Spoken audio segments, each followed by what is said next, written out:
There is nothing, only warm primordial blackness. You're conscious ferments in it, no larger than a single grain of malt. You don't have to do anything anymore. Ever. Never, ever.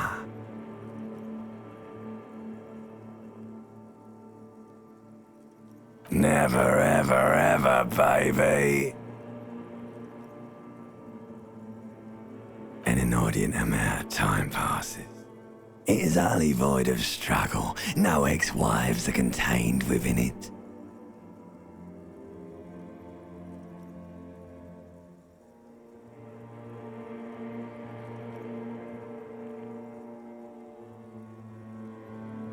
An awareness creeps up on you. A mass lies hidden in your dead angle, soaking in some lurid acidic sauce. It's bloated and shameful, a ball of meat surrounding you. This is a terrible line of questioning, and it will only lead to more awareness of the meat thing. Ex-love, ex-tenderness. It is foolish of you to resurface to the loss. Not after all the damage you've suffered to get here. Some of it irreversible. Stay. Sail with me through the abyss of pelagic zone.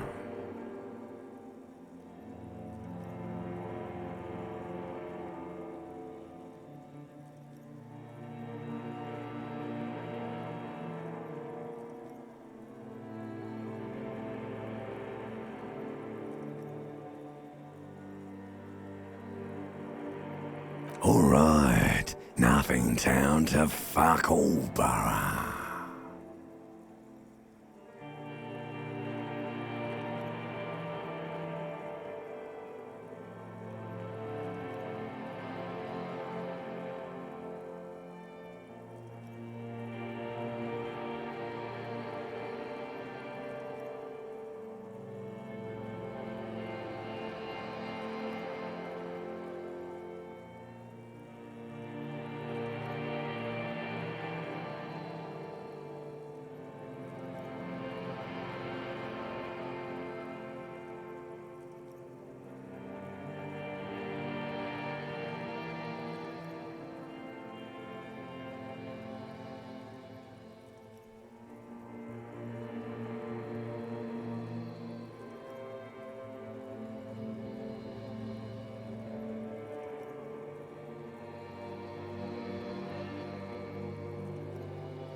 Do you want me to upgrade that to a one-way trip, sir?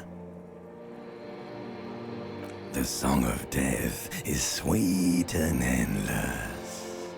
But what is this? Somewhere in the sore, bloated man-meat around you. A sensation. Like a fly to the ointment, your conscience sticks to it. The limbed and headed machine of pain and undignified suffering is firing up again.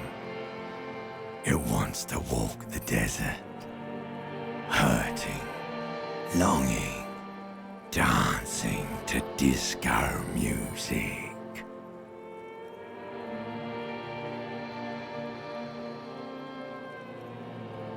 You can take it. You're a champion.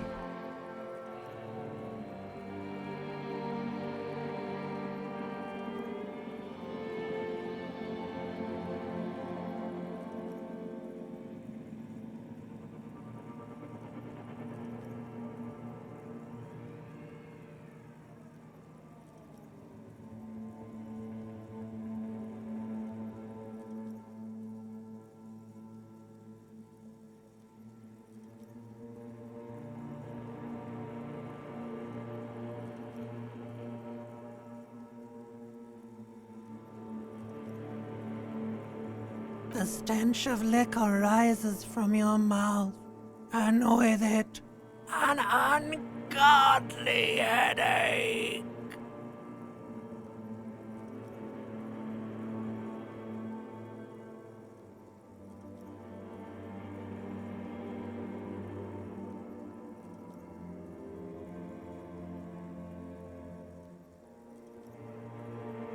A fiery streak penetrates your skull, trying to force your eyes open.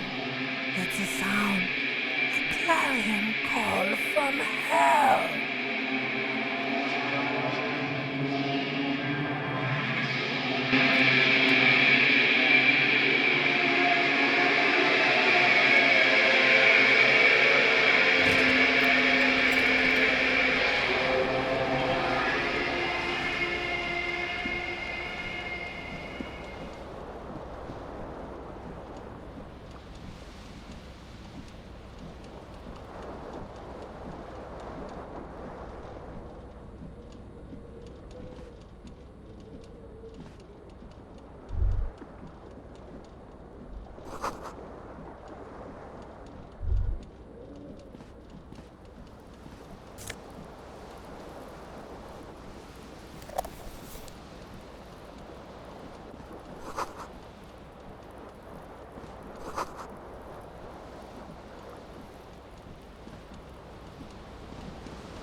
You hear a jingle. Keys are clinking in the pocket of your flare-cut pen. It says, whirling in rags, on the aluminium key ring. There is a single key on the ring. The number 1 is etched on it. It should open the door.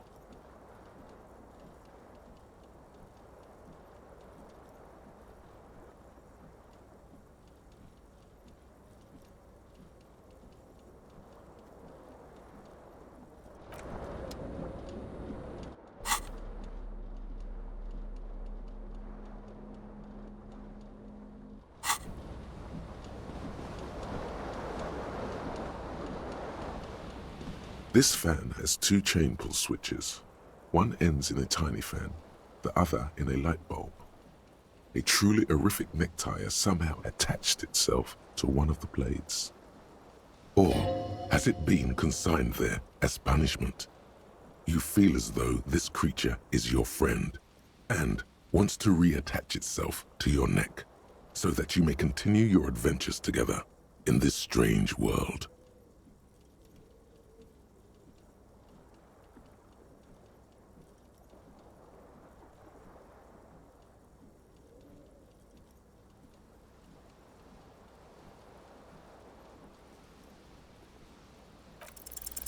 You reach out to grab the tie, but what's this? Diffuse, radiating chest pain. Doom comes over you.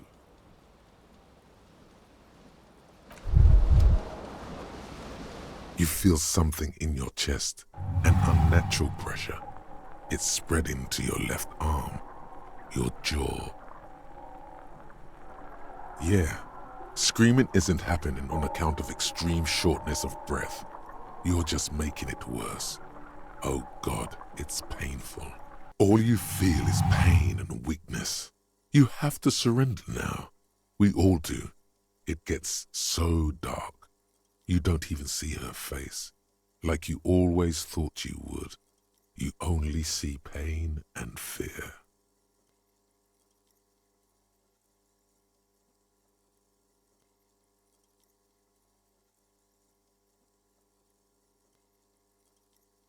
Cop suffers final heart attack. A detective lieutenant of the RCM passed away yesterday. His death, though abrupt, did not come as a surprise to those who knew him.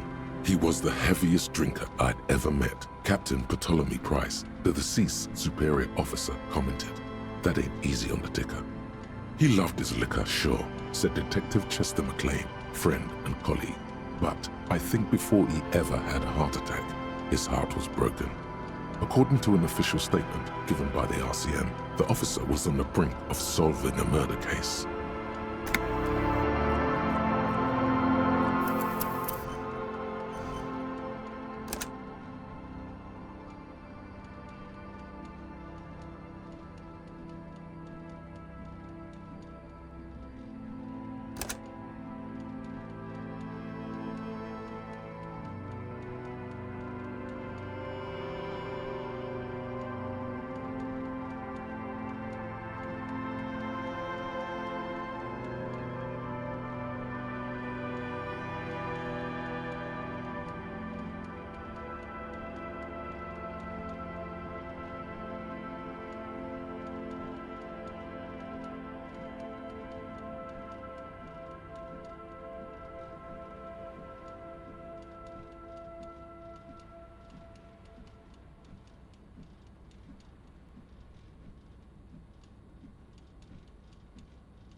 There is not ever, never an inordinate amount of time passes.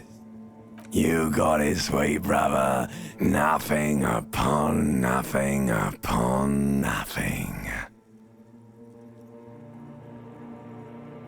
Coming right up, sir. Smooth passage. Do you really?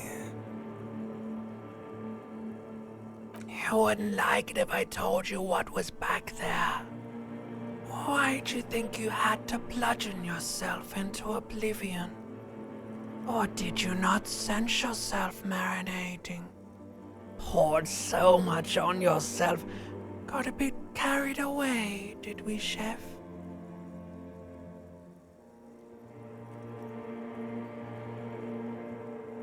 Fear and apprehension. You should ask what's out there first.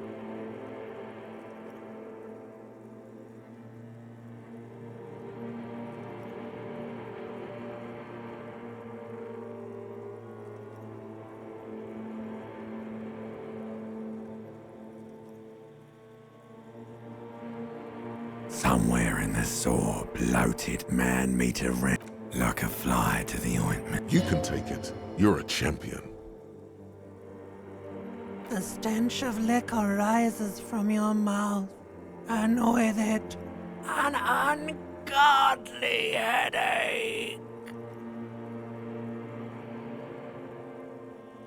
A fiery streak penetrates your skull, trying to force your eyes open.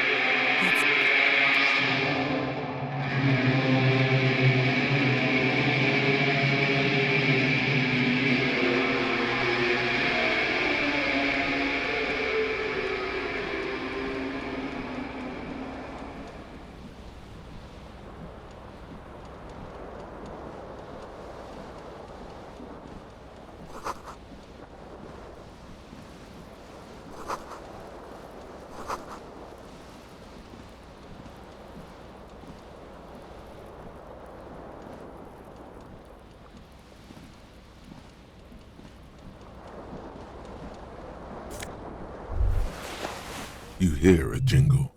It says, whirling in rags.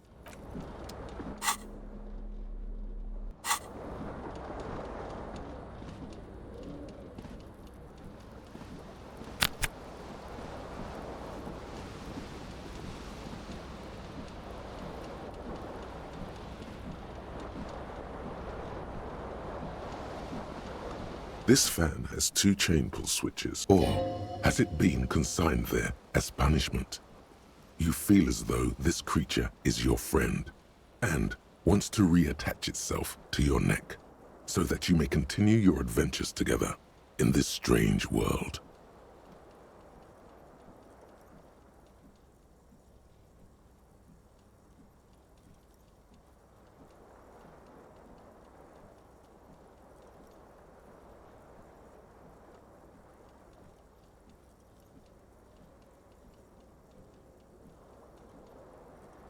The blades come squeaking to a halt. It should be easier to reach the tie now. You swoop up and catch the tie. Snap. It's released from the blade.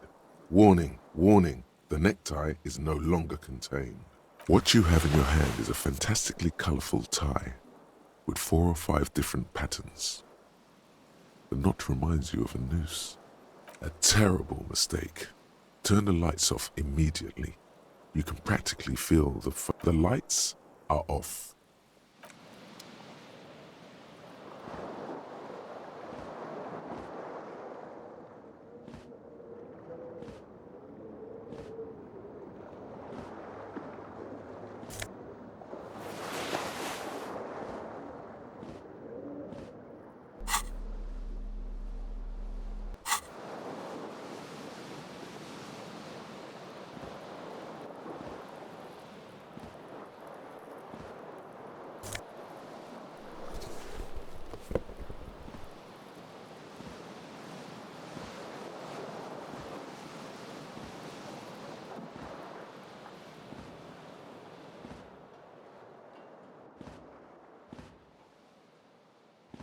A mirror hangs above a bent and broken sink.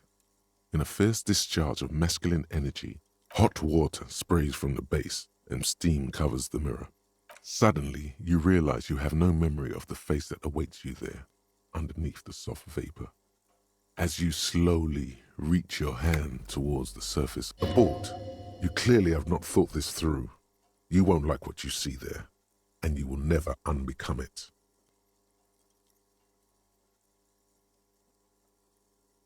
Behold, you have no idea who this thing is, do you? Too late. You clearly have rigor mortis on your face. Or wait, is that an expression? Are you trying to make an expression with that face? Why?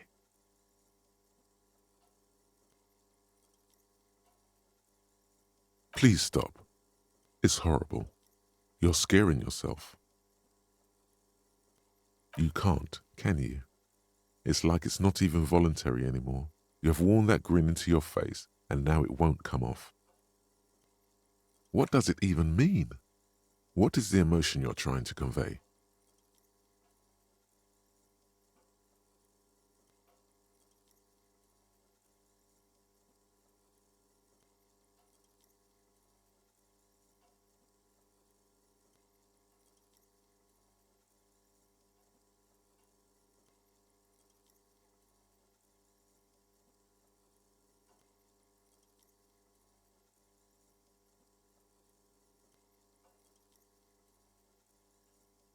You should check yourself for a pulse, superstar. From here it looks like a cadaverous spasm.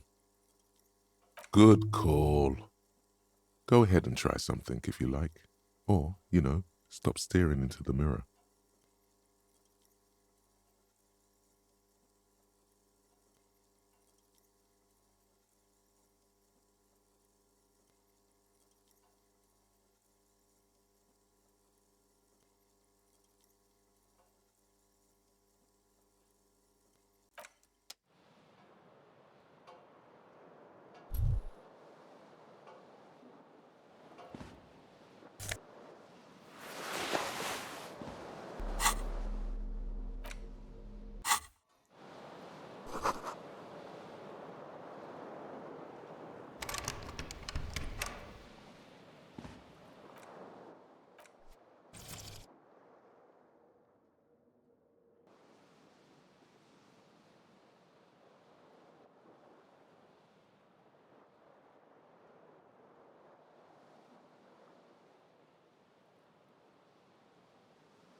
window stands broken in its frame. Cold wind blows in. The shards face outward. Whatever broke this window came from the inside. A fine web of scarring covers the back of your right hand, but none of it is recent. More likely a projectile than a held object. There are no fragments on the floor from pulling a tool back in after impact.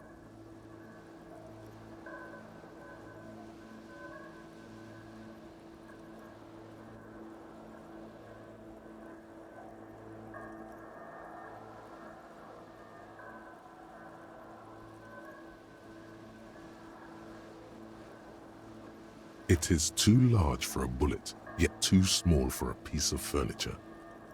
You're looking for something heavy and larger than your fist.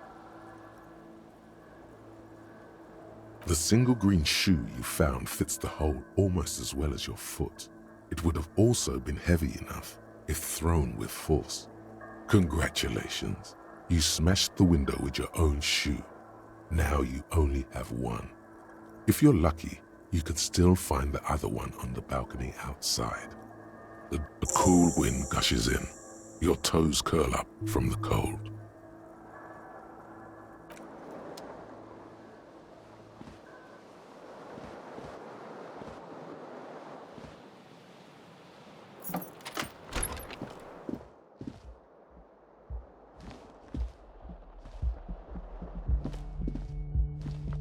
Hello, officer. The young woman raises a cigarette to her lips.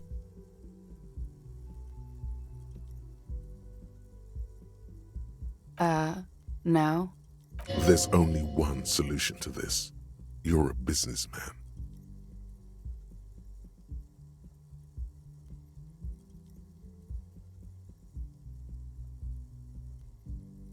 Because you're a police officer, sir.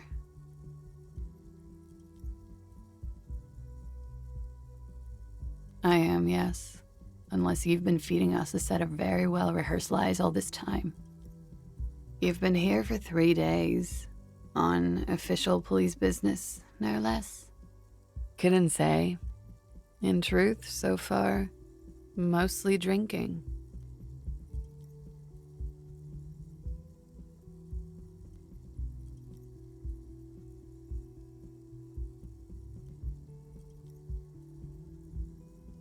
Don't be so harsh on yourself.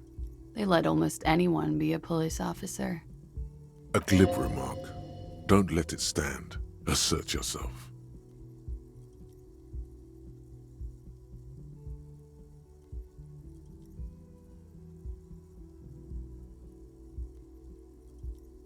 A fondness for contradictory statements. Extraordinary.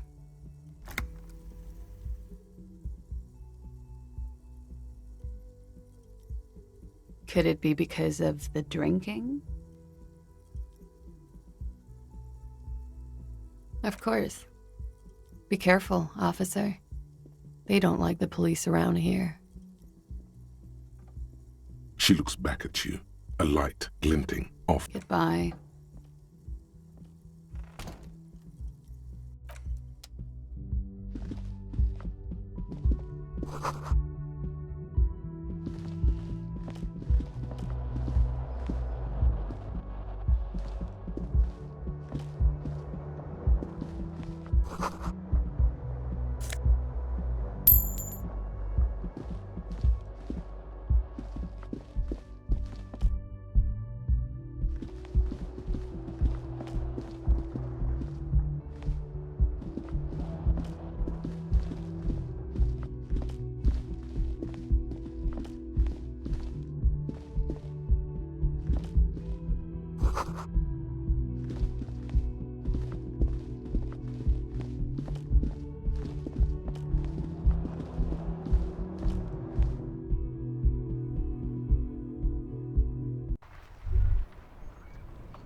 There they both are, two identical shoes, like two baby crocodiles.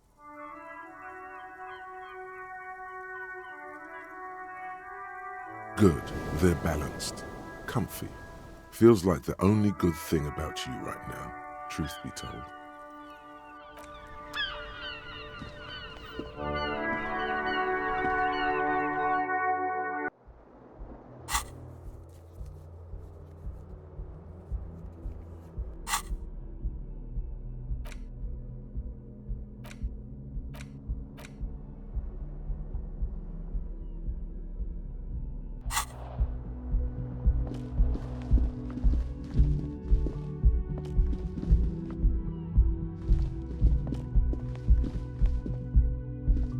The door is closed. There is no answer. You hear the shower being a tremendous loneliness comes over you. Everybody in the world is doing something without you. The door is mute and indifferent.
You should totally sing karaoke here, the first chance you get.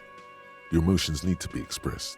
People need to know your vast, oceanic soul.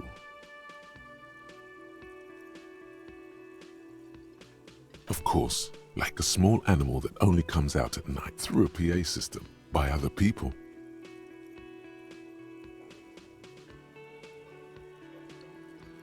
You have not yet stumbled on the right lamentation, but it's out there. It'll come to you. You will wreak havoc with it. Don't worry. No, don't sing the happy song. It's stupid. You have to find something tragic to sing first, though. Who is mistakenly identified as a cop for his prominent jawline? Yes, sounds likely. You should probably go on stage and pose for a moment when you're done with it.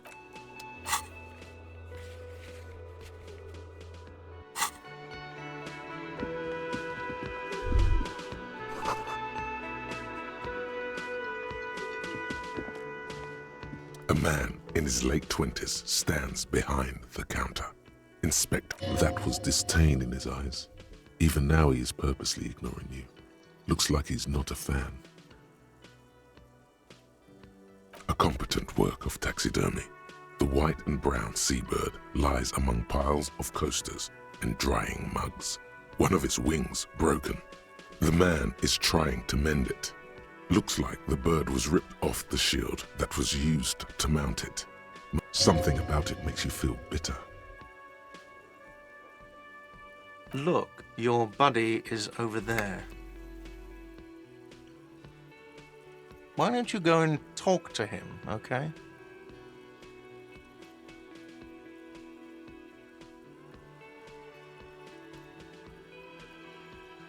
He pretends not to hear you, concentrating on the bird inside. Oh no, you're a hero.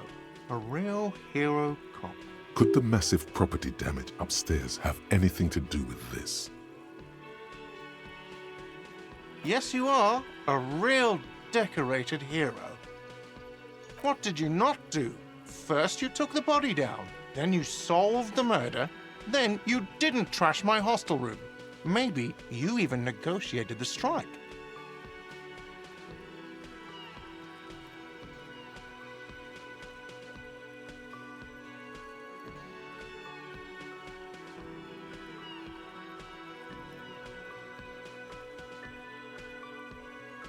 You're right, you didn't, and it's only taken you 3 days not to.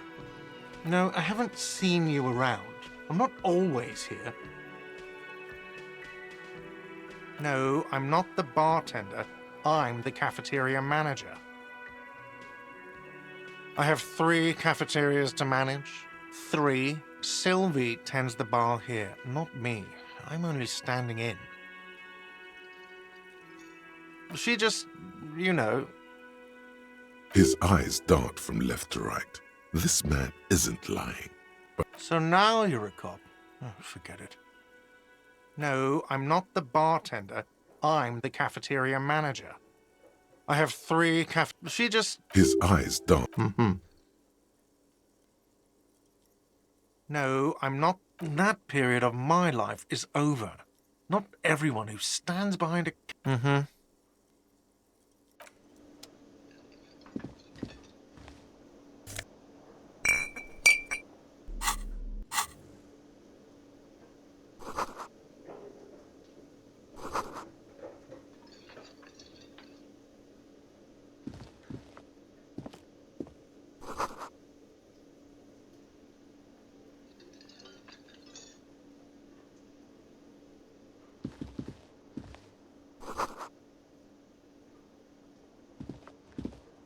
Hello, sweetie. You shouldn't keep your colleague waiting.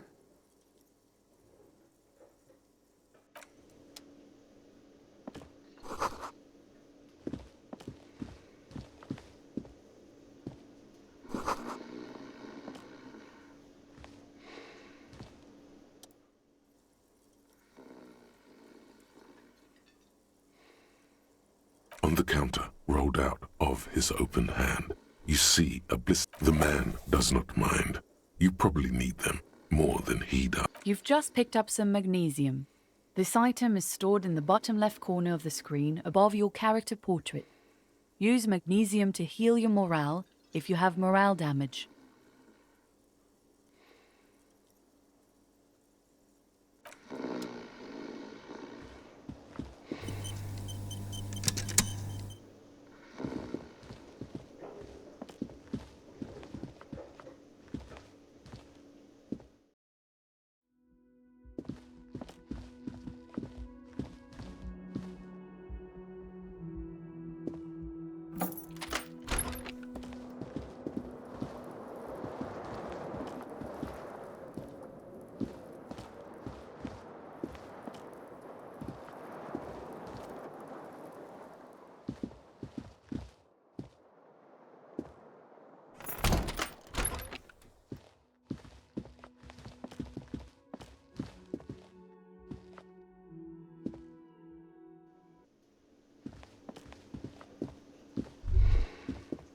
That sugary black rum stain on the counter makes you teary-eyed with joy. It's almost touching how syrupy and sticky it is. How long have you been up already?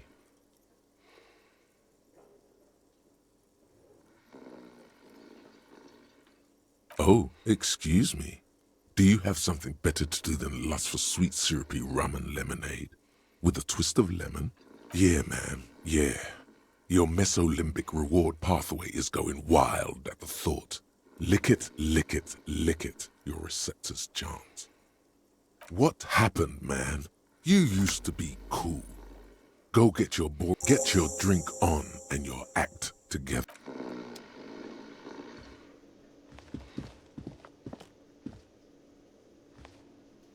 A bespectacled man in an orange bomber jacket is tapping his foot on the floor. As you approach, he narrows his eyes and extends his hand in greeting. If an assault were launched on this building right now, if the windows came crashing down and the whole world descended upon you, this man would hurl himself in death's way to save you. You are sure of this, but why? Hello, I'm Kim Kitsuragi, Lieutenant, Precinct 57. You must be from the 41st. You realize he's waiting for your name. This is your chance to come up with a really good name for yourself. Get creative. Conceptualize. Raphael Ambrosius Cousteau.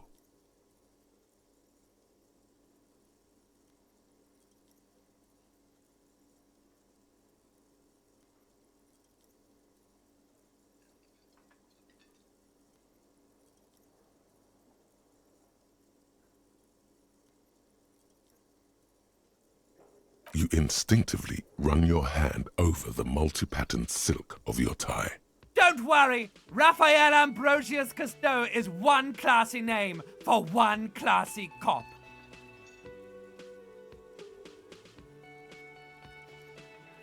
Yes, well, Not for a moment does he believe that's your real name. He casts it aside as an intra-departmental joke or a peculiarity he doesn't understand.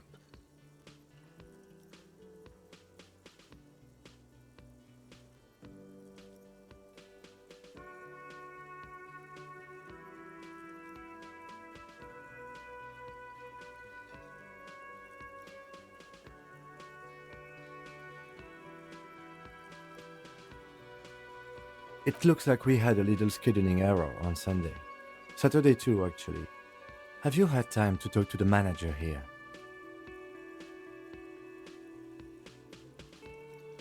If you don't mind, we should talk to him again. Ask him for a rundown of the area, now that I'm here as well. I understand the scene is out back, right?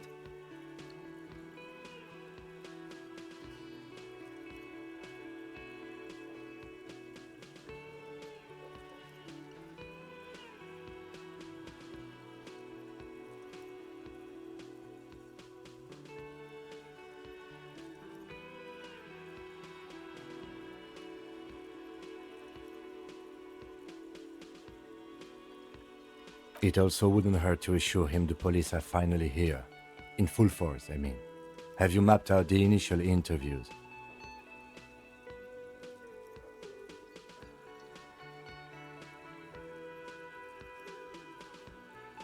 Okay, we'll have time for that after we take a look at the coroner's case.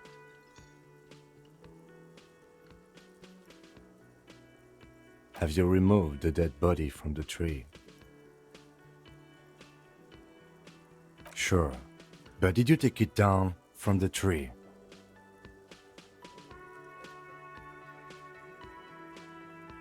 Completely. Does that mean you took the body down from the tree?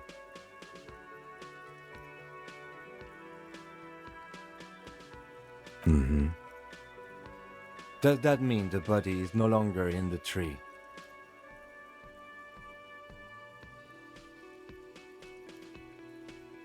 So, the body is still in the tree.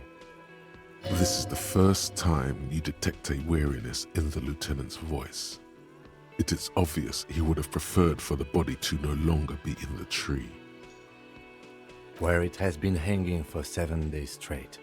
We should go there as soon as we are done talking to the owner.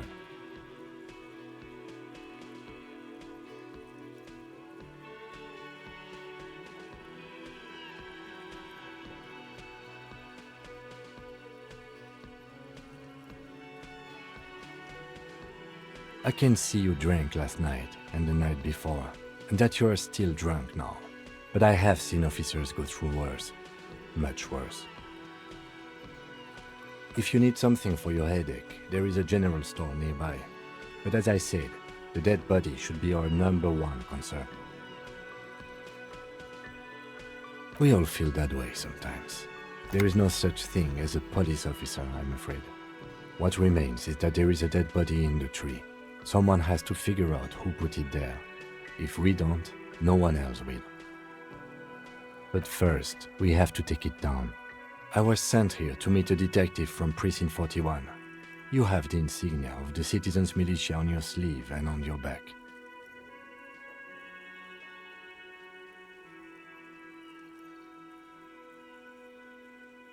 I suppose you could be impersonating him. You could have gotten the insignia from the black market or forged it. But for now, I'm going to set those possibilities aside. I'm not from the Inspectorate General. Internal affairs. And I'm not them. I'm from criminal investigation. Yes. They are not just white rectangles. They bear a halogen watermark with the letters RCM and a pattern resembling the street grid of Revachol West. I would ask you to step into the headlights of my motor carriage, but again, it's none of my concern. I just need you to do your job. You mean you don't have a badge?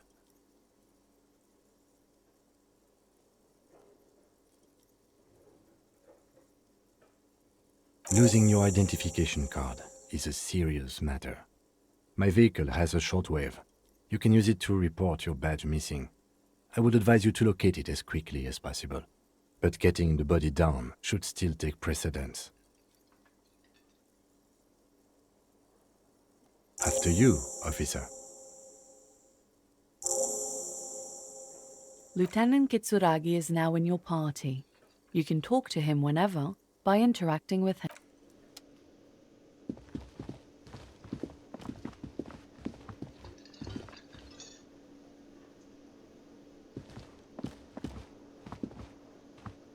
The man with the unimpressive beard notices you approaching. Mr. Gart, right? You run this place. Yes. I am Kim Kitsuragi from Precinct 57. This is an inter-district investigation, so joining me from Precinct 41.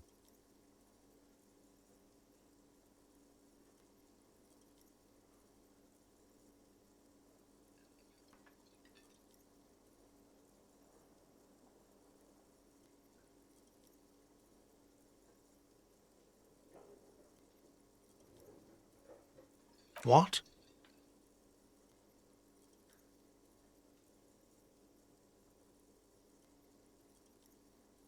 I have no idea what that means.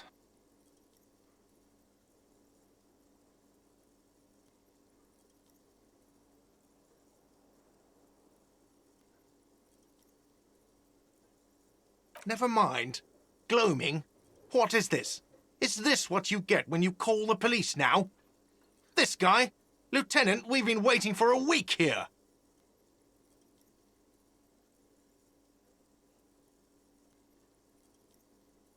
Sir, I understand your concern. Yes, of course. For a moment, the cafeteria manager fidgets under the lieutenant's gaze. Then he gives in. I know it took us a while to arrive at the scene, but it also took you a while to call us. It was you who placed the call, correct? No, I only just got here. It was probably Sylvie who called you. She usually works the bar here. I'm only temporarily taking over her duties. Do you have her number? As a matter of fact, I do. You said you just got here. From where? Are you a local?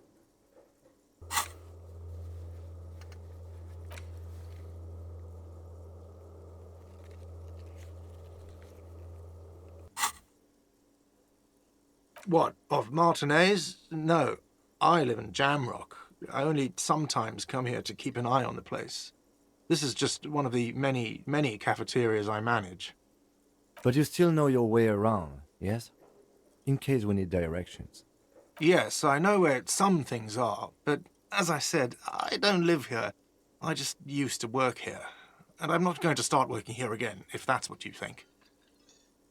I didn't imply that. Detective. It's your turn. Yes, he means, do you have questions for me, like a police officer would? He thinks you're stupid, sire.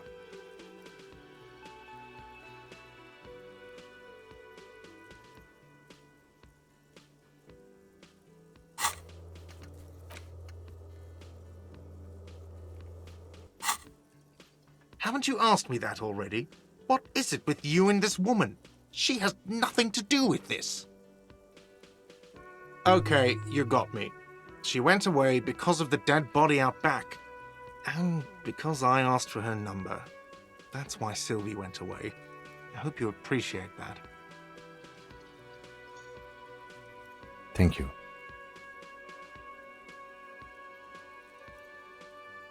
I asked an employee out. She didn't want to come, but felt obliged to. It was a bad idea. Now, what is so goddamn fascinating about that for you? It's got nothing to do with the lynching.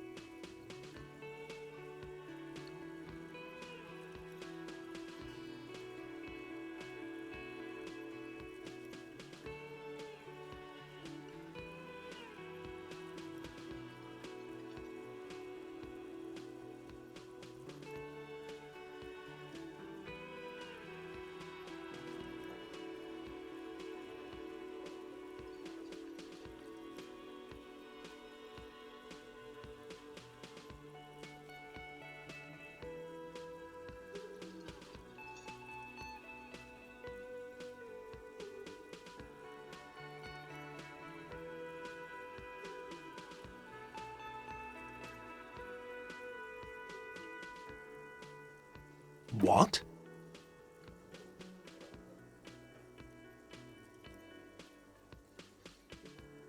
That's good. But there is a timetable for this investigation, dictated to us by the stages of decomposition. And it says we need to move on.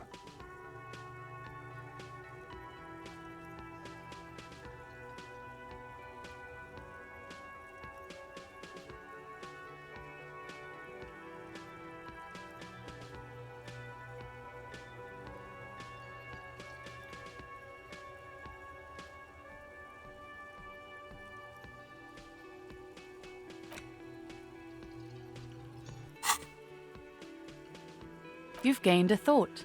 When this dialogue is over, go to your thought cabinet and internalize it with special bonuses and effects.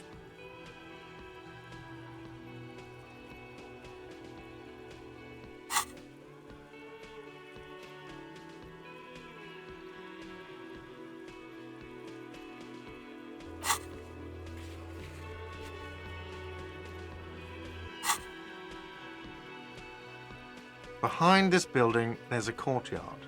They hoisted him up on a tree there. That's easy. See that door there? First you exit through that. Then, to your right, you should see a big hole in the fence. A really big one. You can get to the courtyard through there. No need for the keys. The hole is big enough for the Franco-Nigerian cavalry to fit through.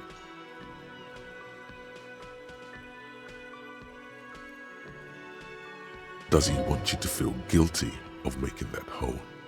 It's implied in his voice. I don't know who killed him. I'm not the police. That's your job. The lieutenant turns the page in the little notebook he's been scribbling in. I don't know who killed him. What are you, crazy? Of course I didn't kill him. Let's go. Not so fast, Mr. Feminist. You owe me 130 real.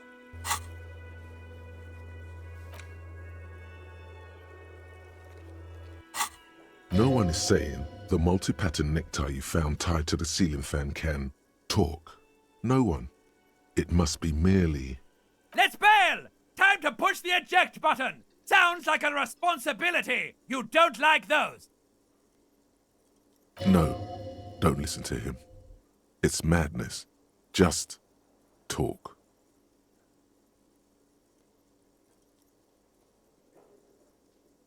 Oh, excuse me. You owe me 130 real.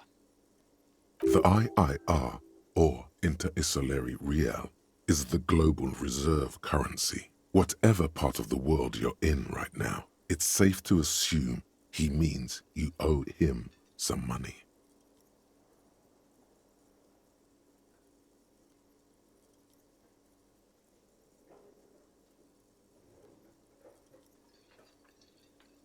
No, you don't owe me street cred. You owe me money.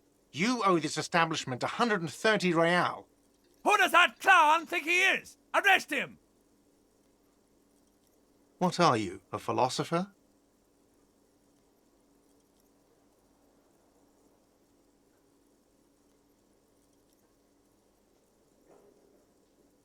Money is what grown-up people use to pay for things. Things like this hostel room, or 8 bottles of potent blend, and 9 packs of Royal Extra. We use it for everything, really.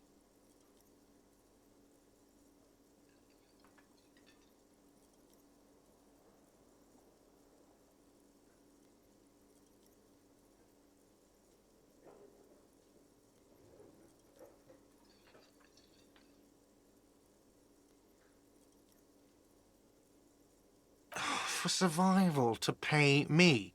Unless you want to become a hobo. Do you want to become a hobo? There's nowhere else to stay in Martinez, and it's a cold spring outside. Money doesn't make you happy, but it lets you be unhappy for a while longer. If you run out of money, you die. It's like that for all of us. Me too. That's why I need you to pay me. I'm not an asshole.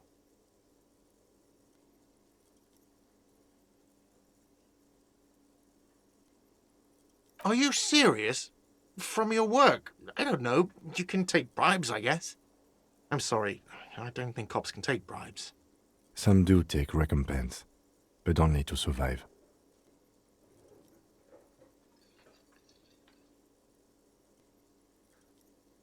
There's a shuffle of nylon as Lieutenant Kitsuragi looks for something in the pockets of his orange bomber. That's cop 4. I haven't offered to pay because I don't have any money either.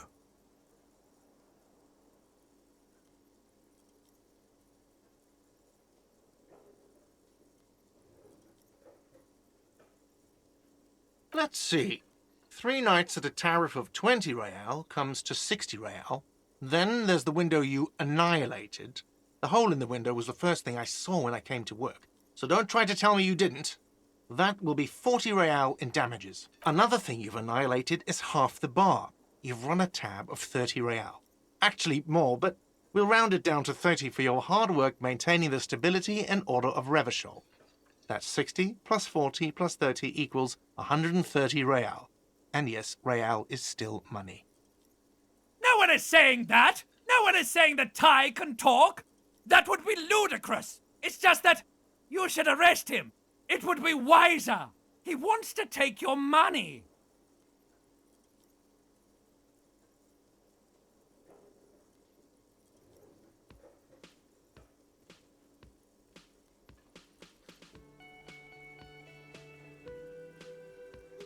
The lieutenant watches you fiddle with your horrific tie.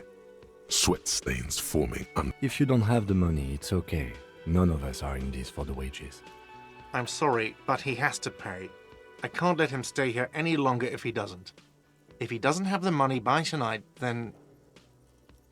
Officer, maybe you're better off working this from home for now. You live in Jamrock, right? It's not that far away.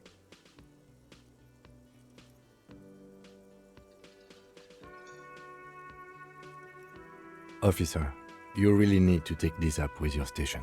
I have a shortwave radio in my car. Call them, ask for assistance. Good luck.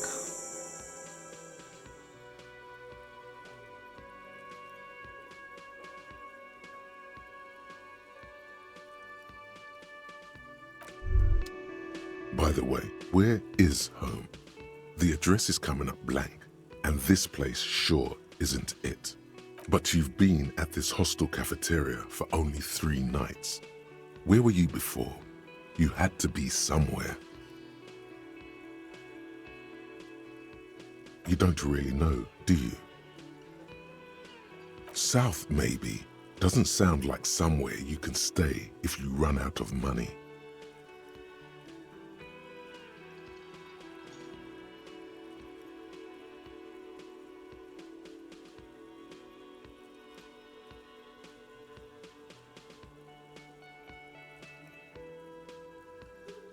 Entertain the thought when you get the time.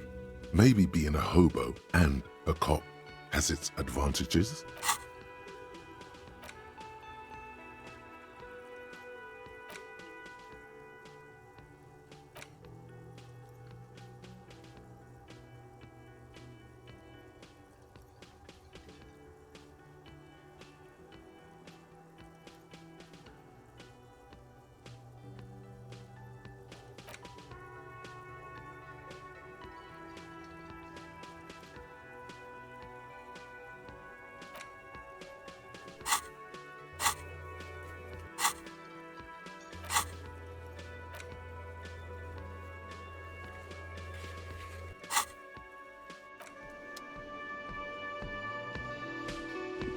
Yes?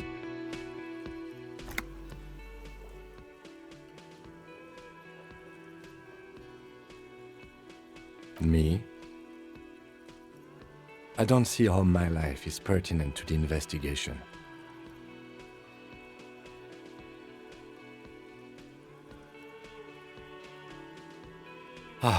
If you insist. What do you want to know?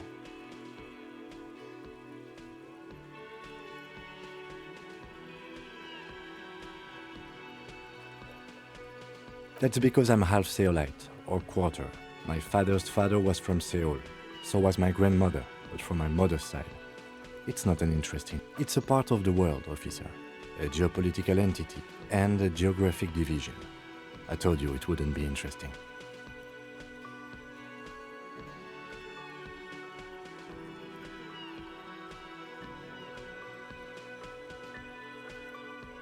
You're barking up the wrong tree. I don't speak a word of Seolite. I've never met either one of my grandparents, and I've never been to Seoul. I'm a regular Rebachelier. He's glad to have shut down your question.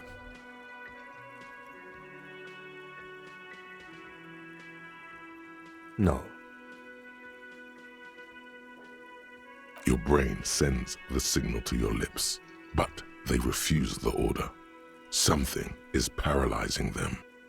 You're pretty sure it has something to do with the lieutenant's eyebrow. The eyebrow is exercising psionic control over you. Something the matter, detective? This guy's got authority off the charts. With just the flick of his eyebrow, he's able to make you his thrall. Nothing. You better hope he doesn't abuse his authority. There's a lot of it.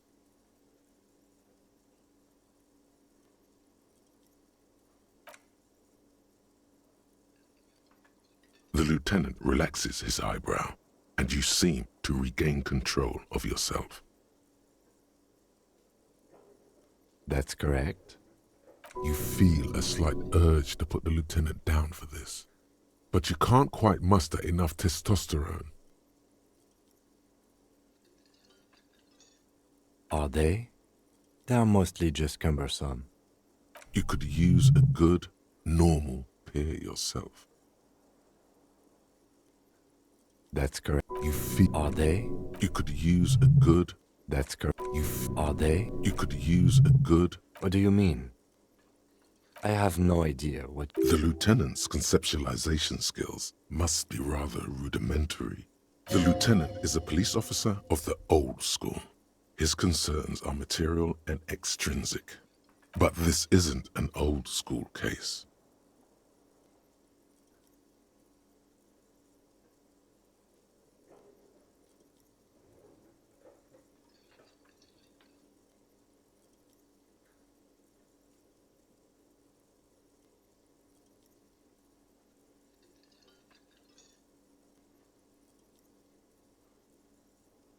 I can't say that it does, no.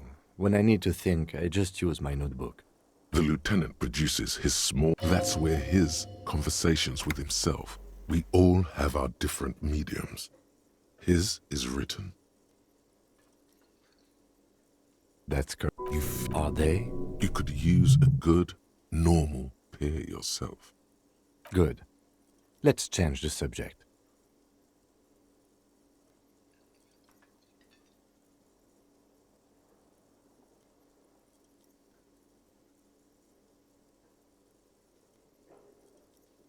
What do you want to know? Maybe you can tell me what you do know to help me narrow it down a bit. Do you want me to brief you? 3 days ago, the RCM Emergencies Desk received a report about a security guard who was found hanged in Martinez. An anonymous caller said there was a dead body behind the Whirling in Rags hostel cafeteria. The cadaver had been there for 4 days. No one had come to investigate. During that time, the victim had been stripped of his belongings. The caller did not identify him, but used the word lynching. There is an ongoing labor dispute between the local dock workers and the logistics company Wild Pines. I was told we should approach the death as part of this dispute.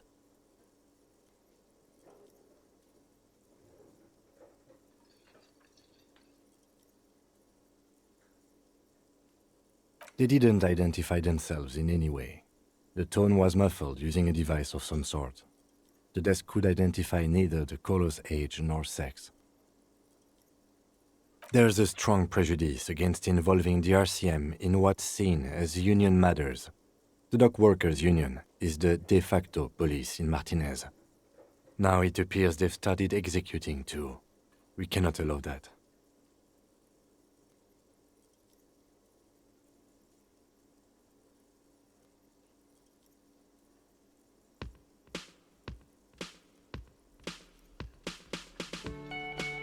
That's us, the Rebachol Citizens Militia.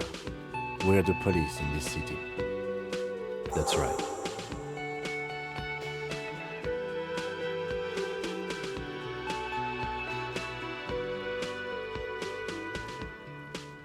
You mean like a brief? Do you want me to brief you again? There's no reason to wing anything. 3 days ago, during that time, the victim had been stripped of his belongings. The caller did not. A security guard or worker of some sort, hired by Wild Pines. This was just hearsay from Martinez, of course. We need to find out the truth. They didn't identify them. There's a strong prejudice against involving the RCM. Just to be clear, we are police officers. It's our job to find the killer. No, it's not a particularly mysterious case. The deceased is a security guard for a corporation involved in a labor dispute. It doesn't take a DeLorean polymath to put the pieces together. I just don't see the case getting more mysterious than that.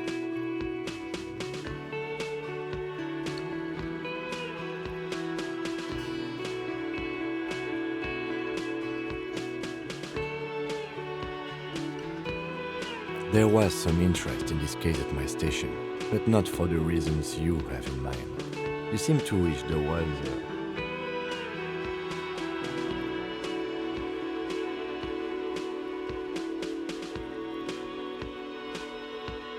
Good point. Martinez is famed for its occult sex murder rites. We'll get on it immediately. The weary tone is the surest indicator that the lieutenant is being sarcastic.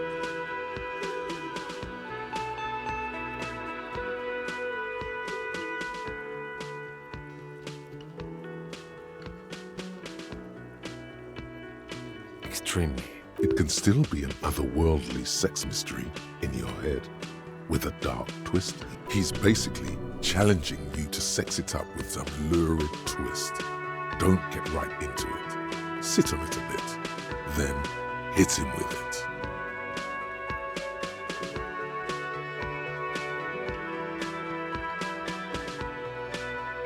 I'm afraid you and I are pawns in a pissing competition.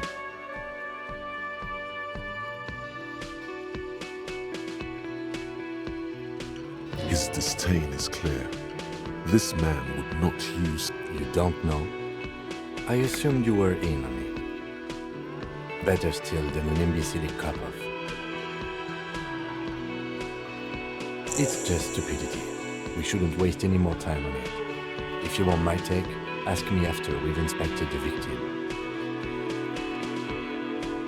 Later. Was there anything else you wanted to know about the case? Good.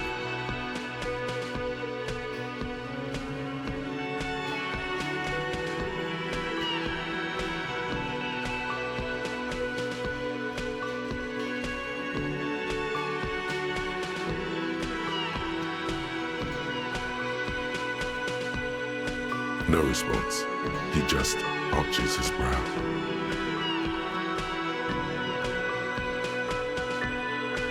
A moment passes. The lieutenant glances and no response. Have you tried concentrating on something? There is a sudden, harsh edge to his voice, like he's tired of hearing about your personal affairs.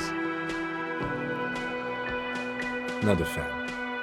The RCM deploys a self-styled structure called the Decomptage as its chain of command. Every lieutenant is responsible for 2 sergeants and 8 officers. That means the average lieutenant has to deal with quite a few personal affairs. Even you know this.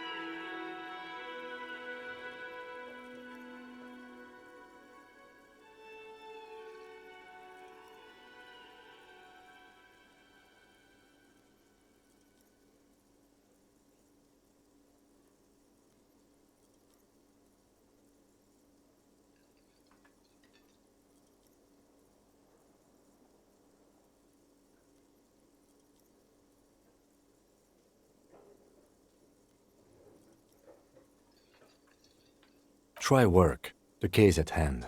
It can work miracles. Fine. We should get through this day first.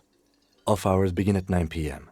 If you're still having trouble then, I can give you an orientation. Focus on other people's troubles, not your own. That is a relief. A moment passes. The lieutenant glances. Only banal things strike you. At one you should be ashamed of. It's no wonder the soft one doesn't want it back. It was right to abandon you.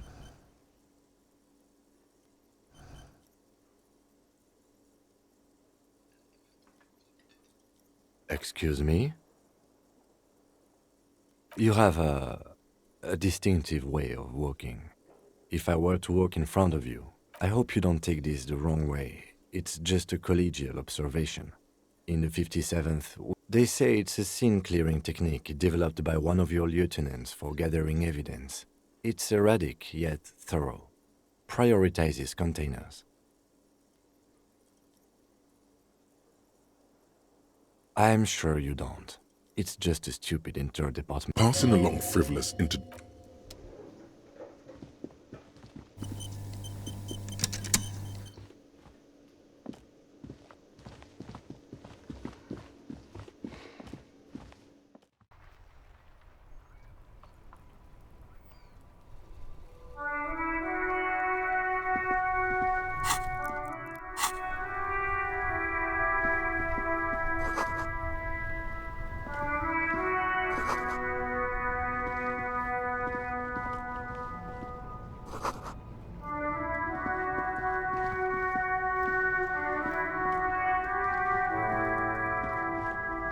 The RCM in Martinez. What can I help you with? Of course. What can I help you with? Excuse me? She's uncomfortable. Maybe you should drop this line of questioning. She shifts in her seat awkwardly. Of course. Where to?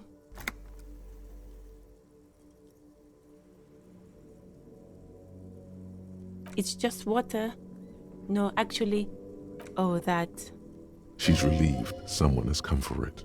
Finally.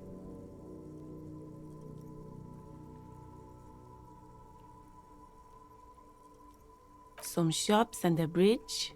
The canal bridge leads to the coast, but it's broken, I think.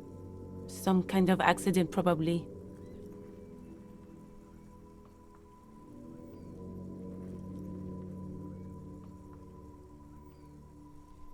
Just coast. There's a little fishing village there, and a fish market.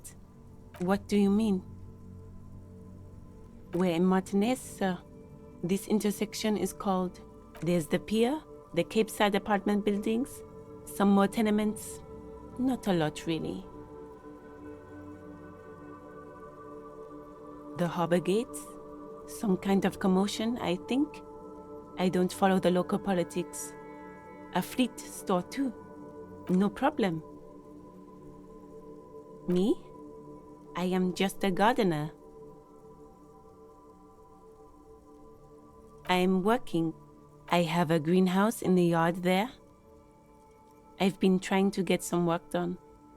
There's discomfort. She stops mid-sentence. As you already know, there's a corpse there, hanging from a tree. Don't worry, miss. We are here to clean it up. Thank you. My head is about to explode from all the salts I've had to inhale. Me? I am pleased to meet you too, officer. Of course. Her gloves. You get the feeling that you need them. You have a dead body. Sure, keep them. I have another pair.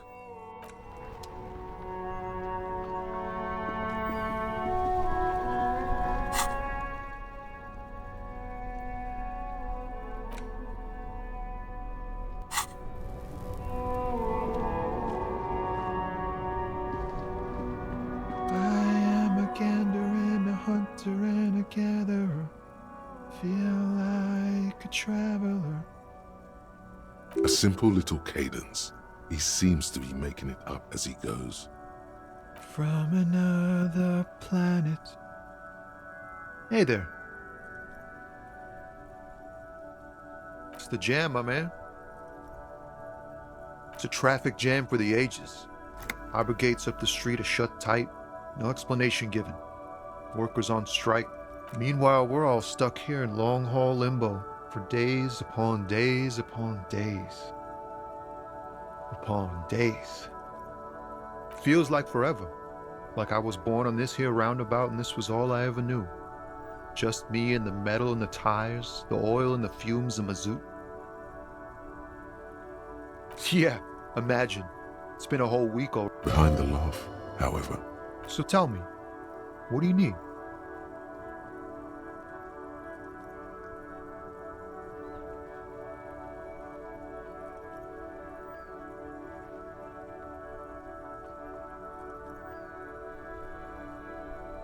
He ain't one of us drivers. I know that. All accounted for. Otherwise, I haven't really asked about that. Been wasting time right here. it's easy to see he's telling the truth. He's kept his nose out of the dark stuff.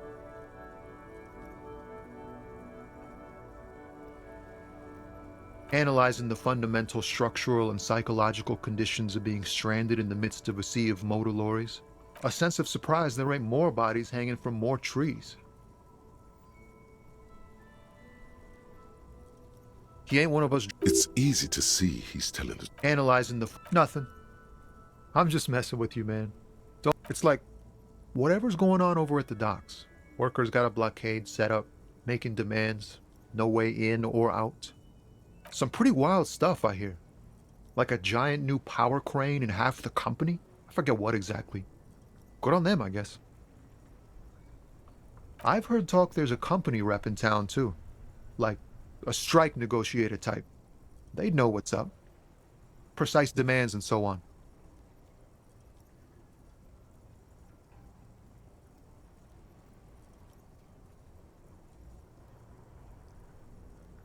Ah, yes, from the Wild Pines. We'll meet her soon enough, I'm sure. They want to keep that money flowing in, my man. Ka-ching.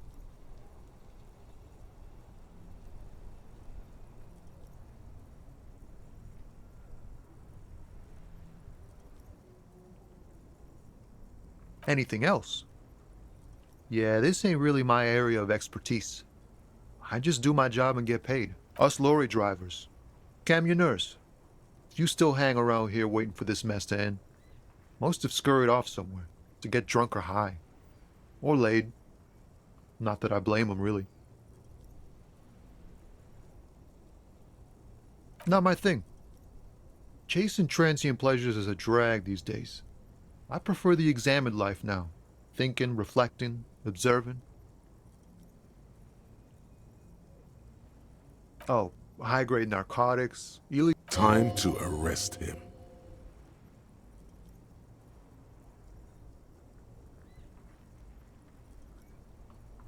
Ha! No, I'm joking, my man.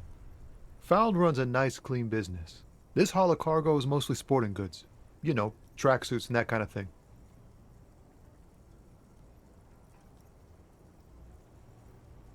They usually get shipped to Grad in the Occident, though we've been making headway in the Il Moran market lately.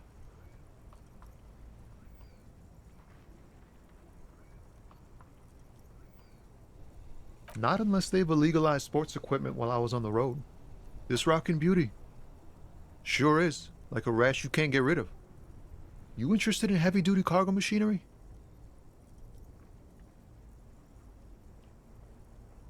Neat. For carrying large quantities of cargo a long distance.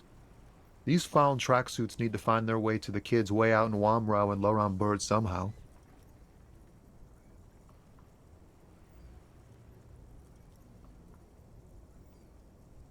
There it is again. A little touch of sadness beneath his cool. He thinks he's spent too long in this lorry. We're pals and all, but I can't just freely hand out the merchandise. The man taps his fingers rhythmically against his arm. Huh? Oh. No, I ain't got any money. They don't want to pay for unfinished work. The bosses, man.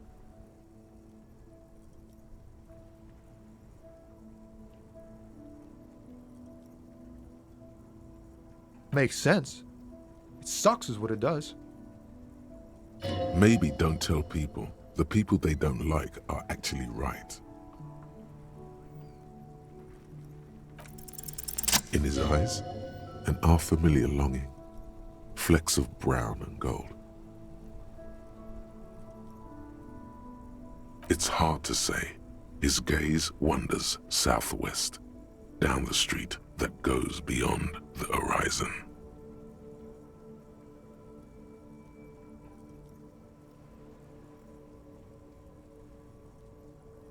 Excuse me?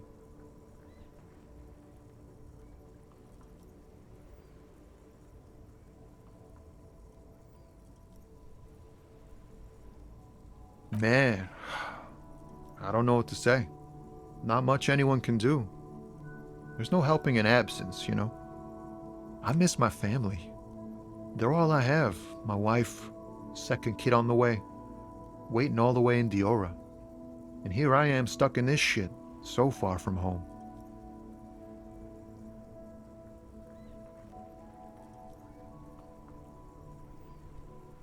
Diora of the Seven Seas. It's on the other end of Le Caillou, pretty much, on another island called Laurentide, off mainland. We've got a little place there. Can almost hear my kid laugh when it snows. What's it like? Good. And bad. An ache that brings you joy. I think of them a lot. I dream up these silly scenarios in great detail of living with them. It comforts me. What about you, Copman? You missing someone? Is that what it is? No, it's scarier than that. You're pursued by a hunter, smelling of apricots and sorrow, and the past.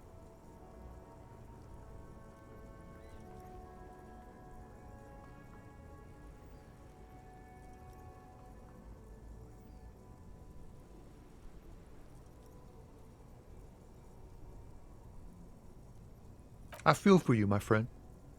It's good to miss someone. I like it, knowing there's something more than what I have with me here.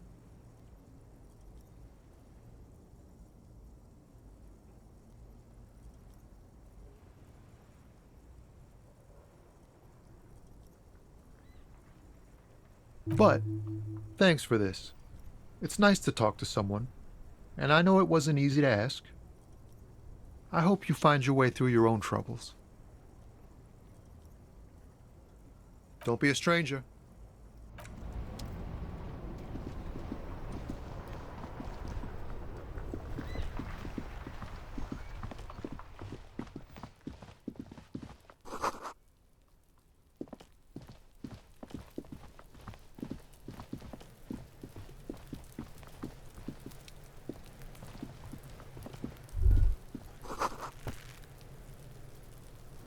Kuno's got this!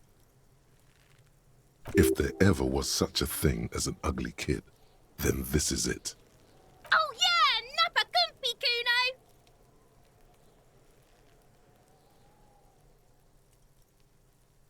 Can't talk, pig! Shit's coming up strong! Shit coming up strong. That sounds good. Joyous. You should hang out with this kid and see what that juicy shit is all about. I mean drugs. The kid's on drugs. Yeah, Kuno! Ride the lightning, Kuno! Kuno's riding it, see? The rake, Kuno! You should throw the rake at him, Kuno! The fuck? Does Kuno know what a rake is? Kuno's not a gardener.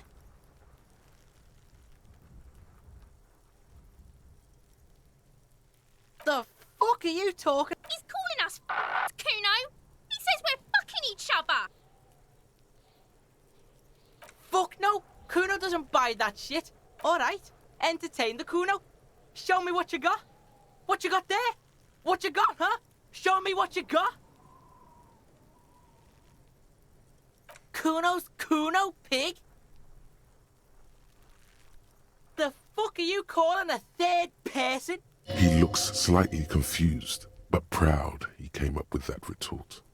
But right as he's getting distracted, you hear a malevolent hiss from behind the fence. Watch out, Kuno! He's trying to fiddle you! He's gonna put his hands on you! Help! Pig's got Kuno! Help! He's got the Kuno, help!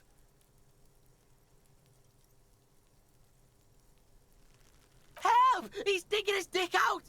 Escalate, Kuno! His dick is out! You're afraid! Pig's in here, Kuno! Somebody, please!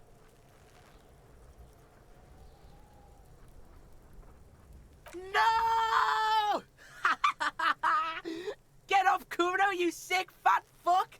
The nearly psychopathic way they could slip in and out of the act implies you're not the first victim.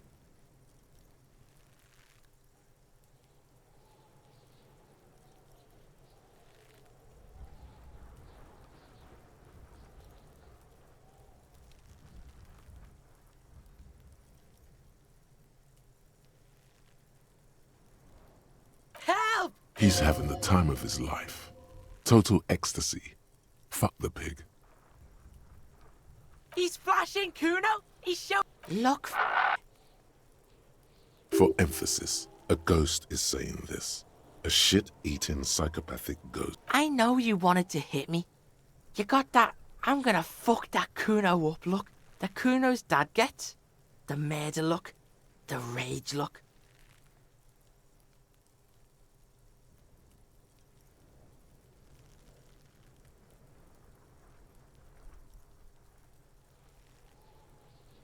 I can. Kuno can smell that violent shit. I know what you were thinking. I'm gonna fuck that Kuno up. I'm gonna shut his shit down. You know what? You should have hit the Kuno. You're nothing. You're a joke to Kuno. Kuno laughs at you. King Kuno! The whole charade was about establishing dominance over you. You back. Kuno turned you into his prison, bitch! You're gonna be in this shit with Kuno! No, you're not. We can just leave. Bitch, you're gonna be in this shit with Kuno forever! Okay. Kuno is kind to his bitch. Ask your questions, but remember, this changes. Click, click, click, click! Shitload pig. Don't tell the pig shit, Kuno! If I were to want to waste my time, which I do not, I would ask them who he is, how he got there. You have no idea what the usual is. Just ask whatever comes to mind. Kuno's fuck imp.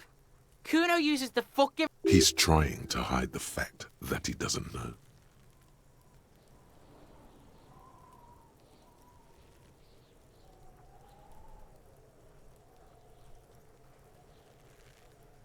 Kuno knows what you meant.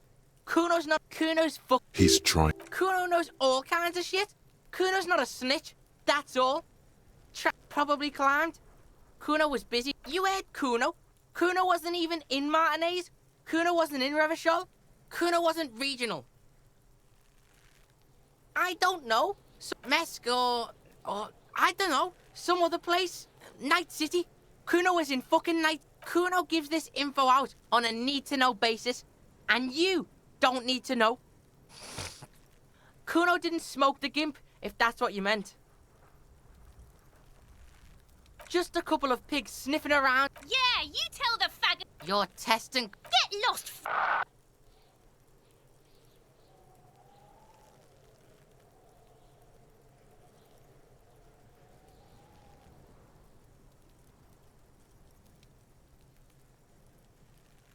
Right, pig.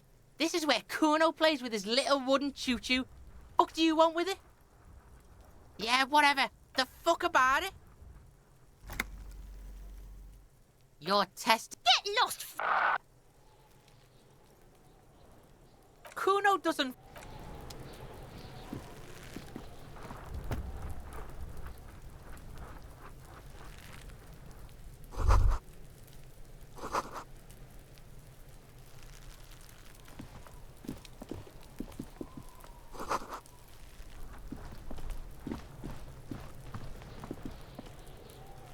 Kuno, the pig's getting pretty close to me.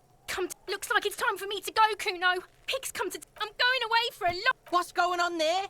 Fuck are you trying to pull, pig?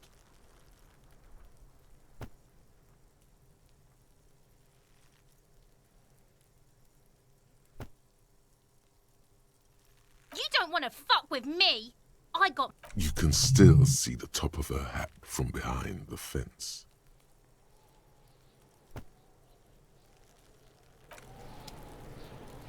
I'll die before I squeal, pig. Murder was the case. The corpse looks at you with bulging white eyes. The face around them does not look human. It's swollen and ready to burst. His lips are fish-like and his tongue like a ball gag.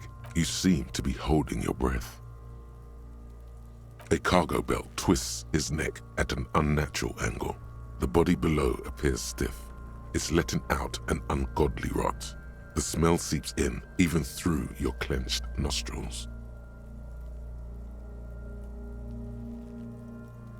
Active decay. It's okay to throw up, officer. No one is judging. He's about to blow! Cop's gonna blow, Kuno!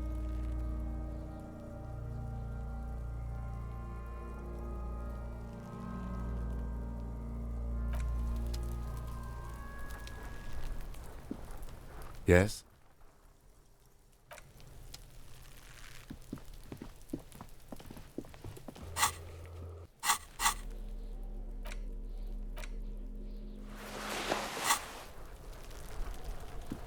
There he still is, looking right through you with his white eyes. The body below is entirely dedicated to that corpse smell. Emitting it is all it does now. The smell is repulsive. It pushes in from your mouth, more instant and more familiar than anything you'd expected, more fever than odor. It fills your mind, flushing you from within.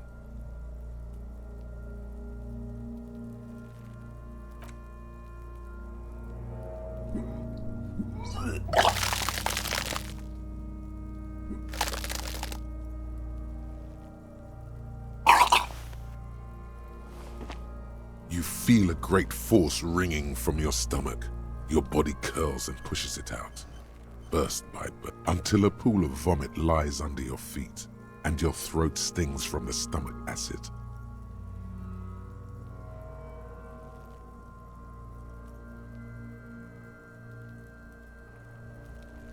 Keep it. The hangover is clearly making this worse for you. You could use some ammonia to clear your head. If you can handle the headache, some officers use it to deal with cadaverine odor. I can't handle the headache. It's more likely he can handle the smell, unlike you. That young woman, the gardener, mentioned she used salts for the smell. If she doesn't have any, there might be some in the fridge store nearby. Acquiring ammonia will provide a modifier to the white check. Modifiers make checks easier and allow you to retry them.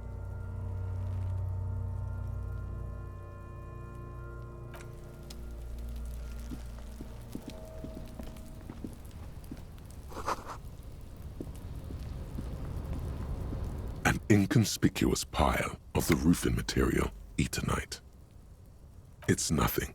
Someone just left some roofing material slanted because it's nice and orderly. Well-laid pallets. No, there's more to this. You get this hard to say. It's gone now. Feelings pass, you see. Especially an inconspicuous pile of the roofing.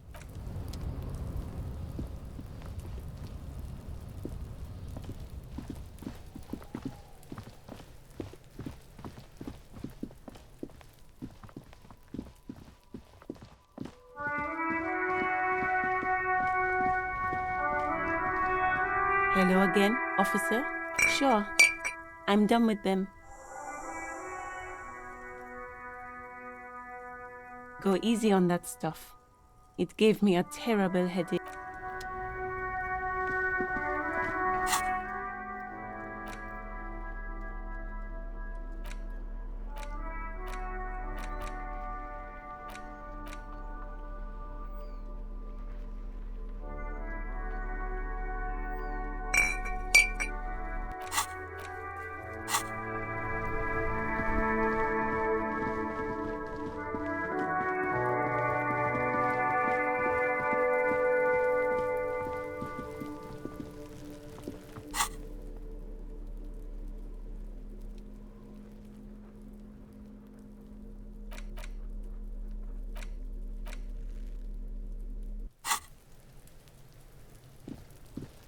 There he still is, looking right through you with his white eyes. The body below is entirely dedicated to that corpse smell. Emitting it is all it does now.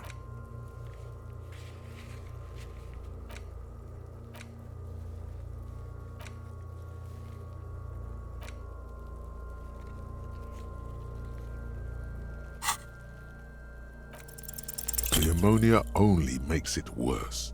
The combination for the second time, not so much. When the vomiting is done, your cheeks are wet with tears.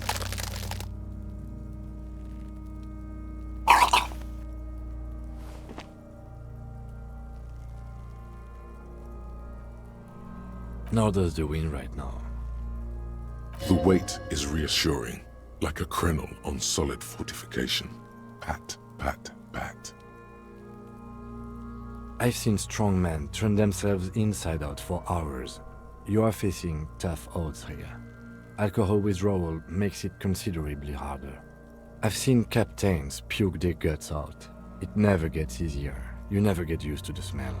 Every Monday is cadaver day. Throw up, investigate. Throw up, initial autopsy. Throw up, baguette.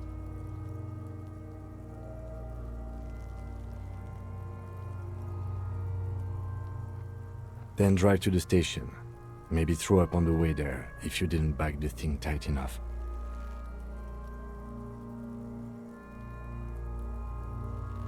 I think I've lost my sense of smell. A white lie. Not being hungover helps too. That's probably a good idea. Clear our heads. But before we can do that, you need to get your shit together.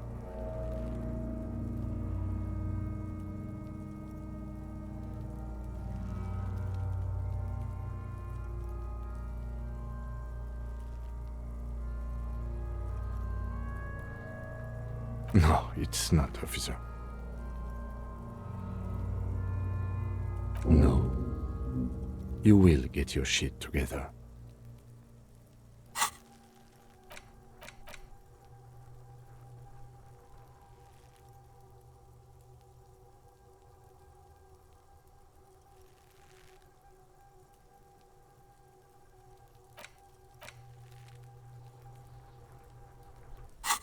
You're sure this is not for a moment? The hanged man appears to smile. His Bitch fight, see? Bitches are at it. Bitch is about to. We should go and do something else. Give it half an hour. Then come back when you've gotten your act together. You've gained a thought. When this dialogue is over, go to your thought cabinet and internalize it for special bonuses and effects.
Yes?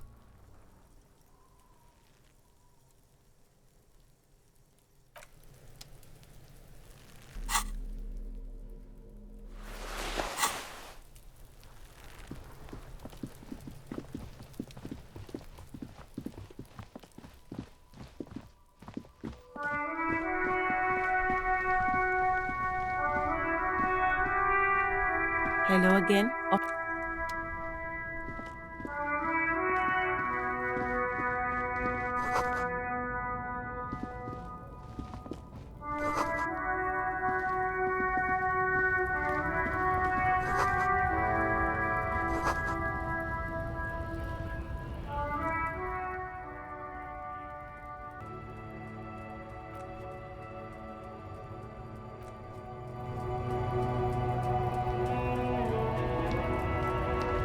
Welcome to Rivachol.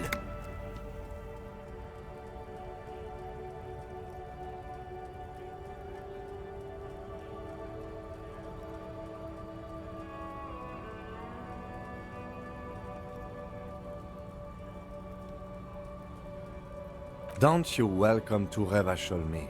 My grandfather came here from a 3,000-year-old racist isolationist culture, while your ancestors came to this island a mere 300 years ago. Every school of thought and government has failed in this city, but I love it nonetheless. It belongs to me as much as it belongs to you. It's men like you who keep Revachol divided, making it that much harder for everyone to climb out of this post-war limbo.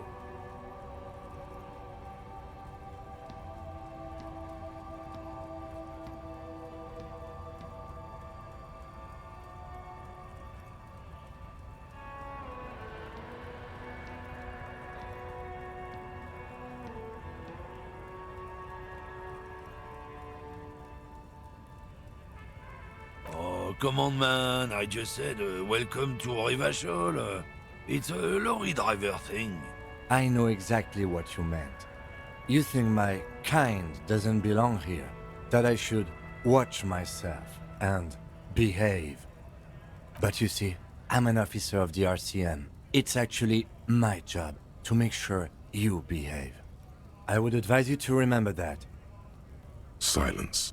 The air between them. Your partner needs backup. Now's your moment to shine.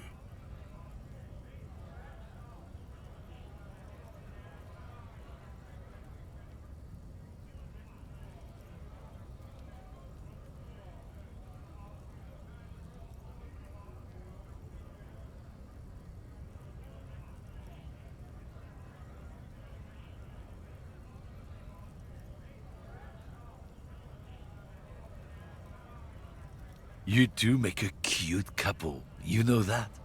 The lieutenant exhales and resumes his regular calmness. Whatever you say, officers. Oh, not much anymore. I'm here to pick up some cargo, but the dock workers are on strike, so it's a sit and wait on your ass situation.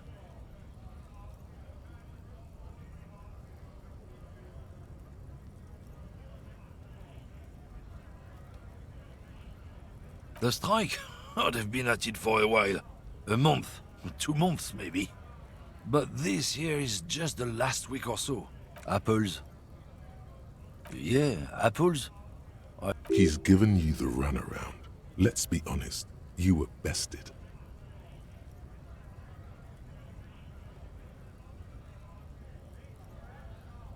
It's about biological determinism, natural law, the sorting of the races.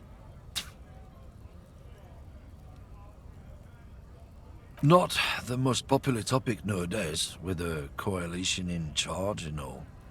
You might want to change the topic. That is, bury your head under the sand like common sheep.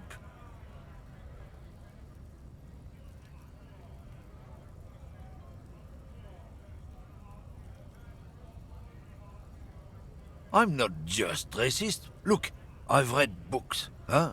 The science of racial theory has all been proved, even if some people don't want to accept it. People who've studied these things say that you and me are superior by design. So, naturally, we Occidentals should be in charge. Obviously, you can see the merits in that.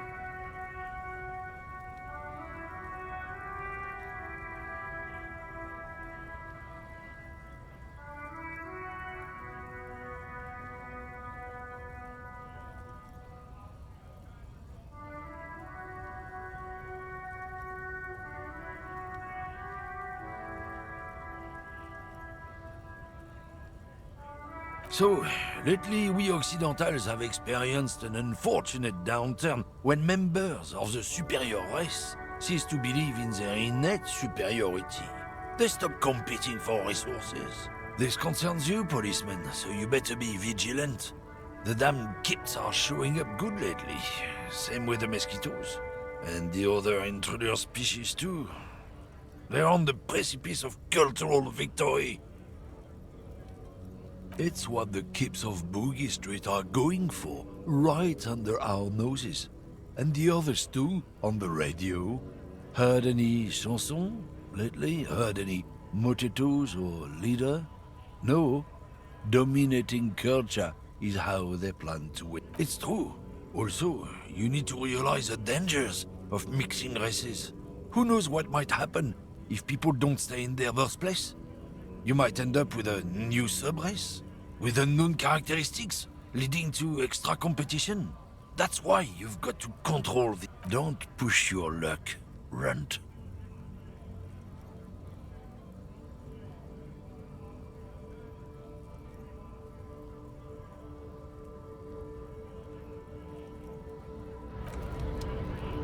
Looking for something, Runt? Not the most popular topic nowadays, with the coalition in charge, you know. You might want to change the top. I'm not people who've studied this. Oh?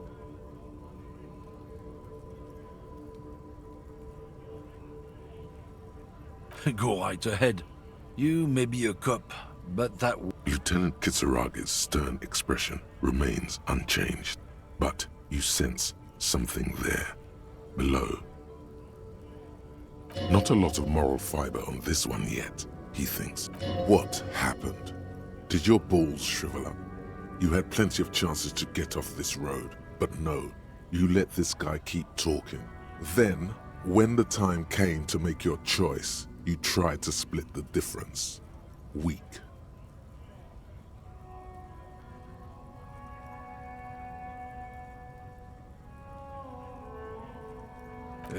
Not the most popular topic, no. I'm not. People who've studied these things say that you and me are superior by design, so...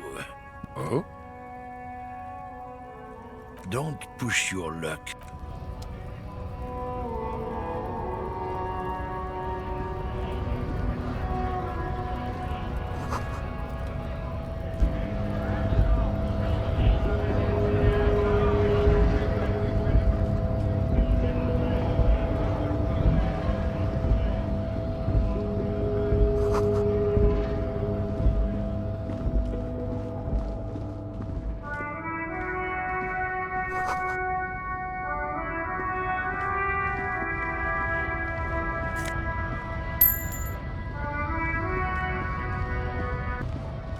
A lorry stuck in the traffic jam. This big, heavy Grad-made machine is well kept. The windows are clear. They've been recently washed. You can see a lorryman's cabin with personal belongings, stickers, insignia.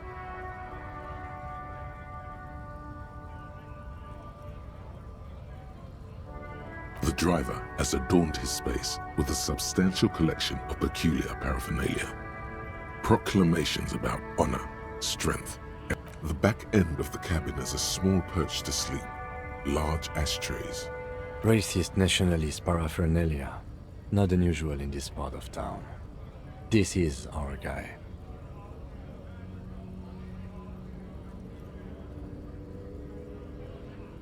Likely, yes.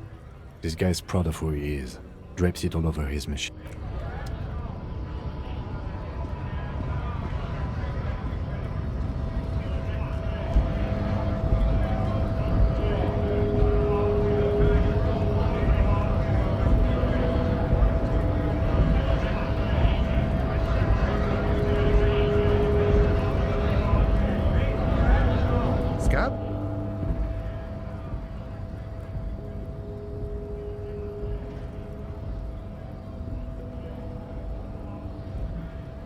A kind of a worm, content with mere survival. They come, they want to do our job for shittier pay, screwing over both themselves and us. Everybody loses.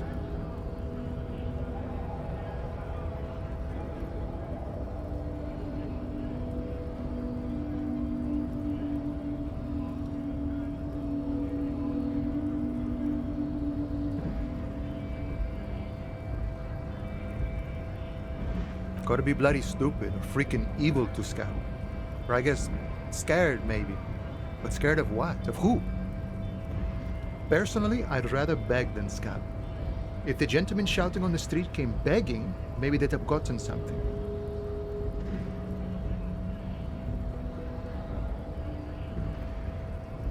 We've explained the matters, but they don't listen. This lot would be reasonable and go home if the big guy wasn't riling them up all the time.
Good one, officer. Don't worry. We here have solid... Imagine, you cops going on a strike, but then another cop comes in and says, let us cop for less money.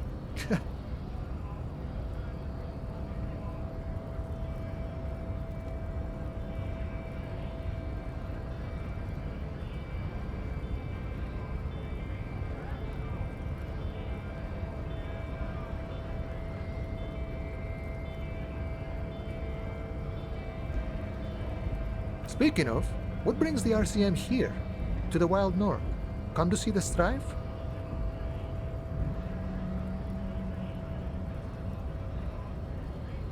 Murder, huh? That sounds like a lot of hard work. You'd never see me investigating a murder.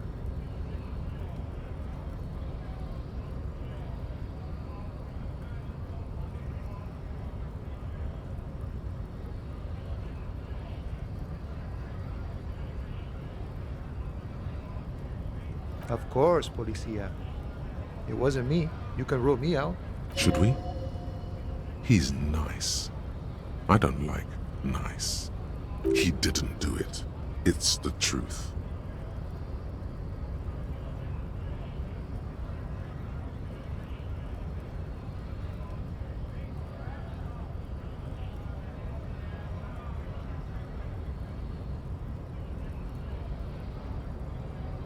You know, serious business. I'm sure the big boss will be glad to tell you. He's a chatty guy. Wants to talk about the strike. Return once you've met the union boss and are on a better footing with the organization. My friend, I respect the right to roam. The open range awaits. I don't operate in that capacity. I'm not a granter of passage. The passage grants itself.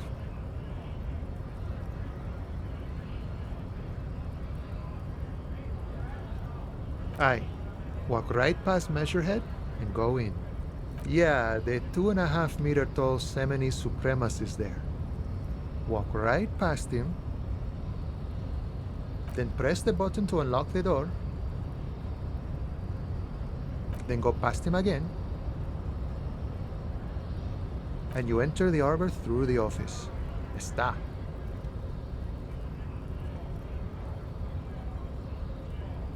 Don't worry, I'm sure it's not completely impossible. For example, you could best measure head in a physical confrontation. Or you could convert to a Seminese supremacist worldview. Or maybe it actually is completely impossible.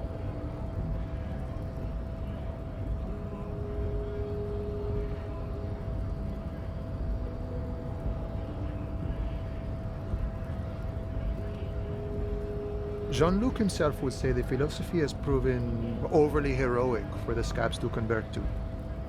Not yet, no. He's incredibly strong.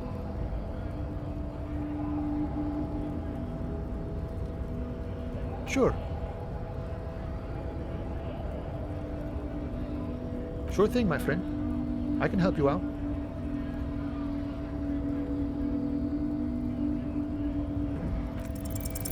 The coin narrowly slips by your outstretched fingers and falls to... Oh, I'm sorry. Didn't mean to throw it like that.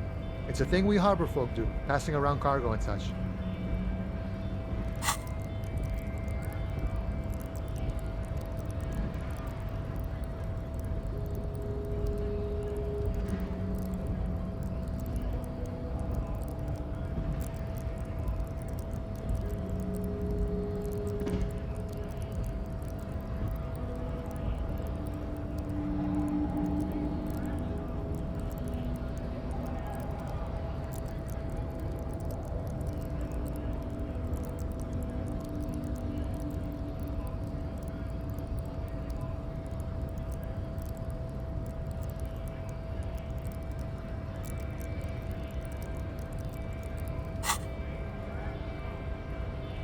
Was not meant as provocation or ridicule.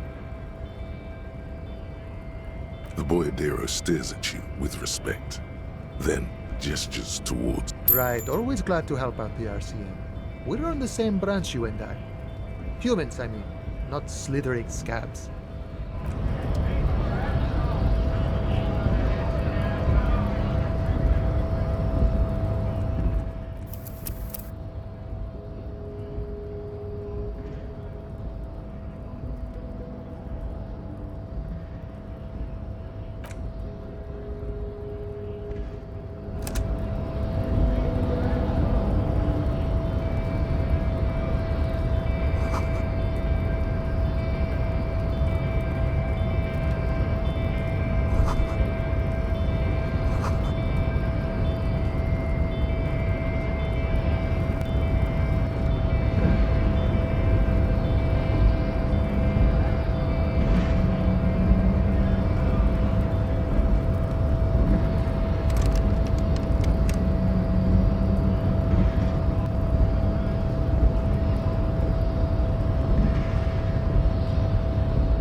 Body betrays your degeneracy. Yeah, Measurehead. His body totally betrays his degeneracy. Don't say anything. Size him up first.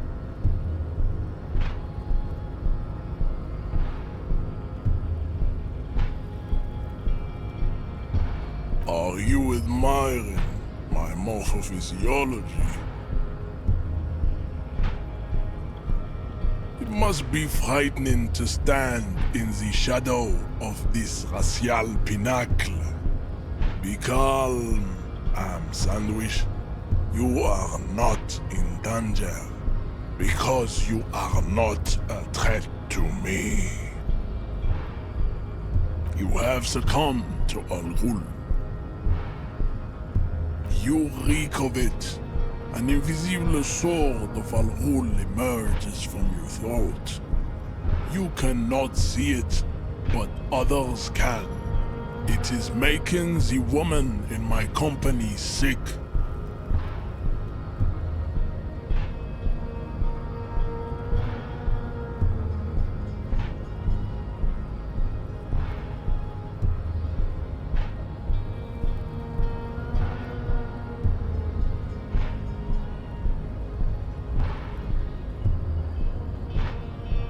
Your mouth moves, but the one who speaks is Al Ghul. You are but a vessel for the Ghul now. Very little of yourself remains. Occidental Haplogroup B4 is done giving orders around here. The influence of the ham sandwich race is waning.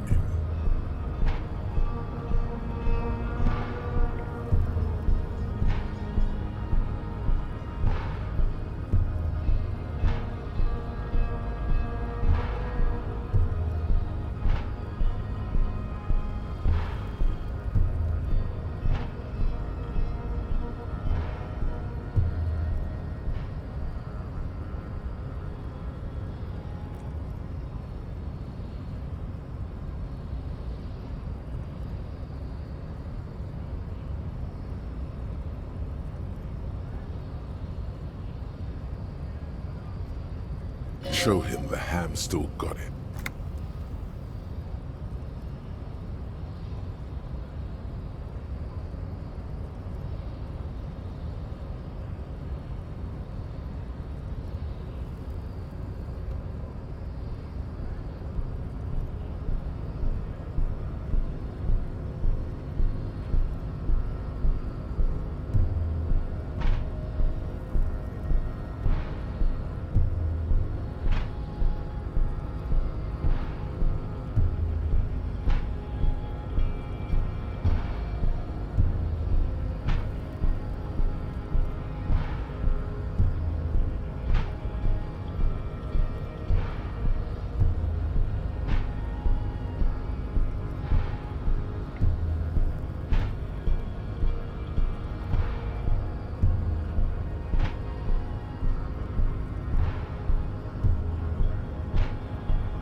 The ethanol fungus is deep within your nervous system, pulling the strings.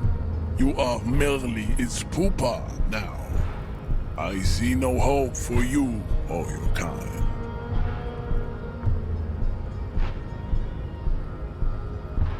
Begging for help, attempting to pass fear for cooperation. How far the Occidental Haplogroup has fallen. You were once a noble and powerful race.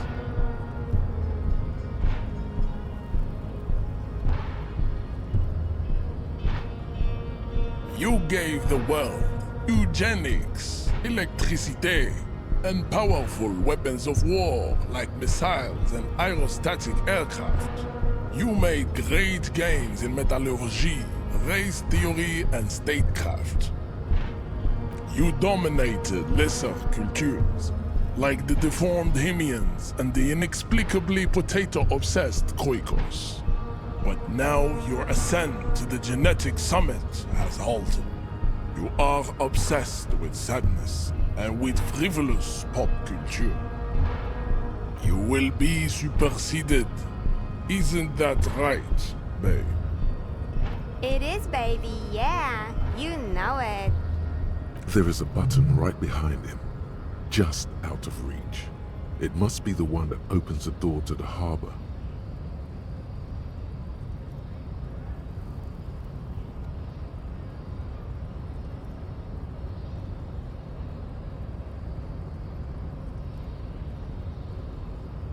Enough with this begging.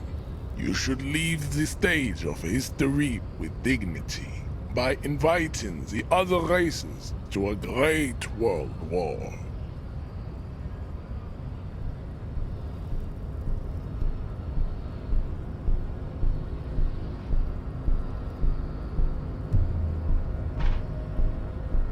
Bring your troops to the Seminine Islands and to Boogie Street, and we will pulverize you.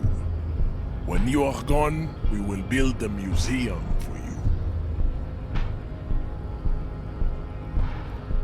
The walls will be lined with bottles of Al Ghul, your beloved beverage. Inside, we will store the odes to homosexuality you call art, and your microcephalic skulls.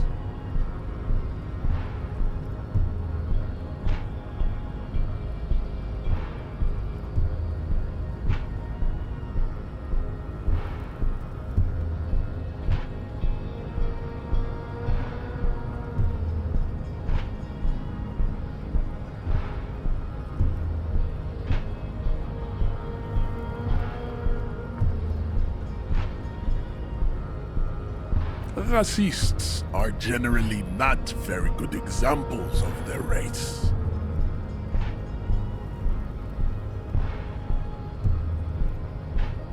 I am not like them.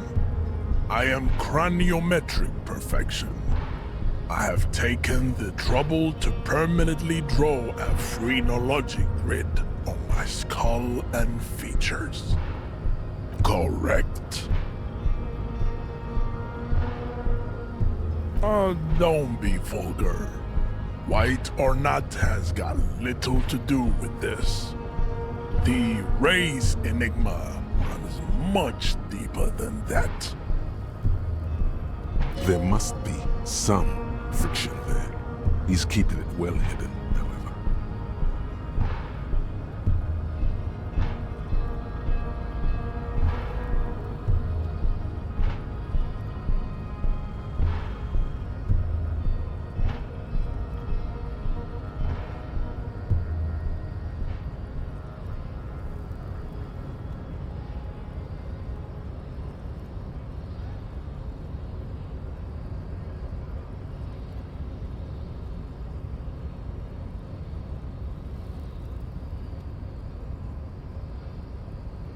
Mr. Clare is a man of vision and means. He has the will to confront polycultural capital, something your race, naivistic communists, never did. Also, to serve is noble. It takes discipline. Your petulant individualism has only contributed to your race failure. It is lax and moronic.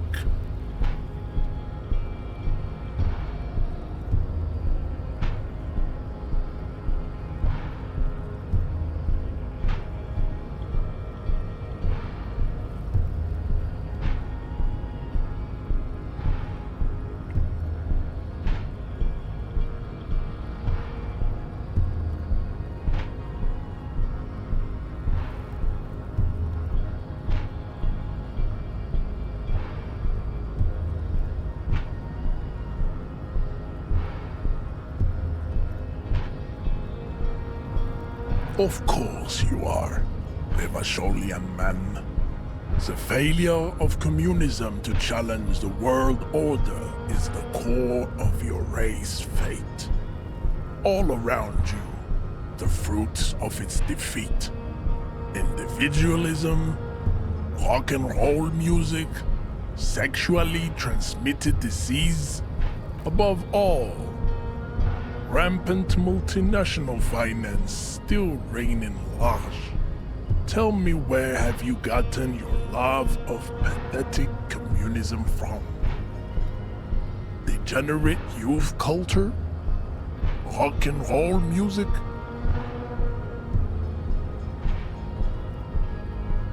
Stop explaining yourself. No one cares about your beliefs. The conversation has moved on.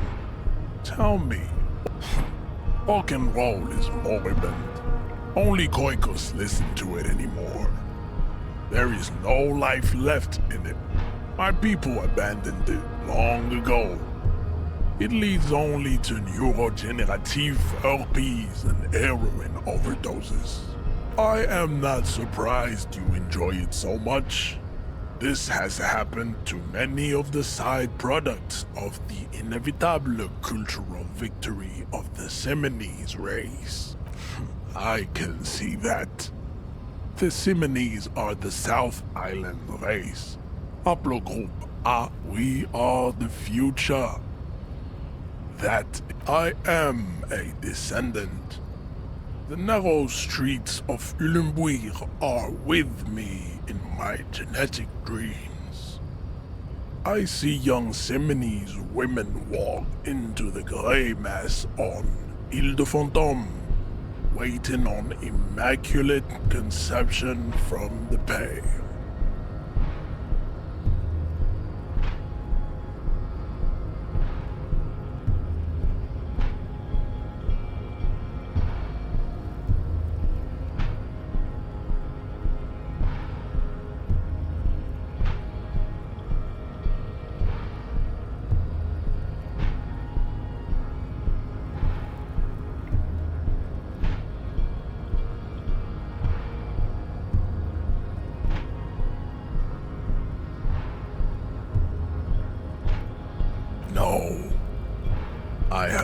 heard about it on the radio.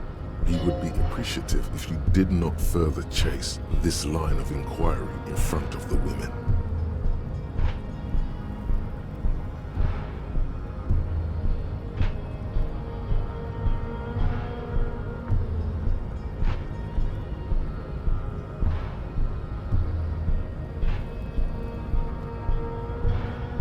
Yes. This could have made him more open to discussing the race enigma with you.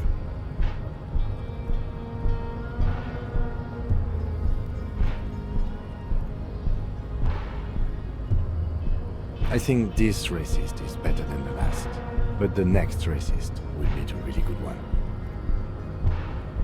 That will be the...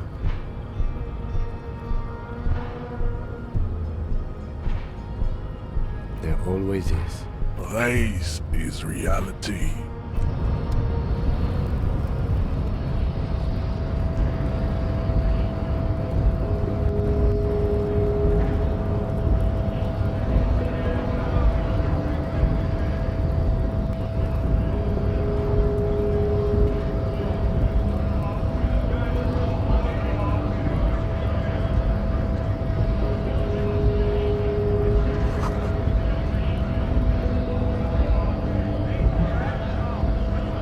Bastards! We have...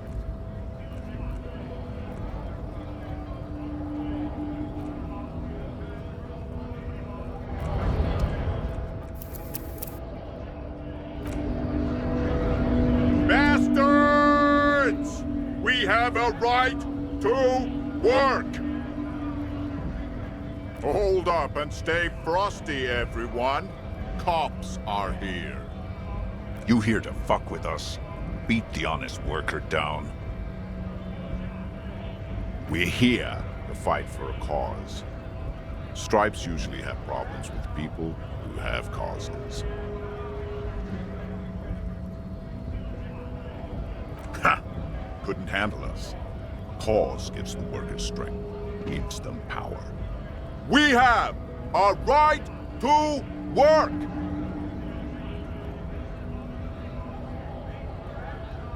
Besides, we're not that different.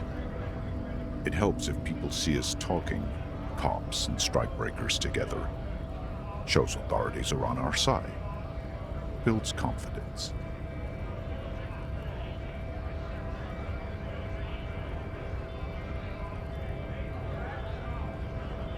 Rights of people, rights of workers, to have gainful employment. Might be time. Don't let the fat bastards tread on you. Cops tend to side with the higher-ups. Jurist, I don't trust cops, but I can see you understand the right to work! Right to work! Maybe you should ask them the questions, like why we're not allowed to make a living here. Shame on you! We have families to feed, you piece of shit. So do we, Scott.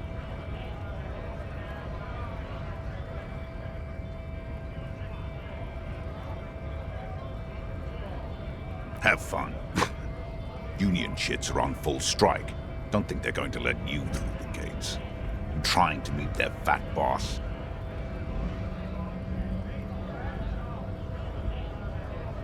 I know nothing about a murder. The mention of a killing sends a barely noticeable shiver of tenseness through him. Interesting. What are you talking about? I'm not. Yes, he's tense. Right to work! It's shameful. Cops doing nothing. You should bring backup. Open up the gates for us. Blockading gainful employment for workers is a crime.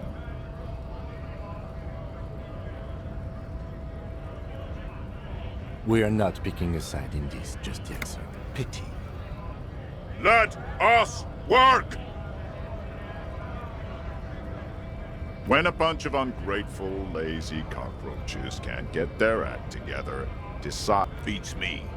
They mumble nonsense about boardrooms and workers' rights, while we have the right to work! There's something odd in the way he carries himself. His set of clothing looks vaguely mismatched. The different pieces of the attire seem ill-fitting. His shirt is far too small and an unpleasantly tight fit, while the overalls held up by a belt.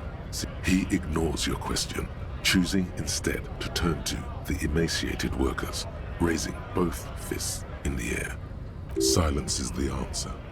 There's something off here, but he won't say what. You've been talking to him for quite a while now. Something is off with this guy. Ask him where he's from.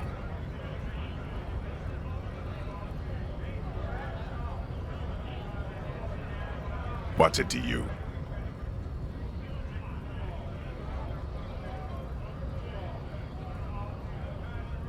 Big mess, caused by union greed. But I only fight for the rights of people.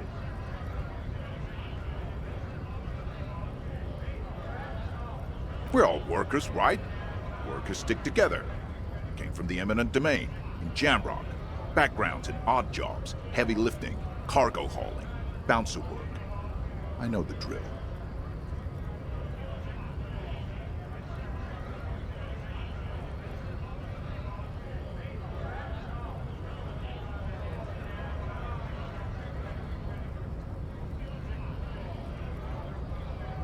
Worked at Territorial. Ring a bell?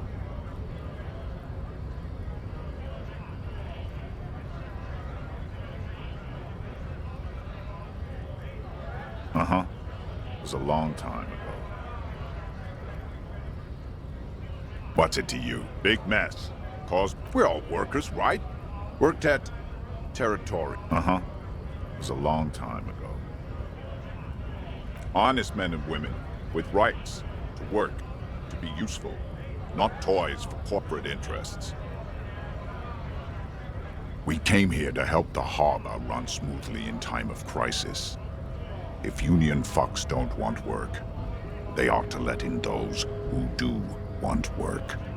I have a question. Why do all these men follow your leadership? You think they follow because I'm big and loud? No. They follow the rules of the market, the rules of the economy, because they were given a job to do! We were promised work. We'd be in there, working. If the bastards, main gate's locked, would take heavy ordnance to bust it open and try to get in through the secretary's office. Door's locked. And I don't mean the scrawny mess punk either. I mean head measurer, or whatever he is.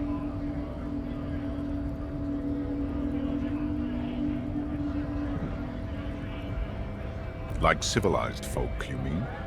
These native fucks don't understand It would be better for the neighborhood if you went home, at least for now, if you can't get in anyway. No! They will give up eventually. Or get drunk. Leave the button unguarded. Then we charge. Not before you get in there and get your ass whooped. Learn by failure, I always say. He might have some advice, but you got to at least try to fight Measurehead first. Return if you fail. What's it to you? Big mess. Cause we're all workers, right? Workers stick together. Came from the eminent... Worked at Territorial. Ring... Uh-huh. It was a long...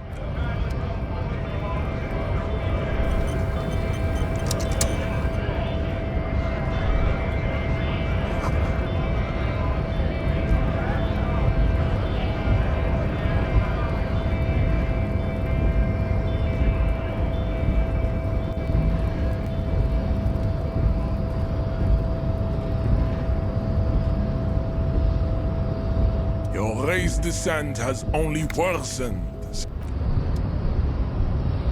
Yes?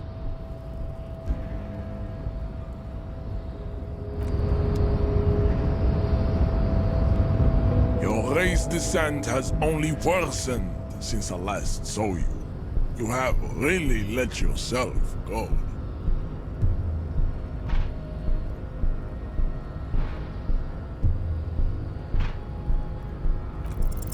Ask what kind of races there are first. classification is core to this stuff.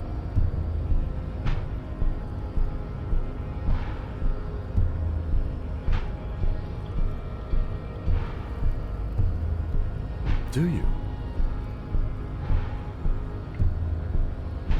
The lieutenant looks toward the harbor's electronic door, and then, to you, he lets out an audible sigh. You are obviously a liberal, Sayerlight. A polyculturalist.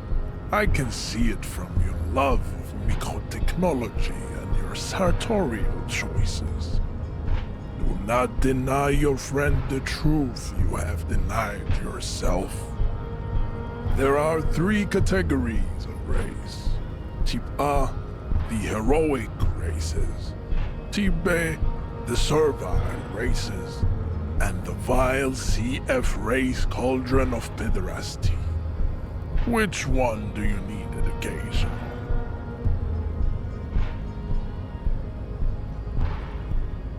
Those are the Simonese, the Areopagite, and the Occidentals, excluding the Maun, of course. The Maun are riddled with eczema to the point where they find it impossible to smile. They are all lactose intolerant, a common result of inbreeding.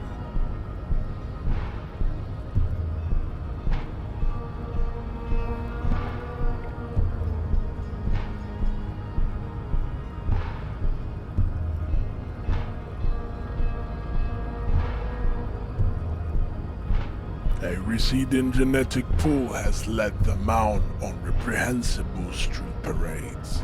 In Maun cities like Stadskanal and Vredefort, wearing wooden clogs on their feet and little green tassels on their hats.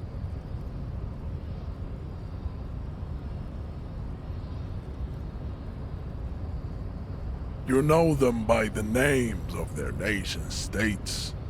The Oranese, the Gotwaldians, and the Königsteiners. My people simply call them Maun.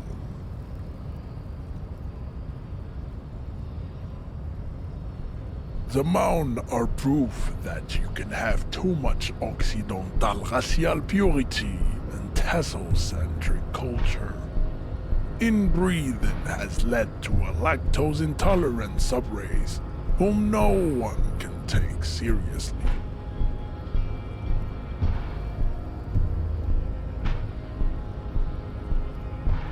The Vespertines and Messenians of Vesper and Messina, the ancient Meteorans of Meteo by the Golden Pisantic Sea, the Surat, the other large Mondial civilization, the Mesk, are too yellow and oleaginous to count as a heroic race.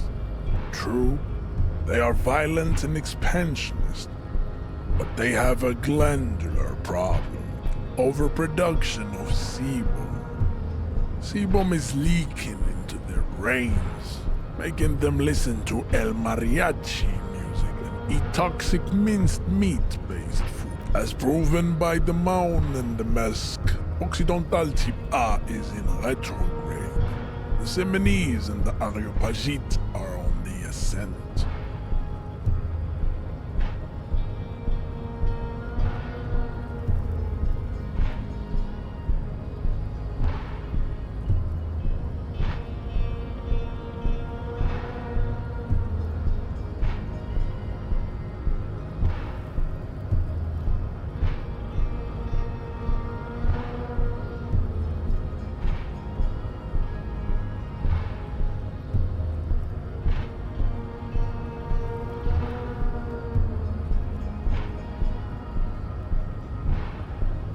The indigenous people of this, the Insulindian archipelago. The Simonese inhabit the southern islands. I am Simonese, from the stock of Ulembuir on Ile de Fantôme.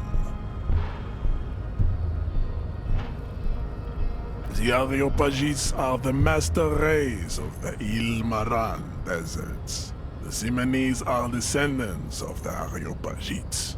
We came here during a heroic migration from Ile Marat to Ansuland, thousands of years before the lactose-intolerant Marne-Reden Occidentals discovered this place. The Areopagites are sleek, long-headed. The Simonese are powerful, mesomorphic. The former is an immutable progenitor, unchanged since the Super Isola. The latter is perfected and adapting. Together they form the Simeno-Areopagite or Simeopagite super race.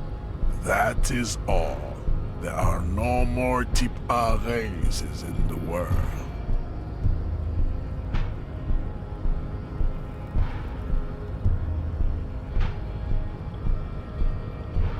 Nature was not capable of more.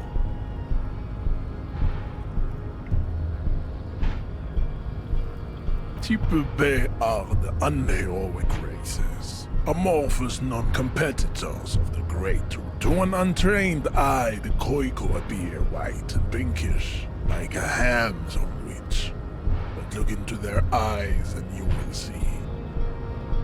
Their pinkness is a racial quality that has to be earned through centuries of advanced ballistic warfare and cultural domination that the Grad people have undergone for drink. The Koiko, the countless micronationalities of Grad, are all inexplicably obsessed with potard.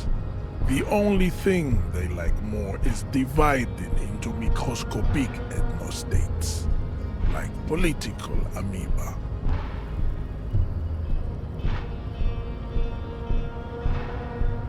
The Vacholians, halfway between type A and the racial cauldron. Two makes to know right from wrong. You tried your degenerate little... Is it 82,000 years that we've been recording history? You have very little idea of what is happening, but that seems a little off.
The revolution came to Ravachol from Grad, in Zarath-ridden potato carts.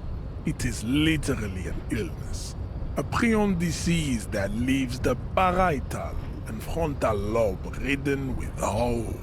The revolution is fatal familial insomnia, a hereditary prion condition passed from the Koiko to the Occidentals. But enough of Tibet mediocrity.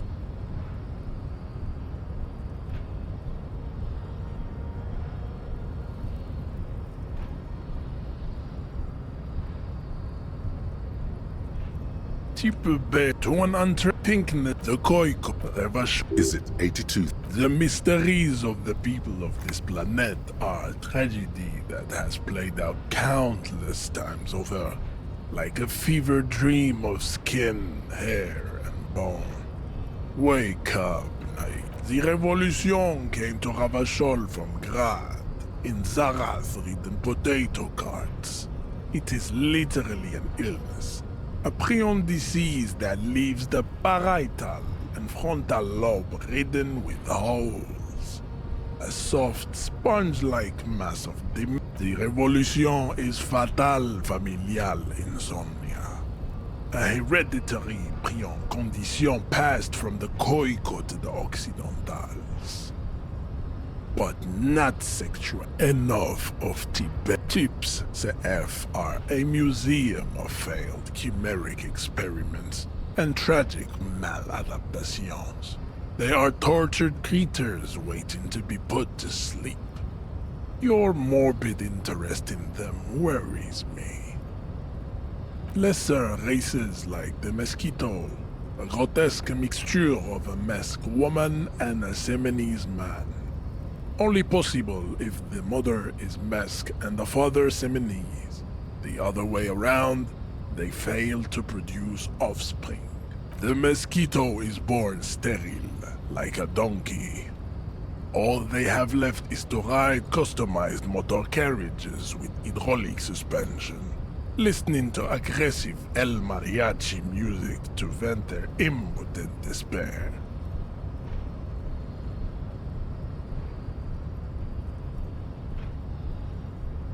Then there is the Simino Koiki Chimera. Are you sure you wish to know of the Simino Koiki Chimera? It is not. The Khoico, as you know, are very servile, especially when they meet the rich man. Racial scientists have toyed with the idea of crossing the Seminese with the Khoico to produce a super worker of Seminese strength and great servility. This will never happen. The Seminese and the Khoico may have similar interbreeding problems as the mosquito. We will never know precisely.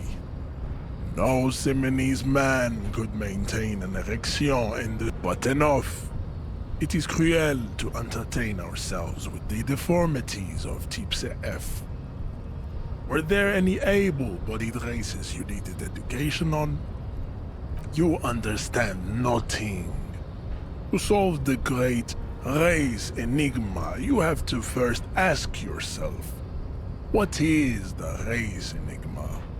You have not even... We will see. Access to the Union is important for our investigation, but there may be another way in, without becoming a race theoretician.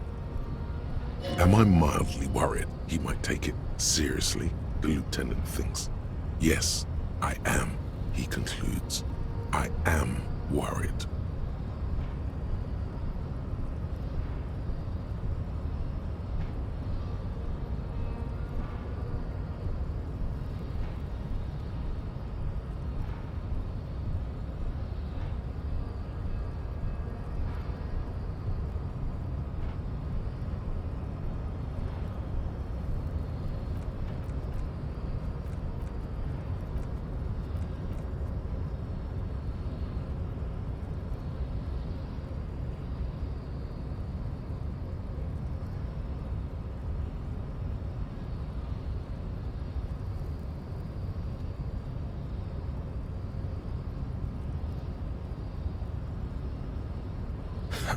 Lost, though, buckled away at the last gate.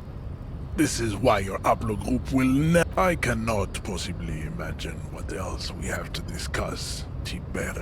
There is nothing fun. Tips, say lesser race. The yes, it is tips. Lesser the mosquito. Then there is the koi. This, but enough. I cannot possibly imagine what else.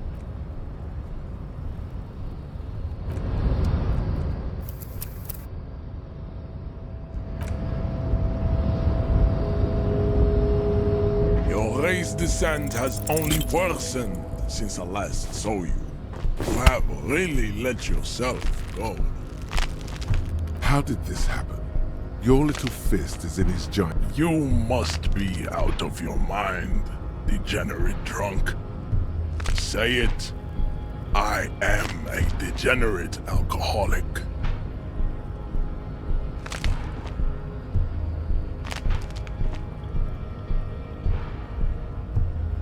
Your fist cracks in his hand like a ripe apple. The words to the song have changed. Say, I am a violent drunk.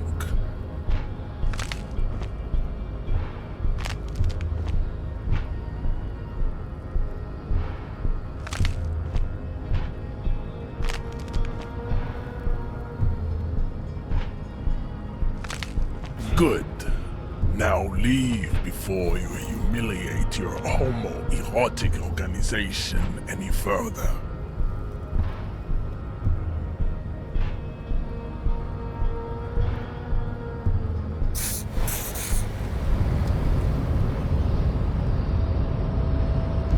I'd appreciate it if you didn't force us into situations where I'm not even sure the one bullet my chamber holds would even prick that hug.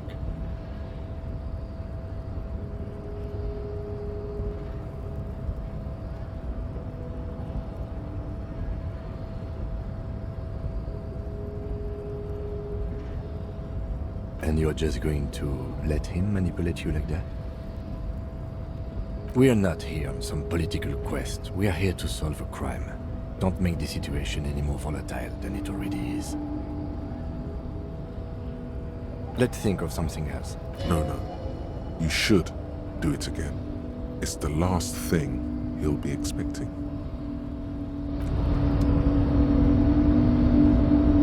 Your race descent has only worsened since I last saw you.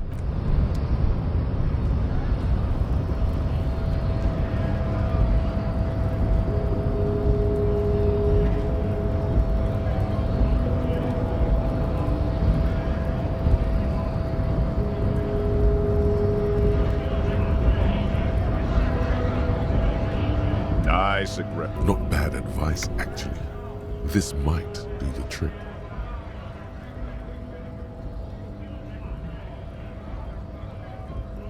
Let's talk about our right to work.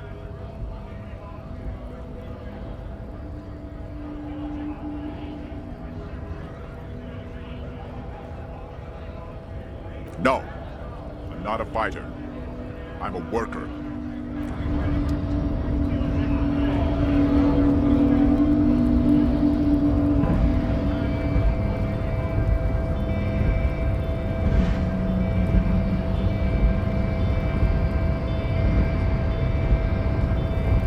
Race descent has only worsened since I last saw you.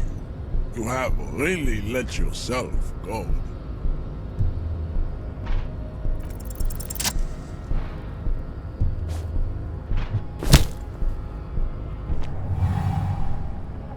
Just like that, instinct took over. A solid strike straight into his throat, into the cartilage. You could swear you felt the soft palate break.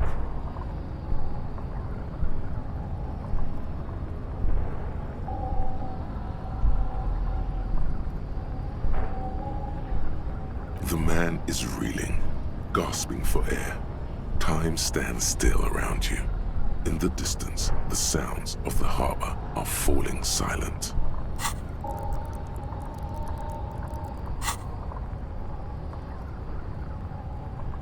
All you hear is a small gurgling sound as a trickle of blood appears on the man's lip.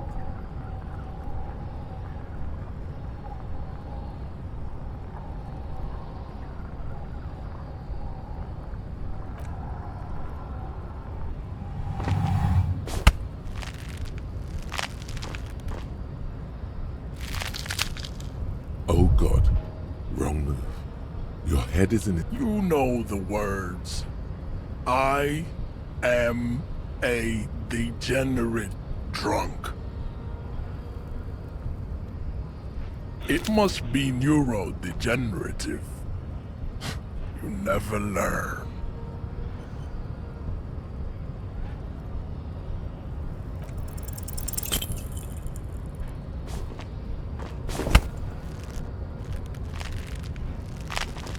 It has happened. Another fit of criminal rage. Who are you? Good. Now go before you enter cardiac arrest.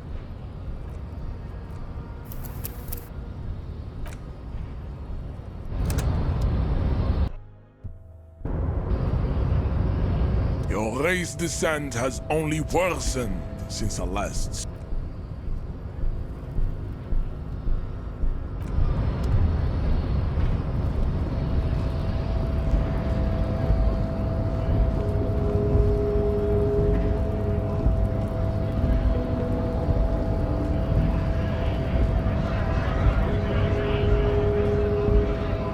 Right to work! Right to... Not if He might have some advice.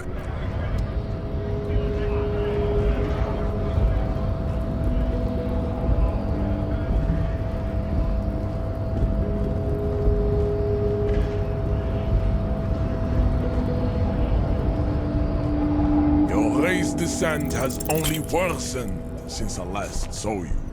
You have really let yourself go. How did this happen? You must... Good. Now leave before you humiliate your homoerotic... I'd appreciate it if you didn't force... I'm not even sure the one bullet might... And you're just going to let... We're not here on some political quest. We're not here on some political quest. Let's think of something... No. You should.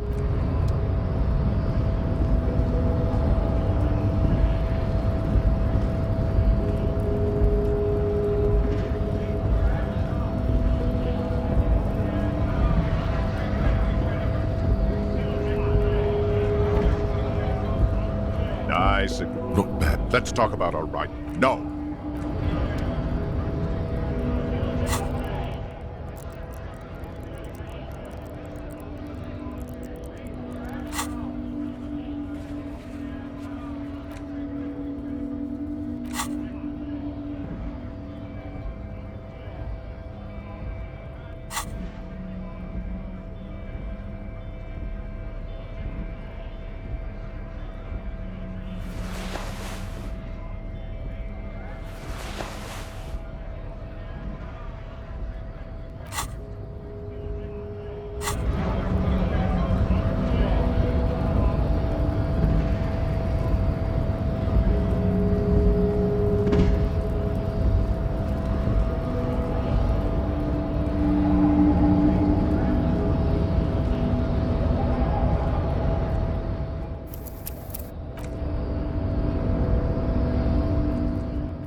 Your race descent has only worsened since I last saw you.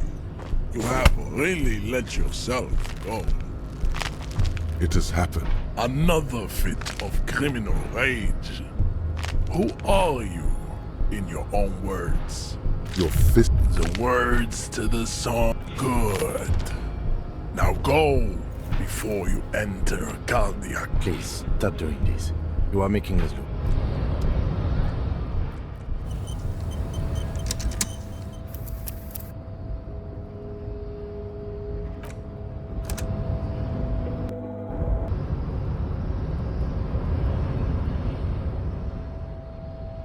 Your race descent has only worsened since I last saw you. You have really let yourself go.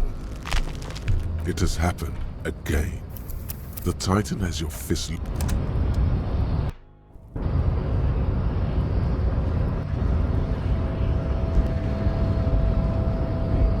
Your race descent has only worsened since I last saw you.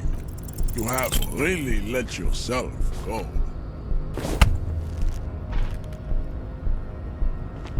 It has happened. Another fit of crimp. Your fist.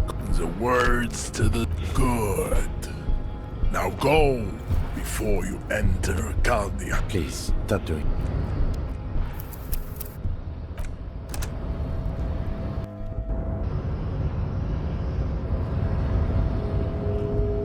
Your race descent has only worsened since I last saw you. You have really let yourself go. It has happened. Another.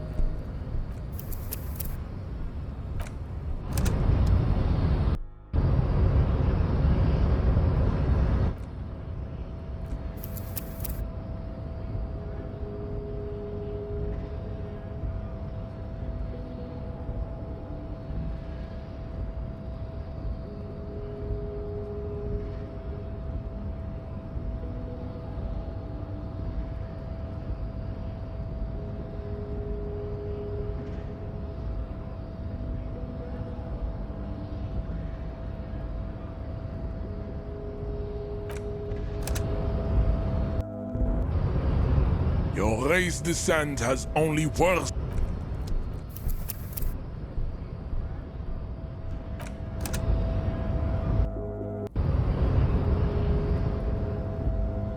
Yes?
The tear machine stands in the corner. A sign says, 1 bottle equals 10 cents. Oh, that's the tear machine. It's a machine for tear. You know, you find tear outside, like, you need a bag, I guess. We used to have some, but we gave them all out, so feel free to use it if you find a bag, though. I'm sure there are some out there. Some. You see several packaged raincoats fill a low shelf beneath a display of... What is what? It's a raincoat. If you want to buy one, then it's only... A small cabinet on the wall is filled with various medicine bottles, nasal sprays, and... Just ask me if you need anything from St. Baptiste. We don't stock prescription meds, but we do have Nosafed, Duramine, magnesium, and Hypnogamma. Yeah, there's like an ampule somewhere.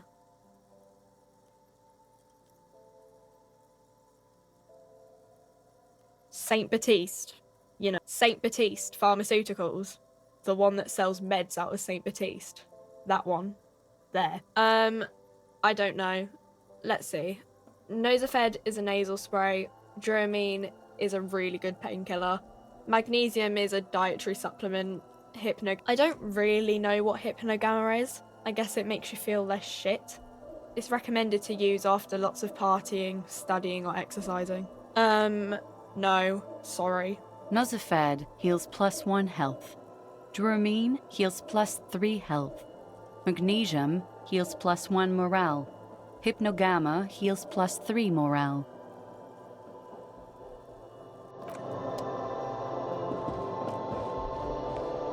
Welcome to Frit. Feel free to look around or something. What's that magazine she's reading? You mean this? This is Pop Stars. It's got, like, famous people in it. It's not for sale. Looks like it also has something called Police de la Mode, featured on page 34. This speaks to you.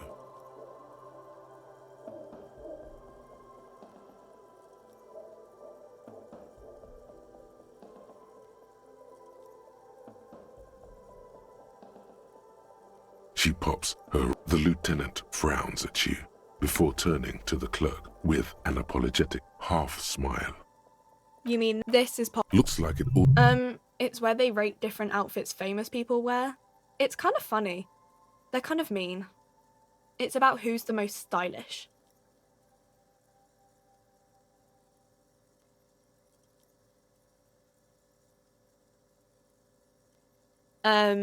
No. We are not the fashion police. You mean this is... Looks like it also has some... It's where they... No. We are not the fashion police. I don't know. Frit? A 7 to 11 grocery. I think they think that the extra T makes it funkier. It doesn't. Okay. I'm not really supposed to be chatting to anyone, but, I don't really know anything. I mean, I know it's there, but I haven't seen it, so... Not really. No. I didn't know him at all. I don't know, really long. I don't know. No need to worry. It's just standard procedure for us to ask around. If you hear anything, let us know, okay? Okay. Uh-huh.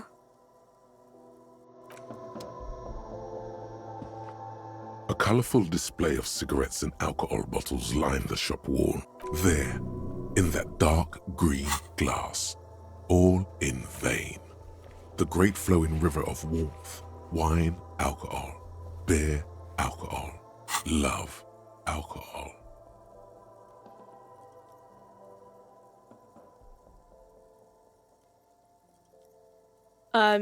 Sure.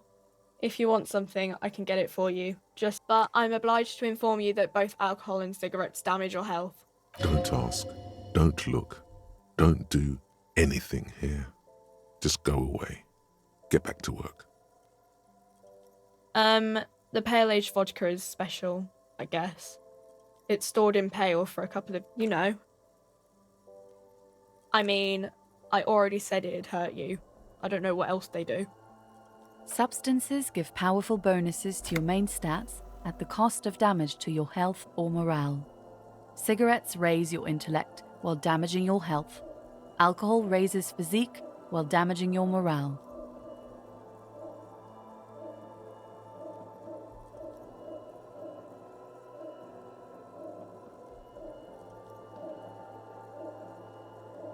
Use medication, like Nosifed and magnesium. No, Frit only sells legal drugs, like the law says.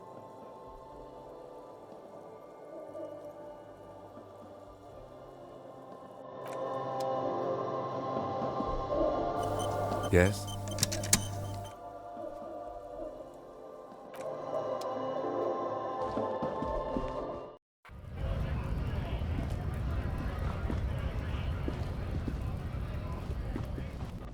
Looking for something, Aunt? It's about not the most popular topic nowadays with the coin. I'm not just. People who've studied these things say that you and me... Oh? Don't push your...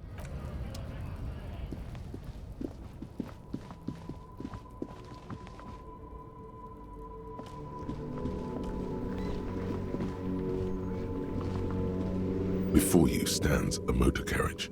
The bodywork is covered in blue and white livery. Vapor emanates from the large engine on the back of the vehicle. It hasn't had time to cool off yet. This must be the infernal machine that tore you from oblivion. In the cabin, you are welcomed by a set of steering levers, a radio microphone on a hook, a pull-out toolbox under the seat, and the soft glow of the fuel preheater gauge.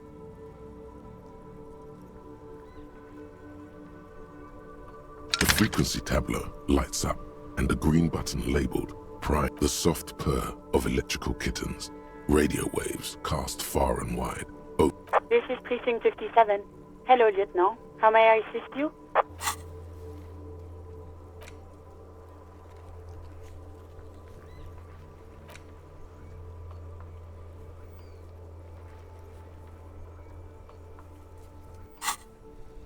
Hello, Alice.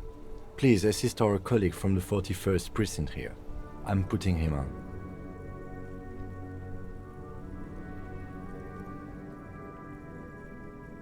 This is Officer Alice Demetri, Precinct 57. How may I assist you? Just a second, officer. 10-2, 10-5. This is 41st. Come in. Over. A scrawny old man sits in a dusty cubicle, smoking, with a large white rectangle sewn on his vest. In front of him is a box-shaped apparatus with an array of wires and antennae. 10-4, what's your status? Over. 10-18, 10-20, over. State your message, sir. Over.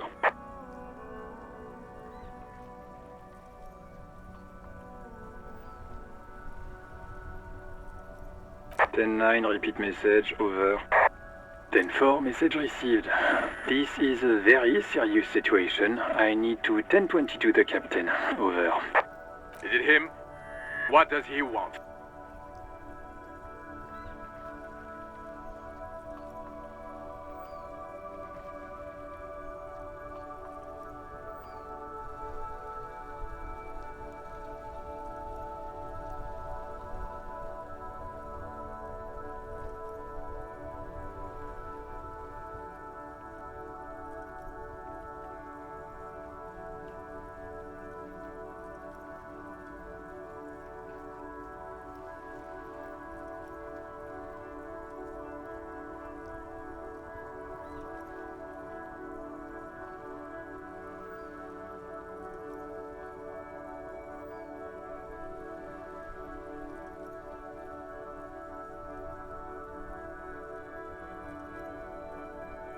Says he lost his badge and needs to report it.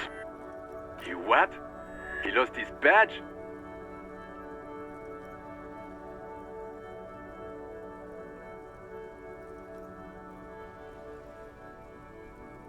Who lost his badge? Dick fucking Mullen. Who do you think?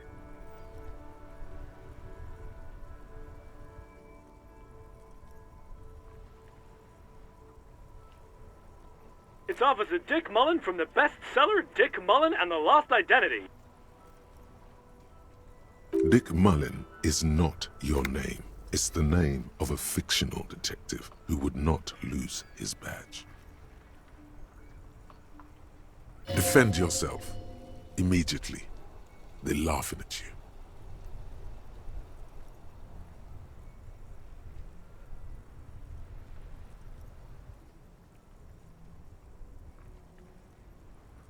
He says this has probably happened to other policemen before him, and... Oh god damn it! Is he fucking kidding? The whole station's gonna be dicked for this. Satellite Officer Vikmar is wondering if you might be joking and adds that this tarnishes the reputation of the entire station. Over. Mullen dicked us. He's asking you to stop, says this is serious.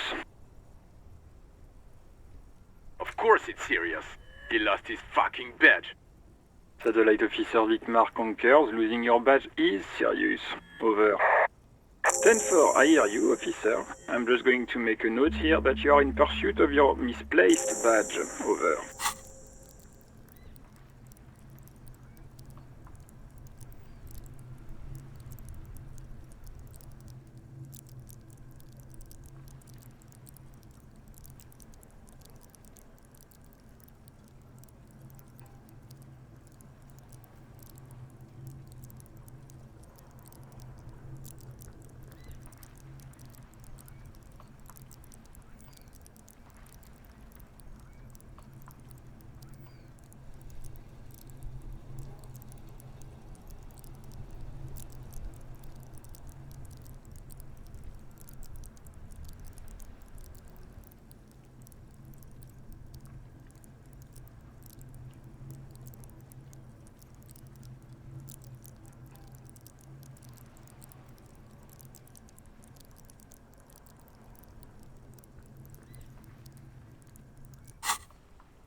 Fuck me. Mac, come here. You've got to hear this. Dick Mullen lost his badge. What's going on? Super Cop here lost his badge.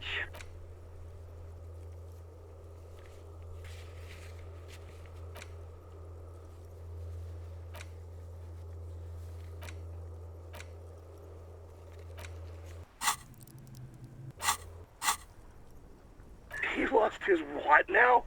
His badge. He lost his goddamn fucking badge. He asks you to please stop saying he lost his badge. Why? Did he find it? Sergeant Orson was wondering if you found your badge yet. Over. You don't have a comeback. Sorry. It's hard to think like this. He's not replying. Looks like he's still looking for it. 10-9, come again. I didn't get that. Over.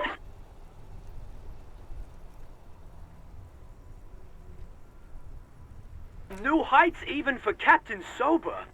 Ask him. Ask him if he's lost his gun too. Sergeant Orson wants to know if you lost your gun too. Over.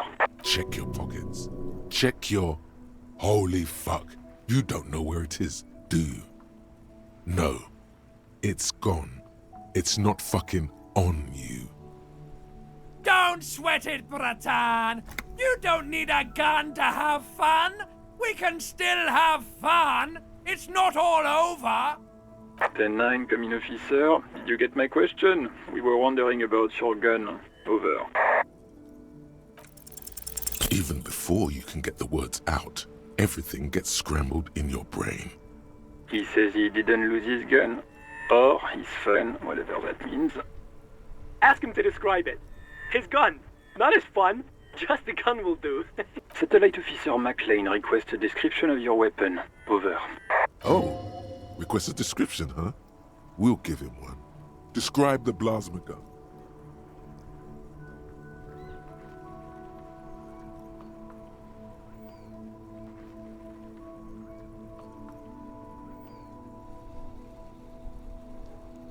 He says it's just a regular gun. Sounds like he's being deliberately Detective Mullen has done it again. Where's my gun? Dear God, he lost his gun. Oh my, I can't. This isn't really a laughing matter. Mac can face a giant of Coco Nur by himself, but Disco here made him piss his pants. Oh, I can't. Fuck. He lost his... Ask him if he still got his wiener. Oh, man. I'm not going to. Ask him. Sergeant Orson here is wondering if you are still in possession of your genitalia. Over. That's a negative. Not going to say that. Over. What's he saying? Share with the class. He said he sodomized your mother. The prick ate Mama's vanilla waffles at the captain's birthday party. Some nerve he's got. Sure her vanilla waffles were the only thing he ate? Shut up, Chester. This isn't funny. This is my mom we're talking about. Tell him to apologize, right? Sergeant Orson requests that you apologize for the claims you made about his mother. Over. Mac, he says you shouldn't have antagonized the Firewalker in the first place. Who? Satellite Officer V. I'm afraid he might be referring to himself as Firewater. Firewater? He's lost it. Fuck it. Tell him to find his goddamn badge and gun. That's the only thing that matters. Satellite Officer V. 10-4, affirmative. Officer is in pursuit of his firearm. Oh, God, Officer, do you need further assistance? Over. 10-4, I hear you. I don't have the authority to enter with. What does he want? He's asking for money.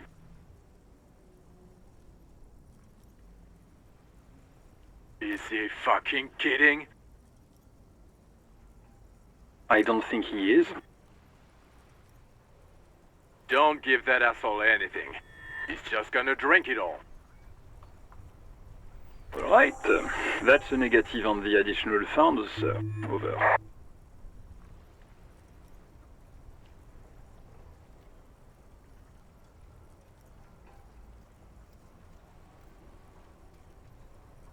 He says it's important to the case. He isn't getting a red cent. You can tell him that. Request denied, sir. He says he's in trouble, doesn't have a place to sleep. Well, I guess he'd better crack the case before sundown then. Vigmar said...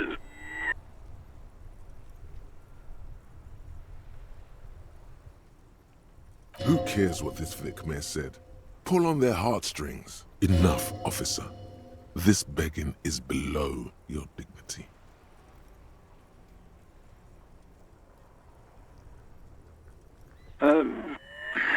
Listen. It's okay. You can do it, sir. Over. What is he saying? Did you want anything else, sir? Many of your colleagues are also here. Over. You really need to get your shit together. This is nearing a complete meltdown. Suddenly, the necktie feels like a boa constrictor around your neck. Hey, if you don't want to have the most intense orgasm of your life, fine. Don't. He terminated the connection. I guess he was in a hurry. The radio falls silent and lifeless. What was that? It's okay, detective.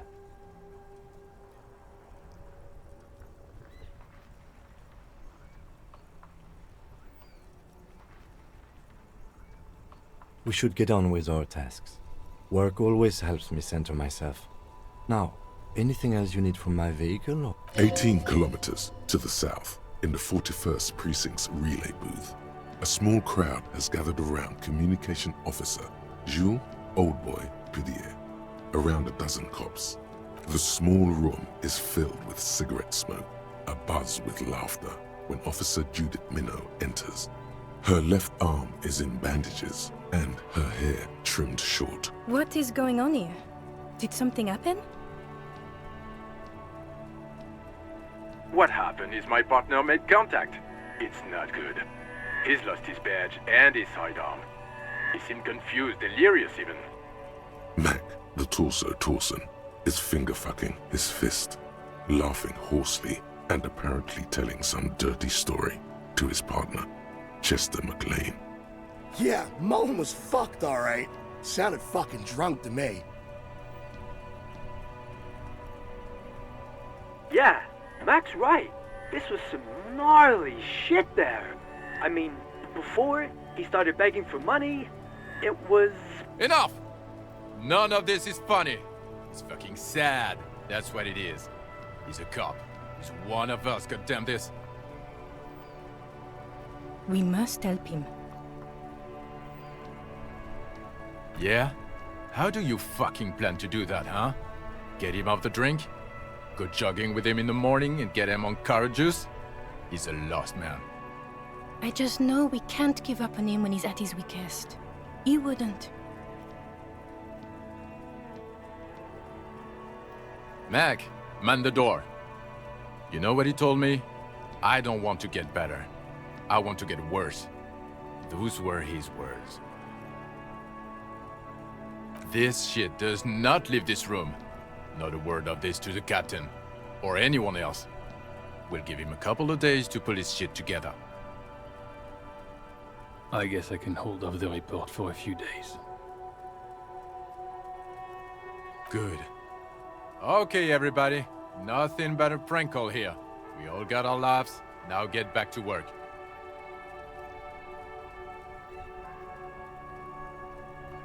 Far north, on the other side of the motorway, the officer quietly hunches with his hand in the motor carriage. This is Precinct 57. How may I assist you? Of course. What is the number, officer? Yes, hold on. Her no- Received. Hold on, officer.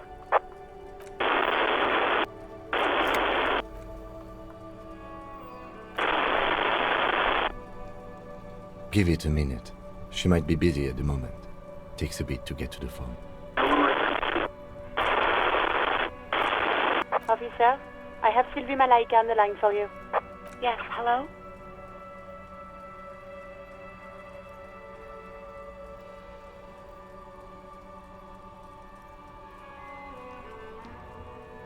Oh, right. Hello, officer. What can I do for you? You can hear resentment in her tone. She's not thrilled to be talking to you again.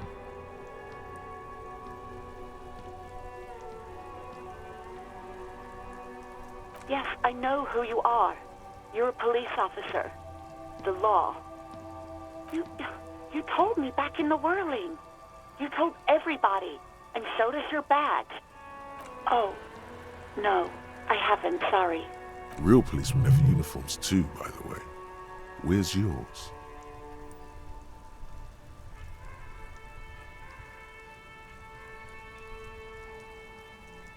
He's in plain clothes, voluntarily. It's different from not knowing where your uniform. There are officers who wear the signature Perseus black uniforms to the highest ranks in the RCM and end up buried in them as well. Others do it more casually. Looks like you're one of them. You mean, why did I leave the bar? Honestly, I'm not really comfortable discussing it with you, sir. What? No, why would you even think that?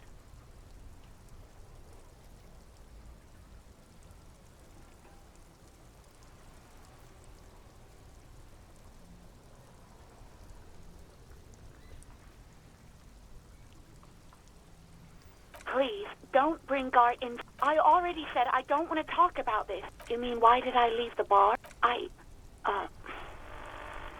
Let's just say I left because I needed to get away from someone. You know whom. You think you hear a sliver of accusation in her. Don't be paranoid.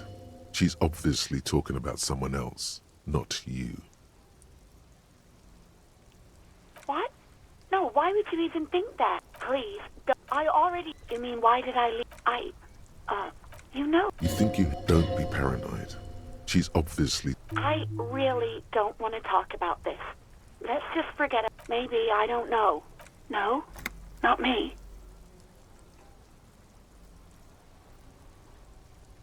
No, sorry. I don't. Not a lot of people have phones around here. People don't have the money to have the cables put in again. They use the Union's phone, or the one on the coast. It was someone else. We'll find them sooner or later, officer. It just might take a while. What? Of course it bothered me. But I thought the Union already knew about the corpse.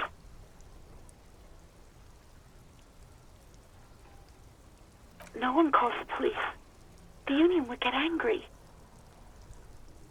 You know, what the Union says goes. People listen to them and they take care of their own, which is like everyone here. Garbage.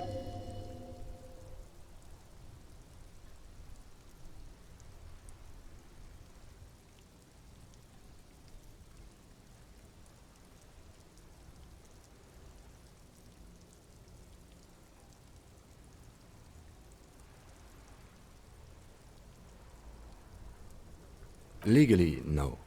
In reality, yes. Martinez is de facto policed by the Dock Workers Union. Words are not necessary to feel the lieutenant's discontent for the situation.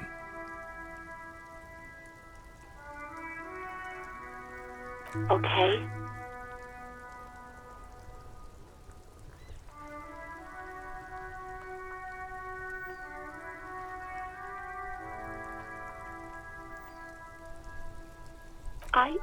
I didn't want to get in trouble with the others. Push her further.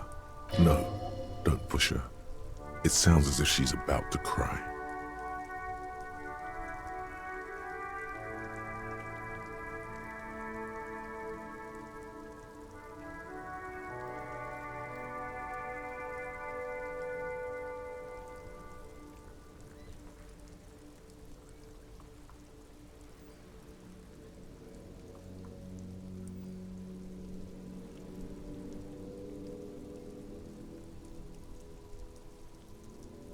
The other people who live around here. Local people, I didn't want trouble. Her voice is resigned and weak.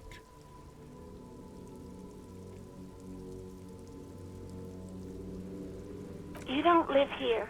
You don't understand. Squealing is frowned upon here. Please, I just didn't want any trouble.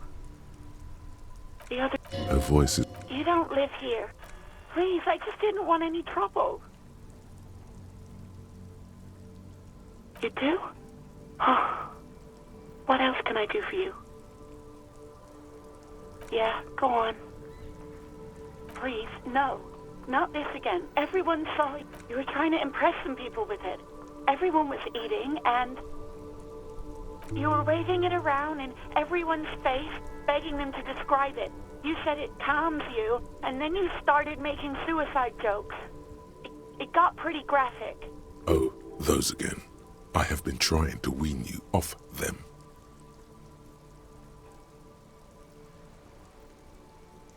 You know, when you put your gun, your actual gun, on your temple and pretend to shoot your brains out, off of that, people don't like that. Some poor sod was trying to eat his pudding while you were screaming, spit flying, imitating the mercy shot right next to him. Spat some in his food. I don't think he touched it after.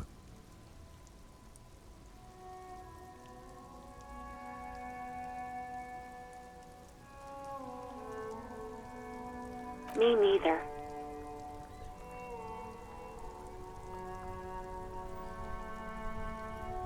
No, please, no more suicide threats. There are way more inventive ways than a gun to leave this world. There is silence on the other end of the line. No idea. All I know is next you were waving around money instead, saying things like big bucks cannot lie and guns can't buy money, but money can always buy guns. It almost looked like you pawned it. But believe me, I did not ask. Uniform? I never saw you in any uniform. You had your things on. Somewhere in a dank rental apartment, 2 police officers stand in the dark. Trash and liquor bottles cover the floor. One of the men, trying not to slip on old newspapers, makes his way to the window and pulls the curtains apart. Roaches scatter as the light comes in. God damn. Officer Michelle Elfboy Williams speaks to himself. His partner, Sundance Fisher, looks at the patrol uniform he's wearing, then at an identical suit frame on the wall. It's blue and covered in dust. Let's get the fuck out of here. He turns to Williams. He hasn't been here in days.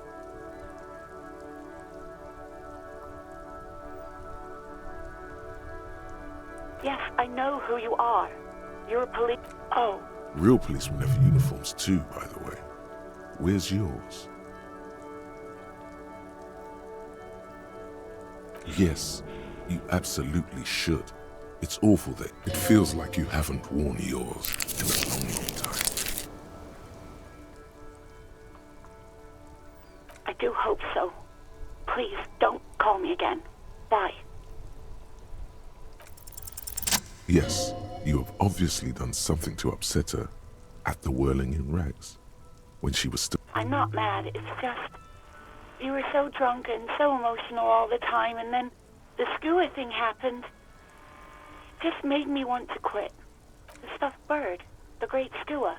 You threw it against the wall while screaming, "Fuck that bird," and laughing like a maniac. I think you said it had been giving you shit ever since you got there.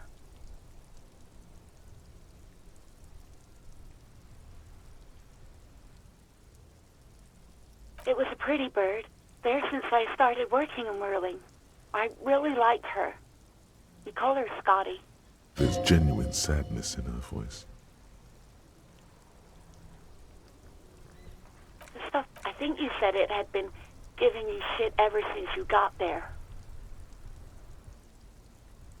Yes, well... Yes, obviously. You were the worst client I've ever seen. And I have seen so many assholes in this place. I've had sailors fighting, union guys grabbing my ass, kids stealing booze. Once a guy was glued to the karaoke machine every night for 2 months. But you, well, you were worse than all of them. Honestly, you were getting borderline aggressive.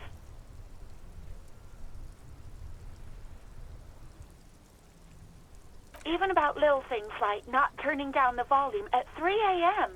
I even liked one of those songs you kept listening to on repeat. No more. I hate it now.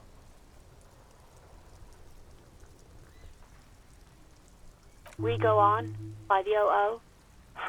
I can't listen to it anymore. You've turned it into a parody.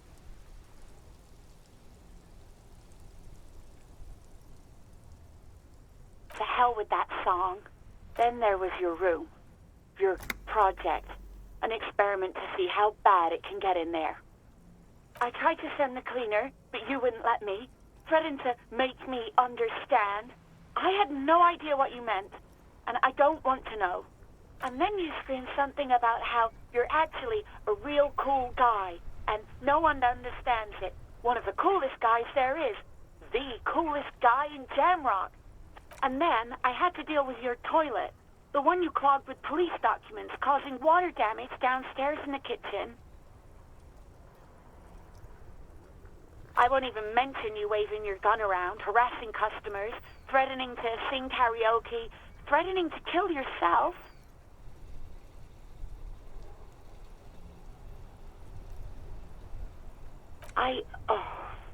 The ones I had to wrench out of your toilet. Damn it, I don't remember what I did to your damn papers. I don't remember every little thing I do. Especially when there's a hurricane loose. It's your fault for losing them, not mine. Something in you wants to immediately forget about this, as if there was a reason you threw them away. No, you really weren't. You were simply the worst.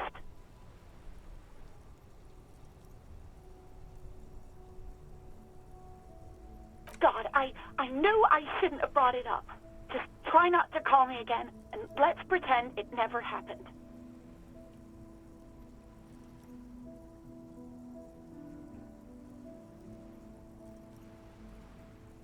Wait, really? No, this is absolutely not true. I like Guard. I really do. No, I was actually flattered. I've always liked him. It was just bad timing. With the corpse and all that. There's a pause.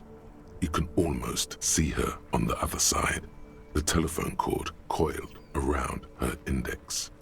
I didn't know what to say to him later. Then you came and destroyed the place. So I left without explaining. I should have told him maybe.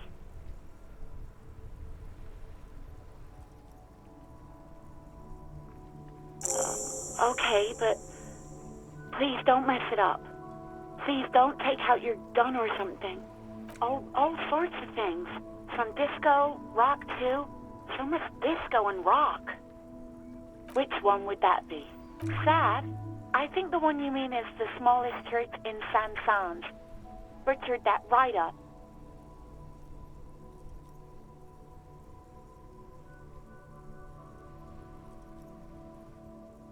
Interesting. You still have to find it, however.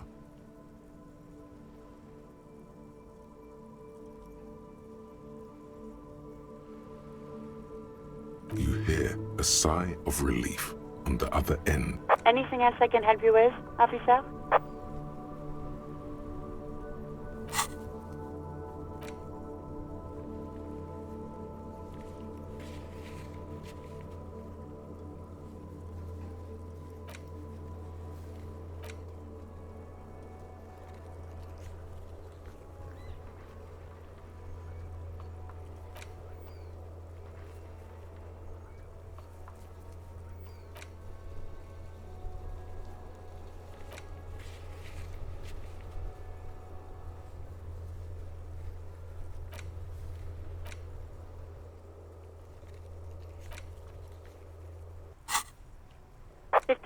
In the cabin, you see a set of steering levers. A metallic drawer slides out from under the seat. Take what you need, officer. It's going to be a long case.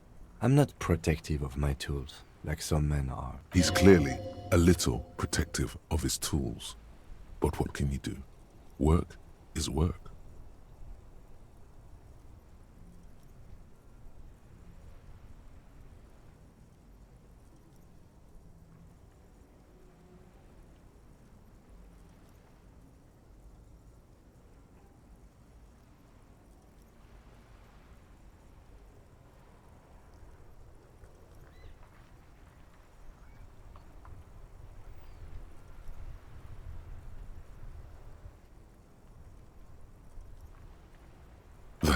claws are long and sleek. Snap, snap, go the cutters in your hand. The pry bar feels nice and cold in your hand, useful for opening all sorts of doors and lids.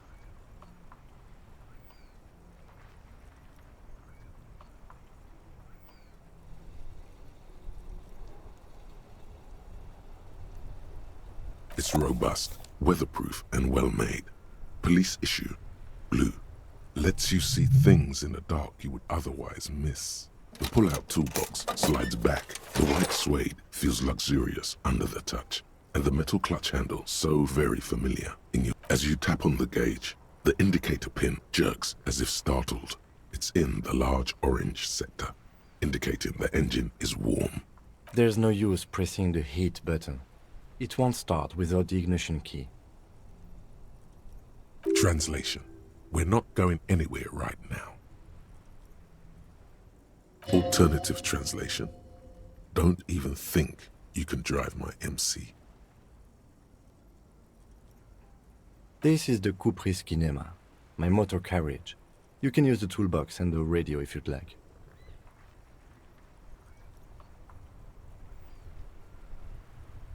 Motor carriage, motor carriage. Something bad with a motor carriage. A dark lump rises in your throat.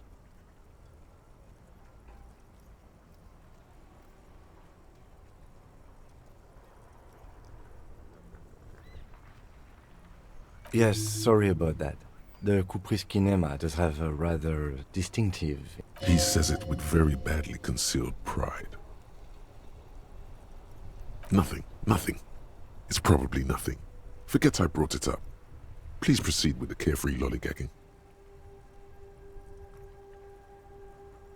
No, I'm afraid not. We have a murder case on our hands, remember? The Caprice Motorcar does provide most of our patrol vehicles, yes.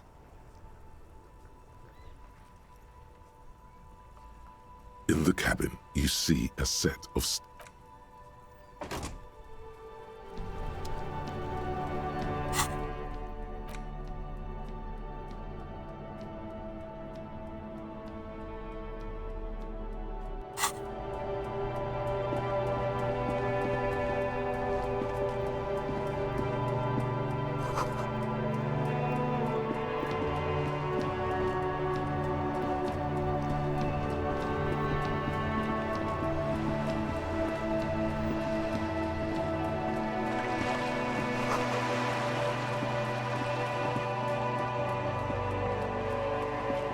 Hello, sir.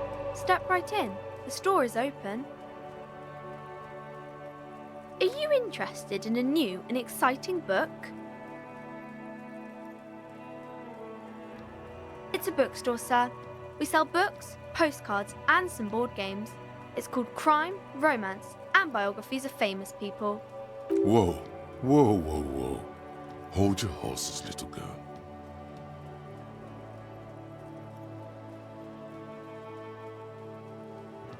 That is a book. They have stories inside them. It's like someone told you a story in a postcard is a small cardboard picture. You can write a few words on the other side and send it to your friend or beloved. She is unfazed by your questions. She would consider it impolite to point out any perceived weirdness. Board games are like little games on a table, made to pass the time. There are several different ones, but sailors here mostly. My pleasure. Anything else you'd like to know?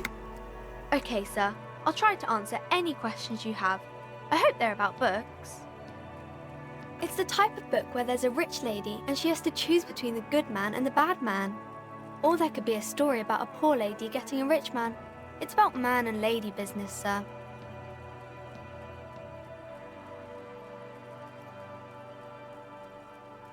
That's really not a proper romance story. That's more like everyday life. I guess, yes. People in books are always very interesting, especially the romance people. I haven't read many of those. Maybe you should ask Mum.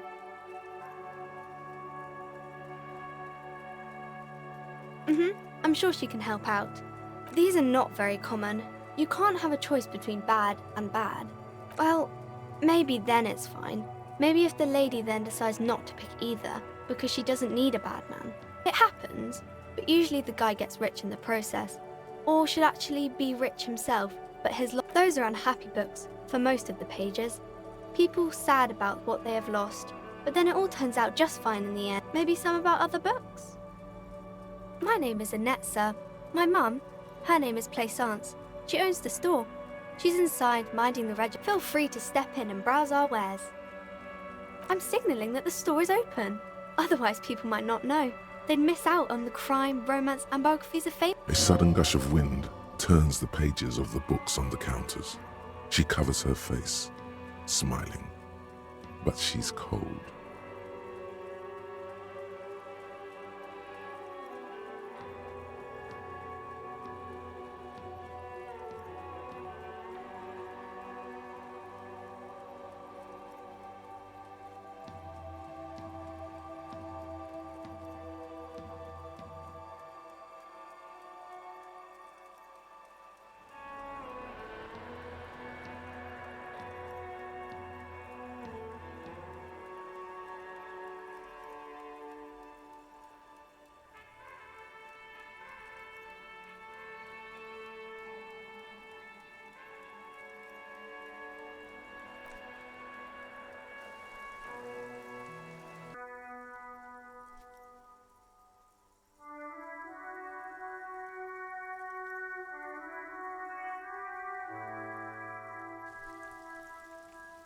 Kind of you to offer, sir.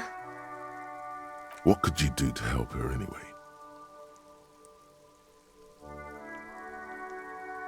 Oh no, sir. I'm happy to help Mum by luring in customers.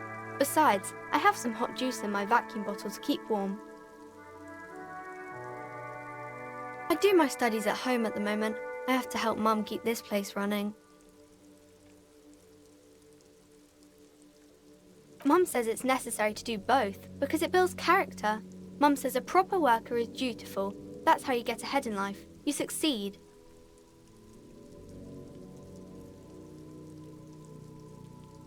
Mum says it's peachy. She was a little afraid at first. There's talk about this house being cursed. Behind her, the window has been boarded up. You sense the boards creaking, twisting for a second. Cursed in the way that makes them say that no business has ever really thrived here, sir. That they all go... Exactly. But we've been doing fine so far.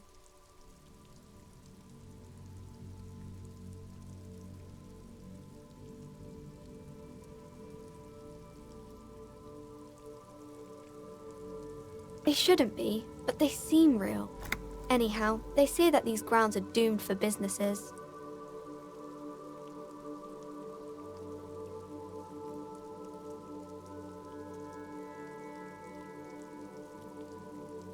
Of course, sir.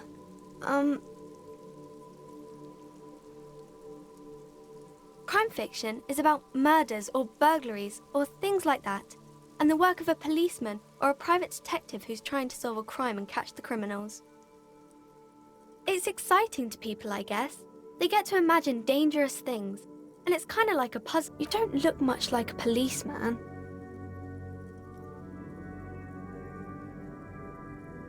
Didn't mean to offend, sir. Sorry, sir. It's just that you don't look like Dick Mullen.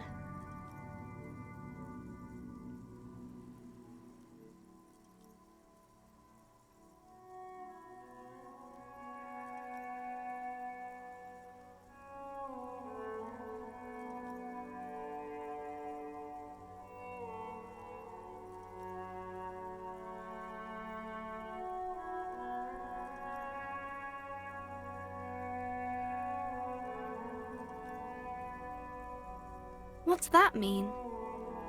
And everything's better now, sir?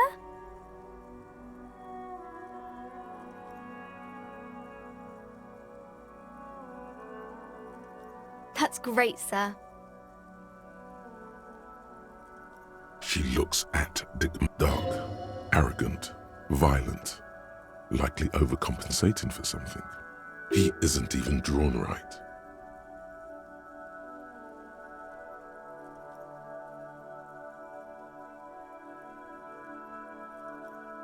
She examines the cover, trying to gauge the inner workings of the detective.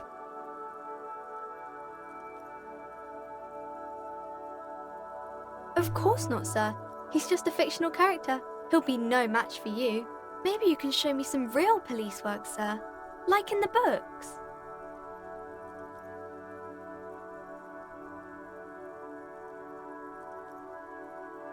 No, sir, I can't. It would be too tiring to refrain from it. It's already tiring enough to remember to say it all the time. It's nice of you to say I could stop, though.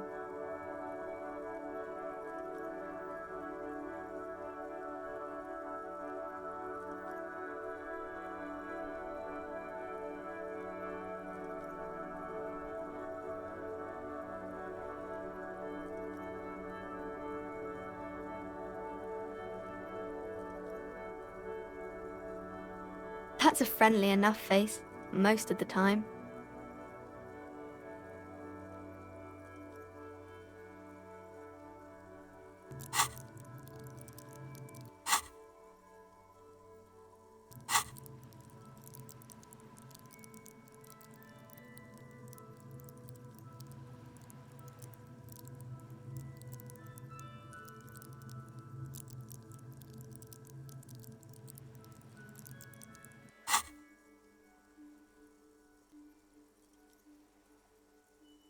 Oh, kings and queens and generals of old, or artists and writers, or musicians, those kinds of people. There's usually something extraordinary about them.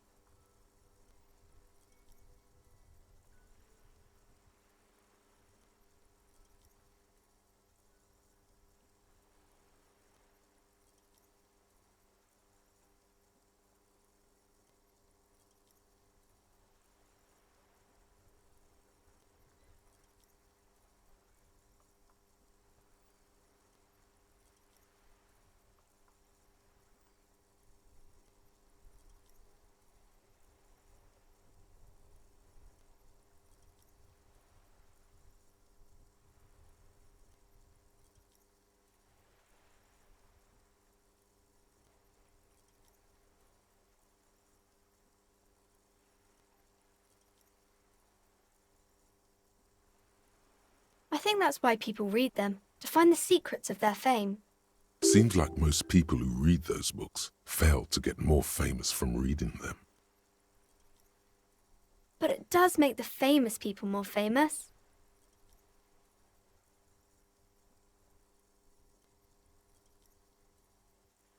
Okay, sir. The girl keeps her hands folded, hidden. Why is that? What do you mean, sir? She knows where this is going. She looks around anxiously. Her hands remain folded. The lieutenant stands by, looking at the two of you with a facade of true professionalism. He is far more intrigued by the situation than his poise reveals. She brings out her reddened hands, her nails frayed, nearly chewed down to the flesh. And you knew this from me keeping my hands folded?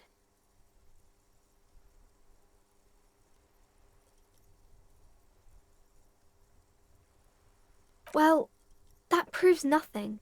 Anyone could do an easy deduction like that. She actually is impressed. This is more like a defensive reflex. She nods, half provocative, half enthusiastic.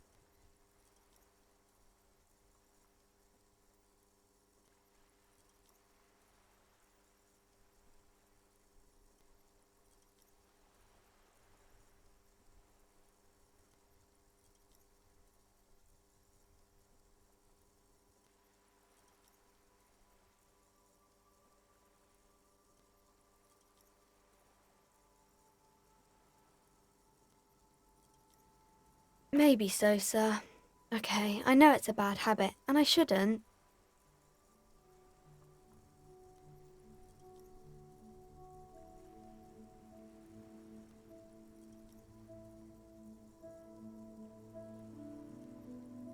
It was okay, sir.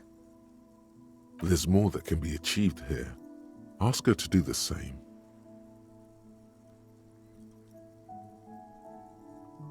You're quite sober. The lieutenant does not flinch at the comment.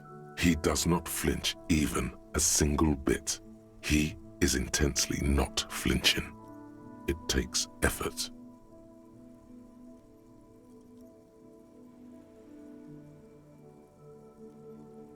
Because you usually aren't.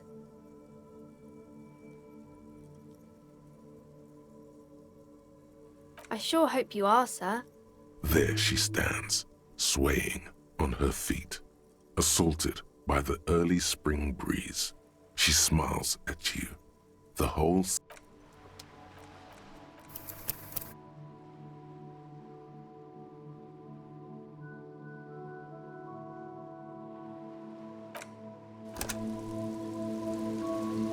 Hi, Ace Detective.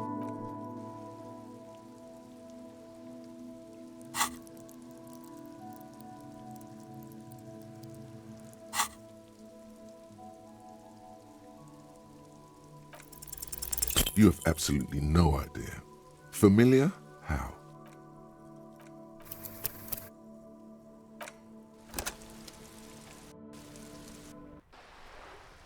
Hi, Ace Detective. Are you here for more books? Because you know each other. She's been talking to you so openly because you've talked before. Yes, I stand in this spot all the time. You've been running around all week without your shirt on, sir. Telling people about being a star or something. Of course, you stopped by a few times. You certainly look better than the last time I saw you. Yeah, I can see. You don't have party eyes anymore. Party eyes. Yes, of course. That makes sense. I'm not surprised children have seen you running around with party eyes on. You know, like a cat in the dark, all big and wide-eyed. It certainly looks odd on a man. The swiveling eyes of a loony drug addict. That is what she meant. You were probably gurning too. Fuck yeah. You should get some party eyes right now. Snap those sequins on you, boy.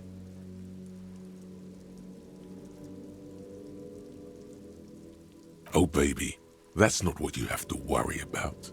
Worry about the important thing. I didn't know I had to do that.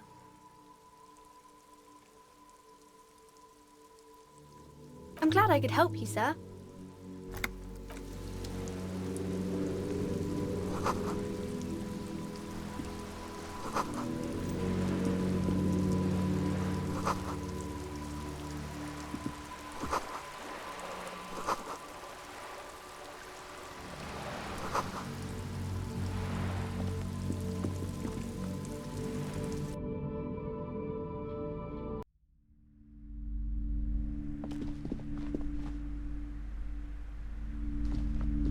A small mountain of colourful board games. Wonderful board games, sir. The Viticulturist is a classic for sure. Or perhaps you'd like Archipelagos of Insulinda, a very educational game for those interested in geography.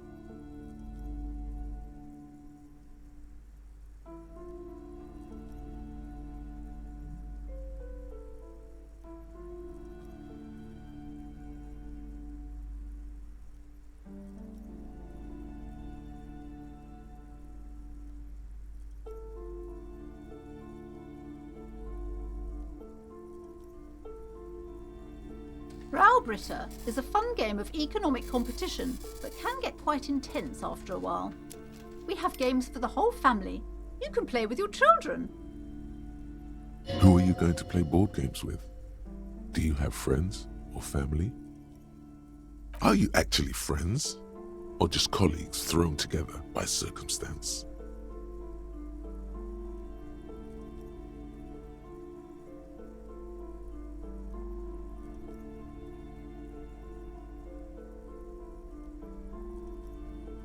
Friends are technically like family.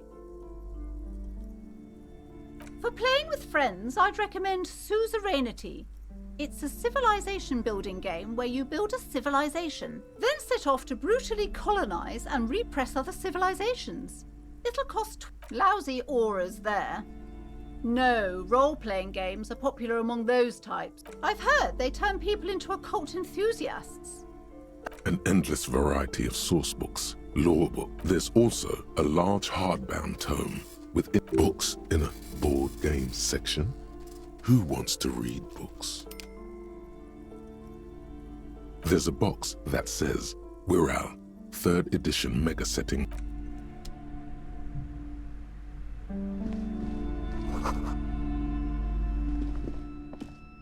The display rack is brimming with worn paperback. Oh, Man from Hjelmdal.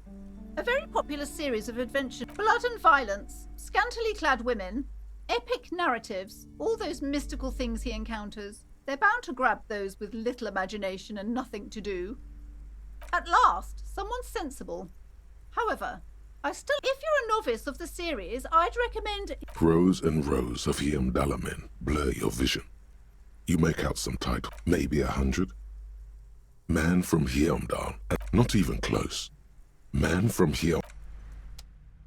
The display rack is brimming with worn paperbacks featuring an extremely muscular, sword-wielding barbarian on the cover.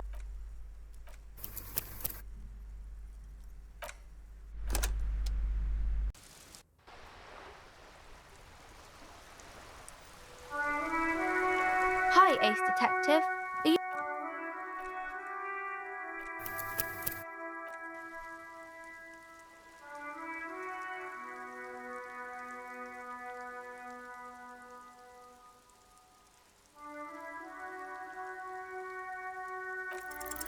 Because you know each other. She's been talking to you, so... Yes, you've been running. Of course, you've stopped by a few times. Yeah, Party I'm not... you know, The swift... Fuck yeah. Oh, baby. I didn't know I had to do. I'm glad I could help you, sir.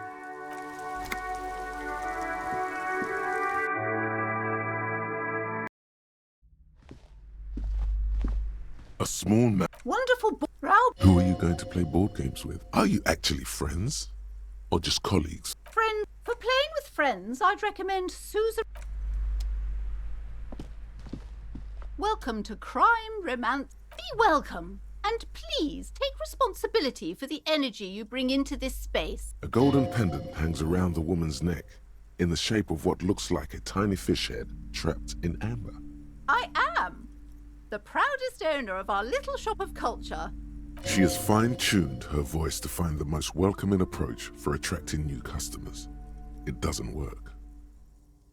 Annette, yes, my daughter. I hope she wasn't slacking off again with her nose in science fiction. Tell me, what wonderful! Did you talk to her? Great! On a scale of 1 to 10, how compelled were you to... Her opinion of her daughter depends on how well she lured you into the store. My precious, her dedication brings joy to my heart. If you have children, I hope they turn out as great as my Annette.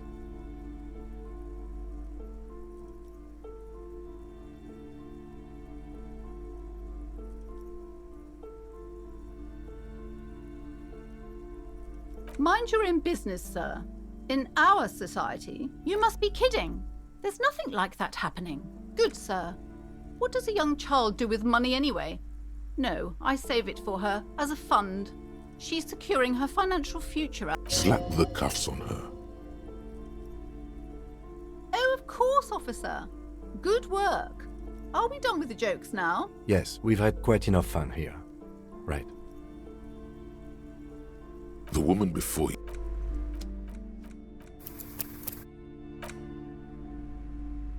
Hello again, esteemed officer, and welcome to Crime. God, I've told her not to do that. It's disgusting. And I told you to mind your own business. This economy is a mysterious force, like cosmic weather. Mysterious. She can, if she has enough willpower. This is what's called growing pains. Come on, ma'am. It's obvious she can't do anything about it. You are placing an unnecessary burden on a young child. She stands stiff and severe. Oh no. Hold on. I need to invite her inside there. I don't know what to say to you. My husband, he tries to teach me business lessons. I have what my mother called a dull mind. All this stress. It sounds like both the husband and the mother treat her the way she treats Annette.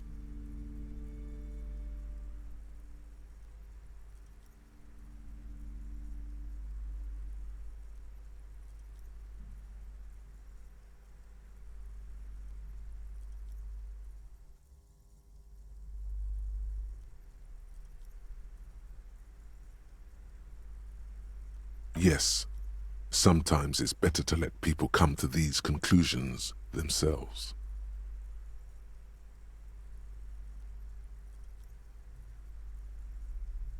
Yes, I'm afraid so. A real treat she is. It would be nice if she had... No, we couldn't have afforded more children, really. Not in this economy.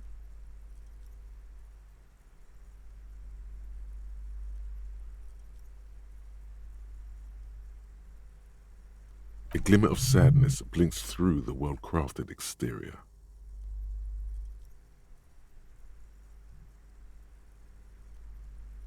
We're quite busy people, you know, my husband and I. Quite busy.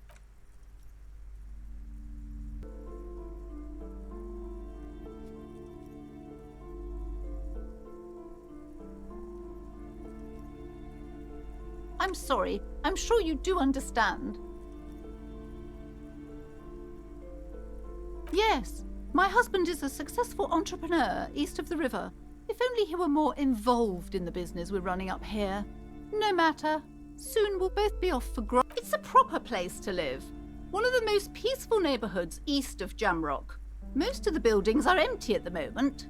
It's a great opportunity to get ahead of the crowds. Better he made the initial investment. Since then, he's been what you might call a silent partner. She's been too busy helping me here, so she studied at home this trimester. I assure you, I of all people understand the importance of education. She will be back in school the moment the store takes off. The woman looks aloof, her features much softer. Occasionally she glances. Goodness, you were already doing good, browsing the shelves. Why'd you stop? Don't you feel everything is on the shelves. Take a look yourself. The shelves She smiles and nods. See.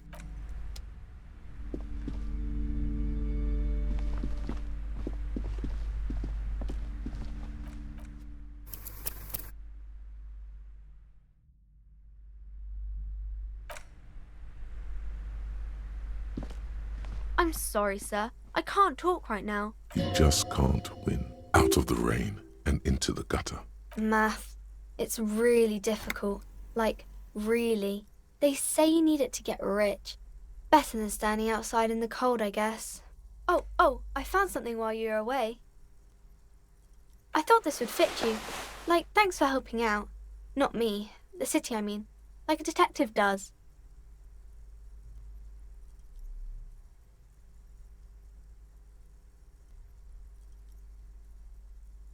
Just what Dick Mullen would ask.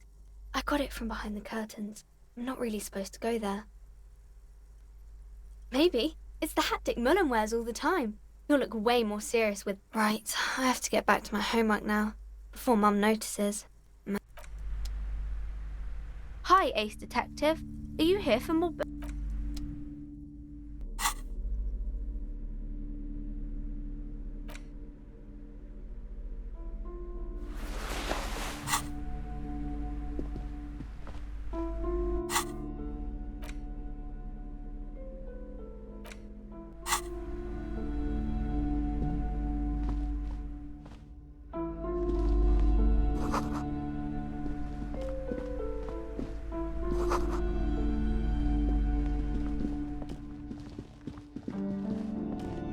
You see a set of tattered curtains blocking the way to another room. A strange cage-like trinket dangles from the curtains. Excuse me, officer. The back room is strictly for employees only.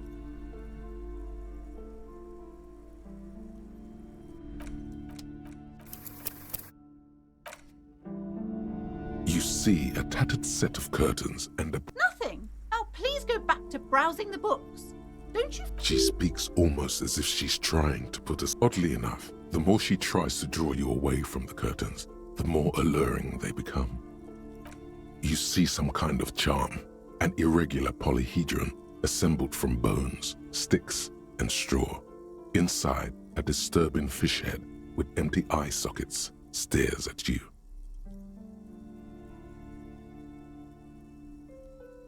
This is a traditional Seminese ward, meant to provide protection against ill luck, bad dreams, curses, and other supernatural scourges.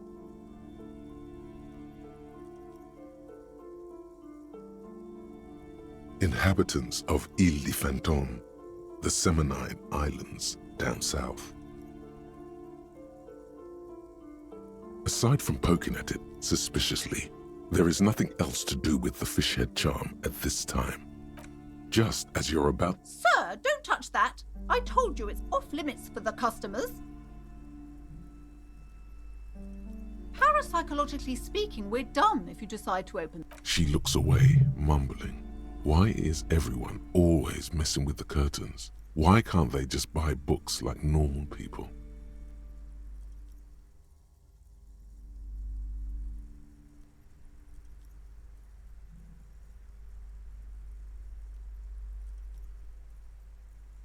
Why?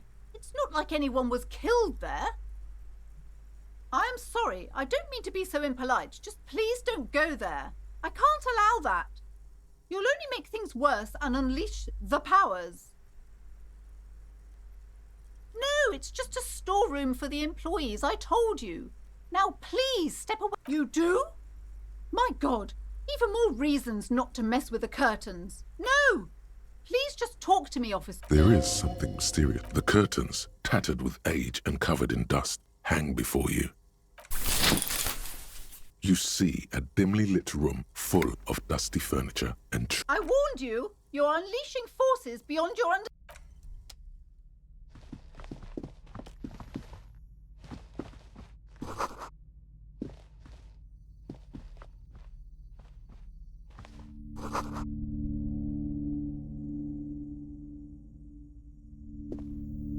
A heavy door with a missing handle stands before you. Only an echo. No one is there. Only an echo. No one is there.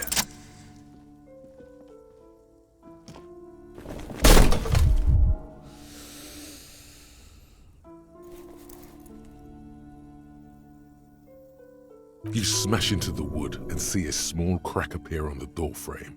It's going to take one more try to break through to the other side. But you've done it. You're not thinking of trying again, are you?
What is this place?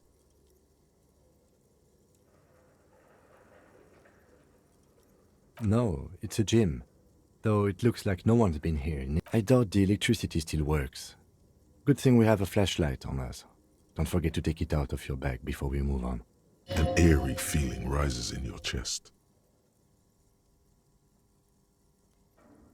Yes, because it's closed.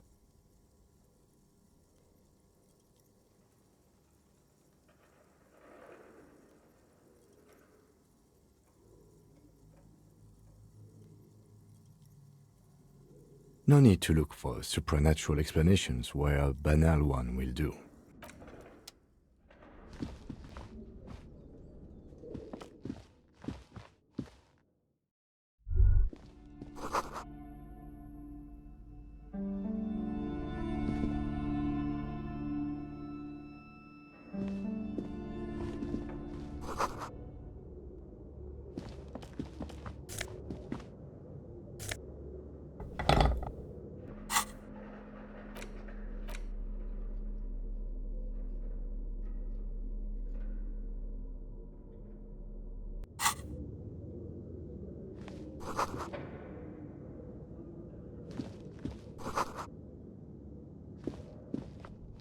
A barbell lies on the floor.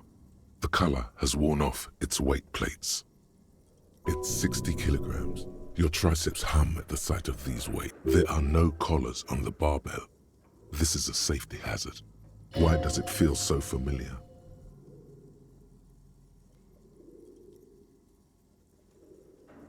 You're right. The weight may fall off. Better not touch it then. It would be a violation of EPIS safety regulations if the gym was still operating, but it isn't. No, it's not that.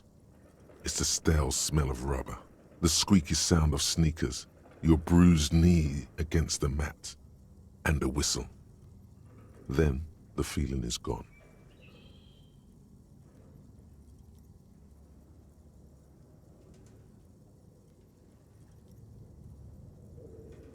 It's just a memory from another life, when you were young and fit.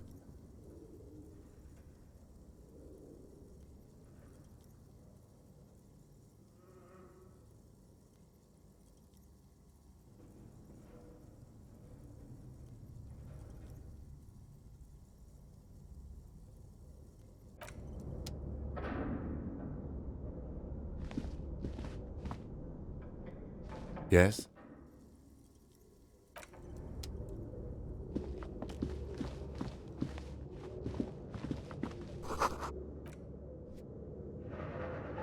It's dark. And the flashlight works a lot better if you hold it in your hand.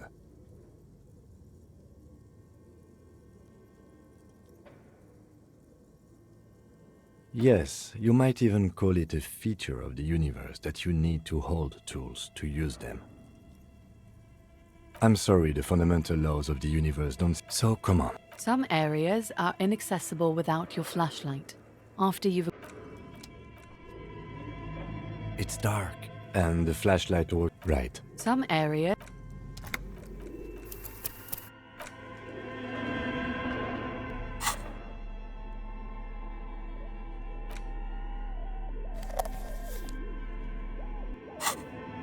Yes?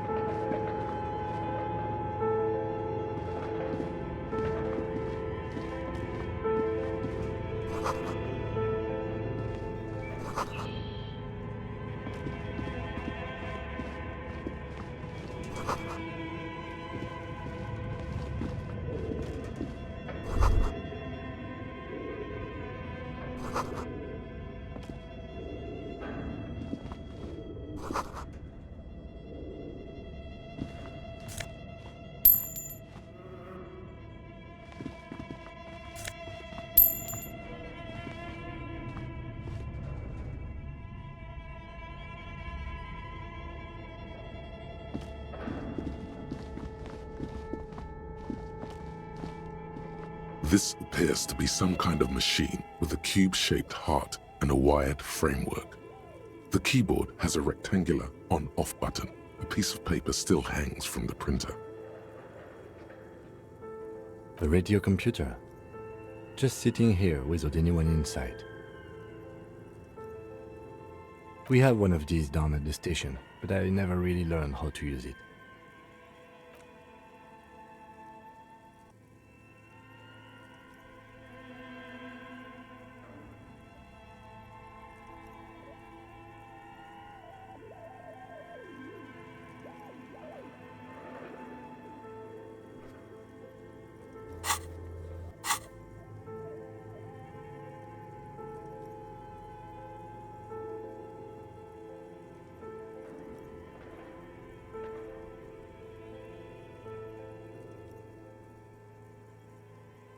The machine lights up like some prehistoric animal stirring from its slumber, revealing fluorescent play and print keys on the keyboard.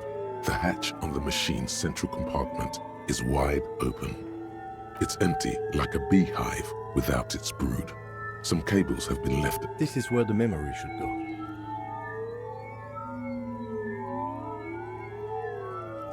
Nothing happens. Nothing happens. Nothing happens.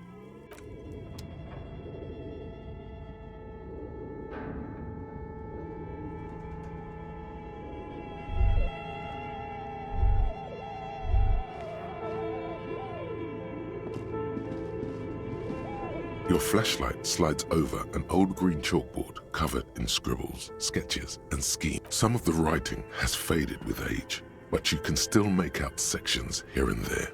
Photos and drawings have been... These lithe, pointy-eared creatures appear to be different types of welkins. You make out autumnal candle welkins, casting wax-based magic. Translucent welkins, with organs shining under their skin, and even ether welkins, hailing from the vast emptiness of... Who are all those creatures? Fantasies of a tortured, feverish mind? You should adopt one of those welkins as your persona. No longer a mere man, but a welkin. One of the welkins, towering among the rest, appears to be different, however. It's Vara Hamira, a high welkin, his face white and scarred like cracked marble. This is clearly a Welkin supremacist. The note says, all non-Welkin races will be purged.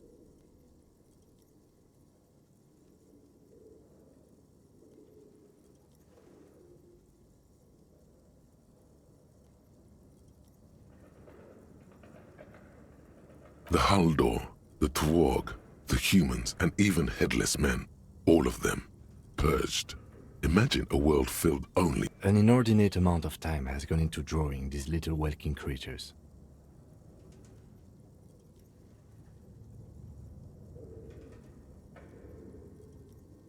Some people really like building a world, I think, even if it's just for a game.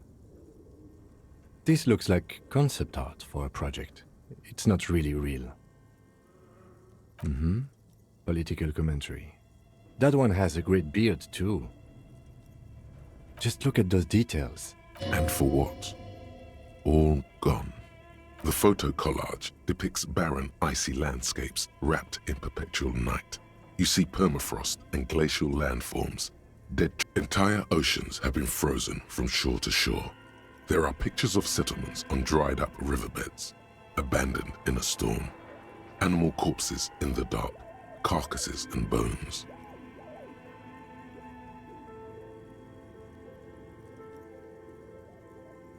You see primitive oil rigs built into glaciers, boreal dvorg, yurts under the snow, great mammoth-like beasts of burden.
Albeit dark and cold, this vision also feels cozy in its own way, like eggnog or morphine, a much-needed respite from our own world.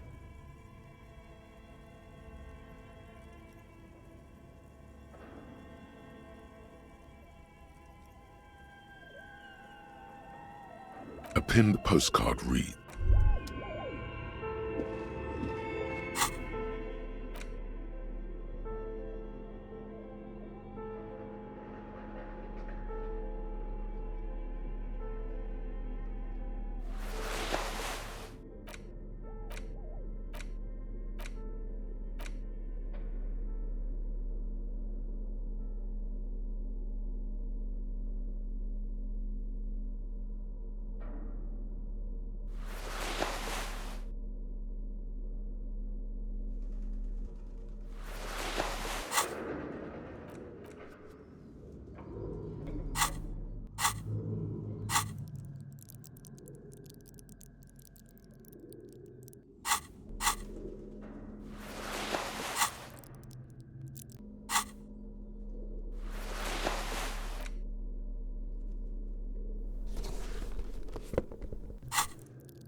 Yes?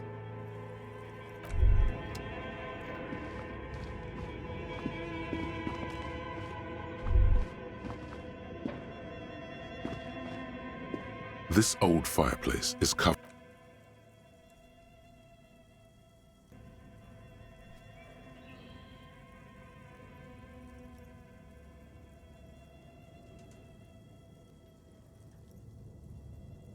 A diagram for summoning some time-forgotten bee. The whole thing resembles Kadran mosaic tiles. Very pedantic. History classes, students with their textbooks open, studying the roots of our civilization. Those aquarelle blue tiles looked beautiful. Radio frequencies, it seems. UKV 123.6. UK unclear. It looks like a cardiovascular system split into veins and capillaries. Very advanced.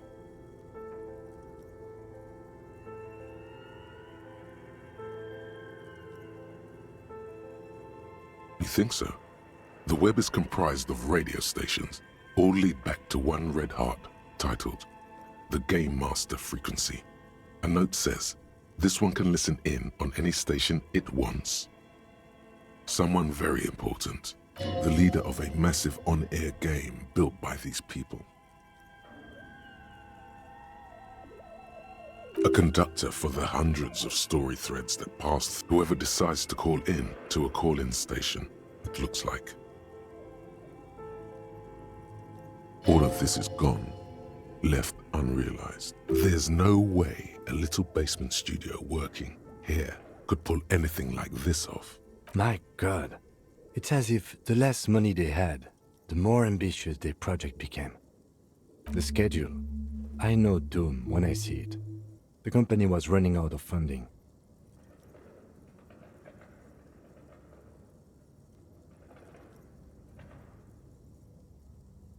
Nothing. It's just lines on marble. An echo from times long gone. No.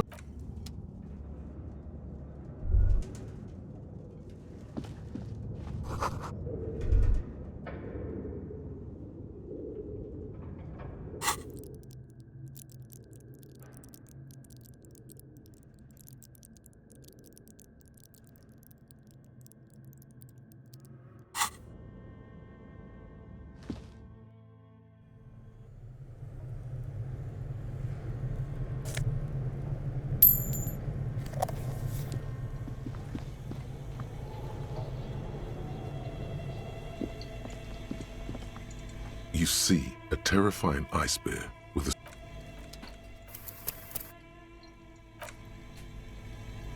You see a terrifying ice bear with a strange compartment in its belly.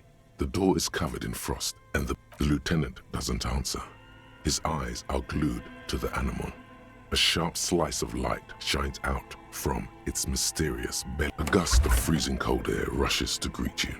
You hear a low grumble as the lieutenant takes a peek inside. His hand has found the holster of his gun. The shelves are empty. All you see are crumpled ice cream wrappers with the brand name, Revachol Ice City. A handwritten note has been attached to the door. The fridge is huge.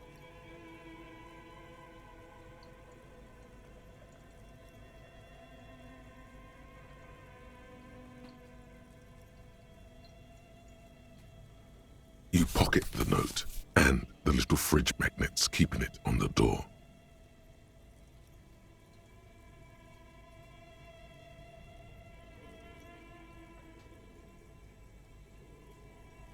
You've acquired an interactable item. Investigate this item further by going to the Interact tab in your inventory.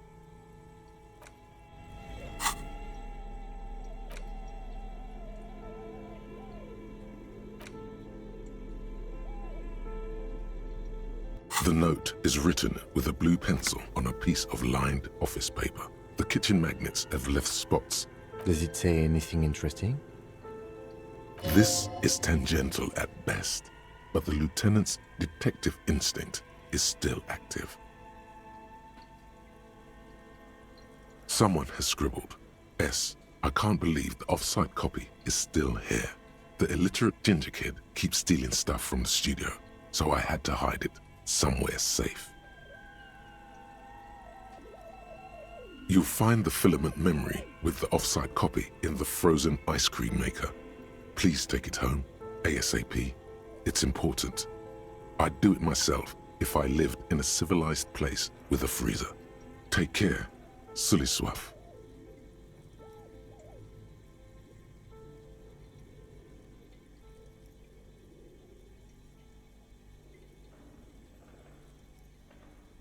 It belongs inside a radio computer, storing its memory. It's like a tape. You listen to disco tapes, right? It's like one of your disco tapes, only for a computer.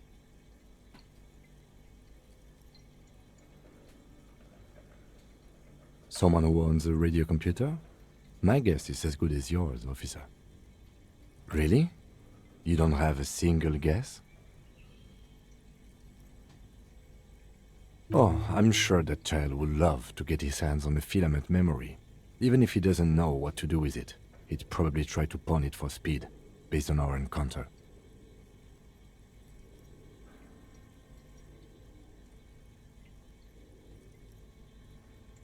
I don't know. I assume it's somewhere close. The bear's eyes are still glowing red. A friendly cartoon bear smiles back at you from a glossy cellophane wrapper. It looks nothing like the fridge. Good question. It looks like an ice cream fridge.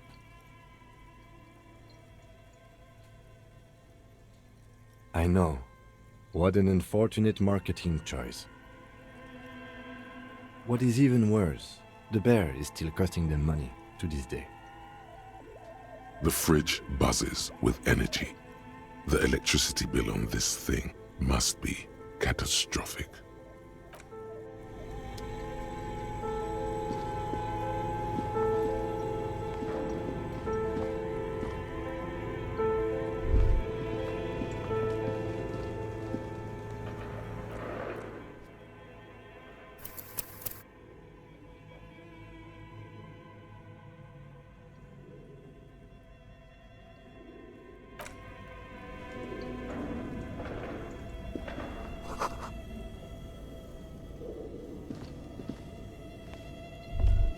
A thick layer of coal dust covers the furnace, coloring it pitch black.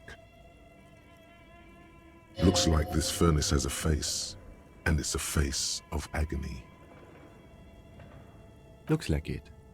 Looks like an old central furnace used to heat the building. It's connected to the chimney. No one has used it in ages.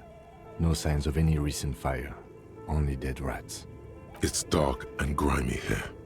In the darkness you can hear chatter. It's coming from above. A voice or several voices talking to each other. What are you doing?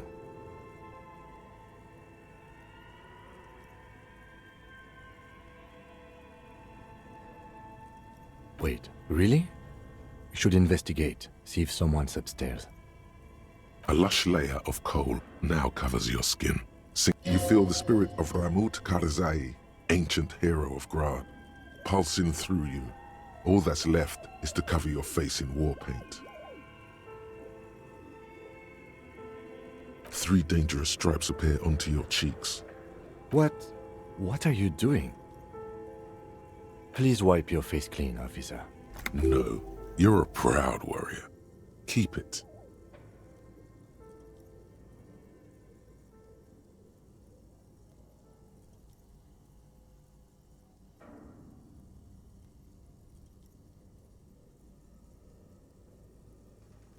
Thank you.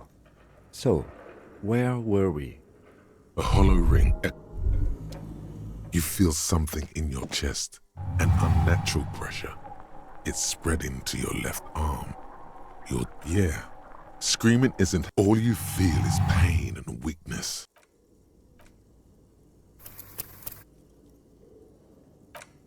Cops. A detective. A thick layer of looks like this furnace has a... Looks like it. No one has used it. It's dark. What are you doing? Wait, really? A lush... You feel the spirit of Ramut... Yes. How grown up. The lieutenant.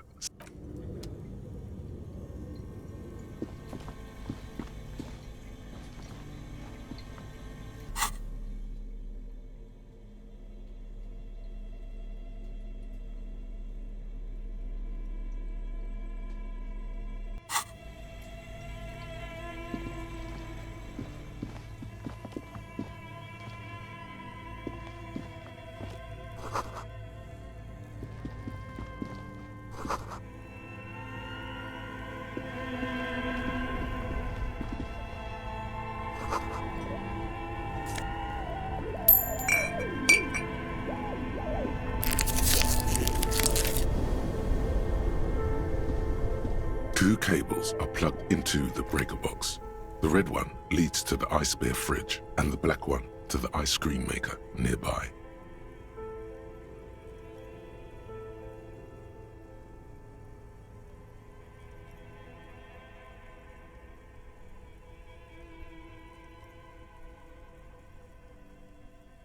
An electric sizzle.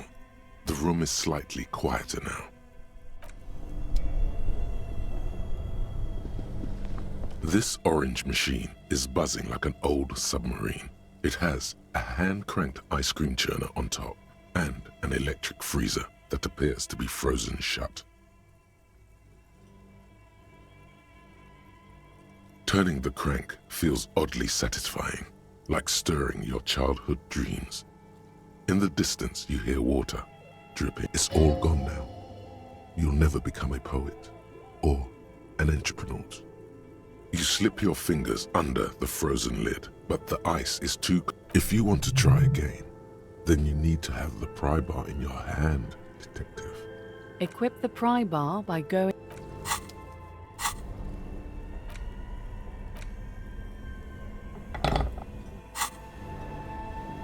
This orange machine is buzzing like an old submarine. It has a hand-cranked ice cream churner on top and an electric freezer that appears to be frozen shut.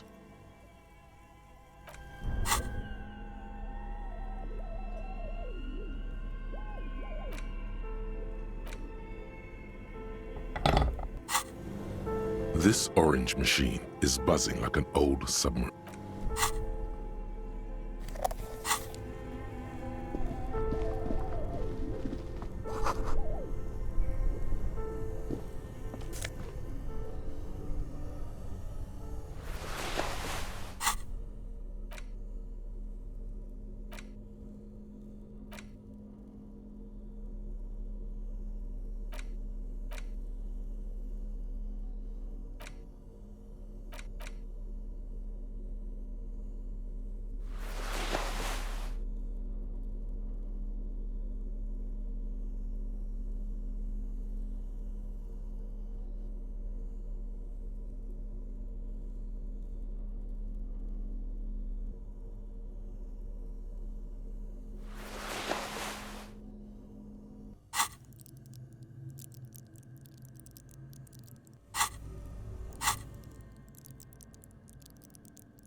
An old call box with a matrix of push buttons lists all the companies in the East Delta Commerce Center.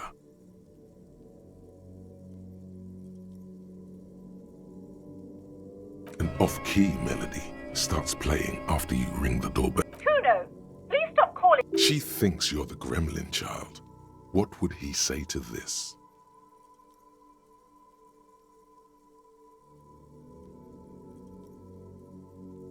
Pardon? This is not Kuno. Please just stop calling. A single beep indicates that the line has gone.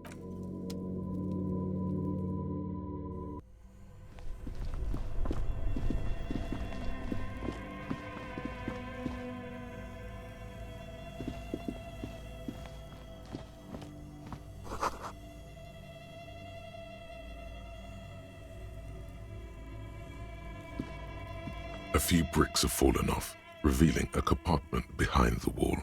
It's too dark to see in. There is, yes. And there also appears to be something inside the hole. Interesting. Do you want to take a look? Your hand reaches deep into darkness and spiderwebs, rummaging around.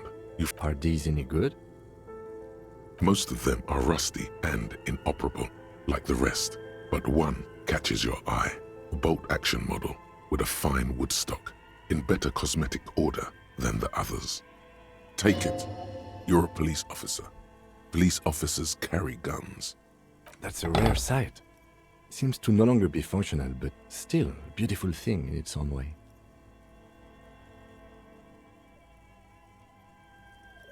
It means there are firearms, albeit inoperable, still lying around in Martinez.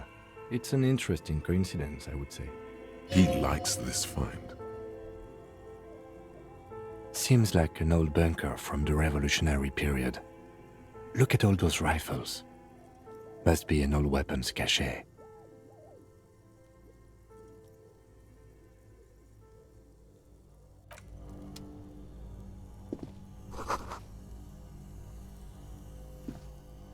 A few bricks of...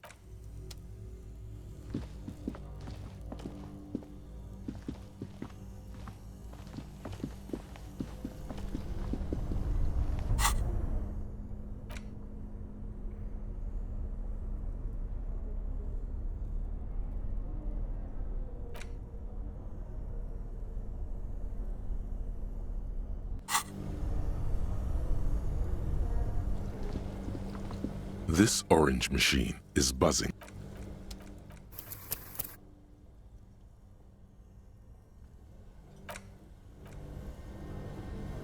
This orange machine is buzzing. The ice squeaks beneath the pry bar. You think you've got the bar jammed in there pretty well, but the lid simply... You see the pry bar's metal handle bending. Yeah, well, that's a good pry bar. I'm not criticizing it, but this ice cream... I have no idea, officer. These ice cream make... Sooner or later, you will stumble upon a tool mighty...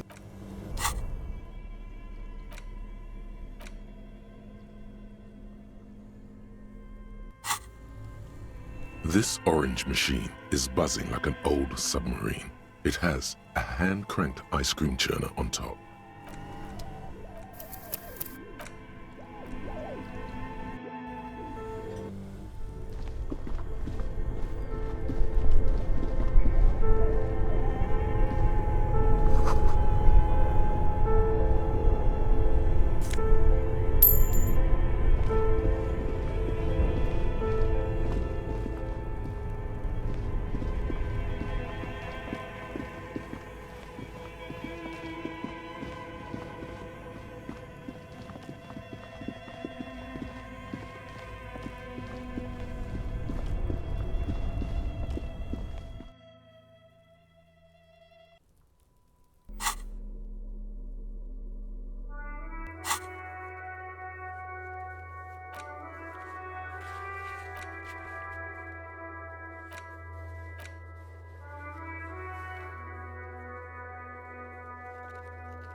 with a matron. You ring the doorbell.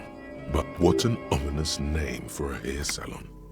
Doesn't bode well for anyone's hair.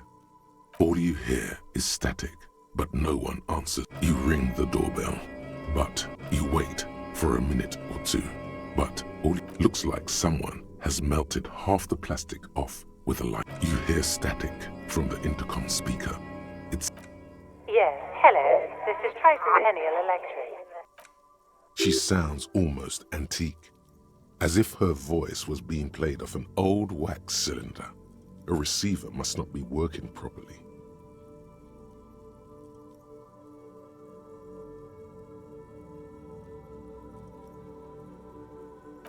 My God. The lieutenant exchanges a look with you. It's you. My God. I didn't think I would hear your voice here. Who cares that you don't remember her? Just go along with it. No, something's wrong here. Are you sure she's talking to you?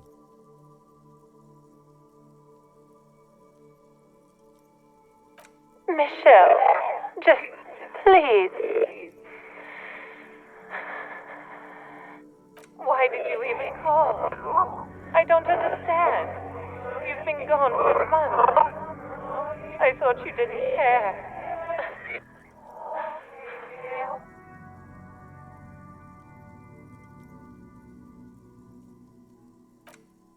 Ever since I came to live here, it's been... A spot of static over... It's so nice to be... She sounds like she's about to cry. She doesn't answer. Silence. The only thing you can hear now is static and waves washing ashore on the bay. Another seagull passes by. It's getting cold standing here, staring at the silent call box.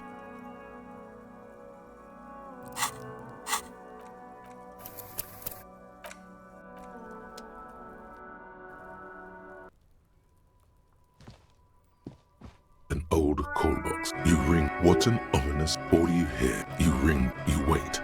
Looks like some... You hear... She sounds almost antique, as if her voice was being played off an old... The lieutenant. Who cares? No. Something's wrong here. Are you... Michelle, why did you even call? Ever since I came to live... A spot. She sounds like... She doesn't answer.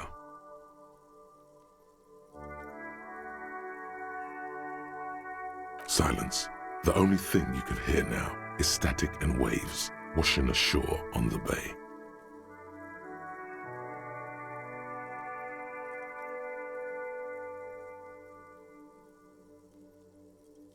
Another seagull passes by. It's getting cold standing here. I don't know what happened either. We should probably stop playing with this thing. You press the number sign on the keypad that terminates the call. 12 name cards on the call box read. No, hold on.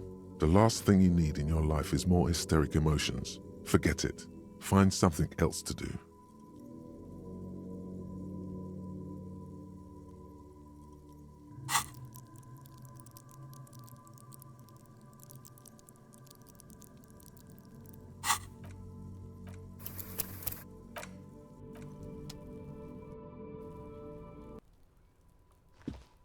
An old call box. You hear... She sounds almost... The lieutenant... Who... No. Something's wrong here. Why did you even call? A spot... She sounds... She doesn't... Silence. The only thing you can hear now. Another... I don't know what happened either. You press the number sign on the keypad that looks like... You wait. You ring. All you hear... You ring the... What an ominous name for a hair salon. Doesn't... Silence. No one's home. Silence. No one answers. Nothing happens after you ring the doorbell. They don't want... Silence. No one answers your call.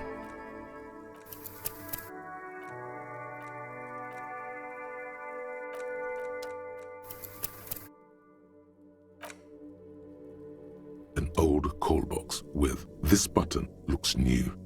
Huh. This button looks new. It's probably not connected yet. Whatever she says, it can't hurt you. You're a different person now.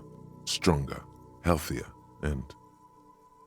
Alright, maybe not healthier, but it's a bonus that you've drunk so hard you can't remember any of your past relationships.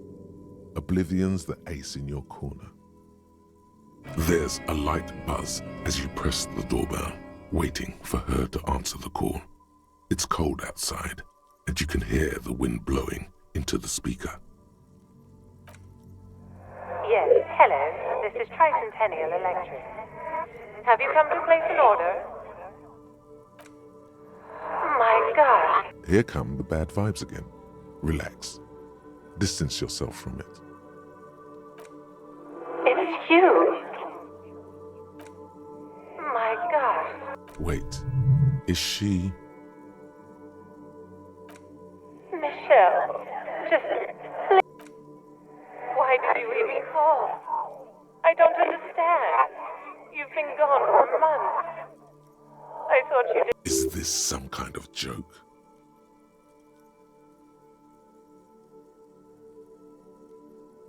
The voice from the intercom doesn't answer, but you can hear her breathing. Wind blows into your microphone again, crackling and echoing in the box. Ever since I came to work here, as if my mind... It's so nice to be able... And then it hits you. She tries again not to cry, and still doesn't succeed completely. Her quiet sobs sound old and distant, as if her voice is being played off a wax cylinder. Real or not, your mirror neurons react. It feels painful to be listening to this.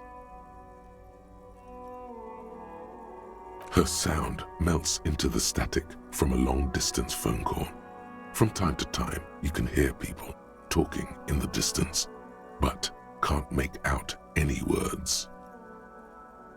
This is where you hung up the call the last time, but the recording is still... A phone rings in the office with an old-fashioned chime, and someone walks by in a pair of heels. No one replies, but the static grows stronger like rainfall. Then a female voice speaks out, completely different from the one before. Glorious and total somehow. Her words are too cold to comprehend. She smells of sodium lights and rain streaks on car windows. Eyes like pilot lights watch your shape in dark hallways, guttering.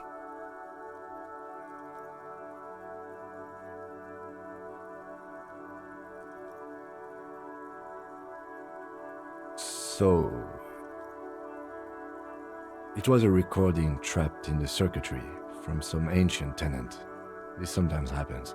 Shall we conclude here? We have other mysteries to solve.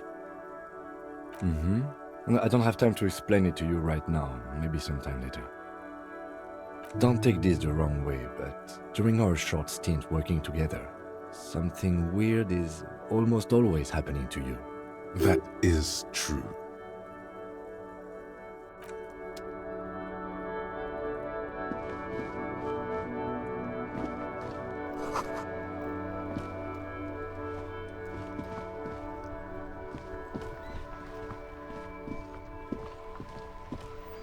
This Post Lavatorie mail collection box has been heavily vandalized with graffito. A closer inspection reveals 2 bullet holes in the front.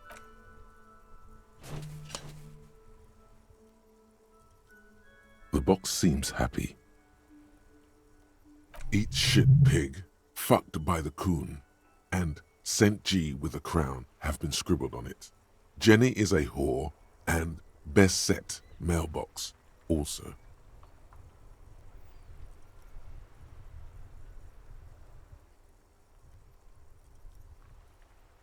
The mail collection box seems cathartic, thankful even. So do you. You shudder. Then you swallow.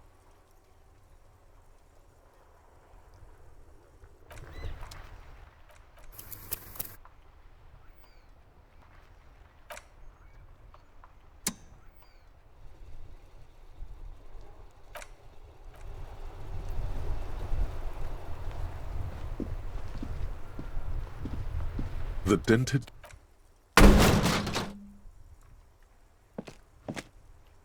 There is a hollow ring as you kick. Your toe has suffered.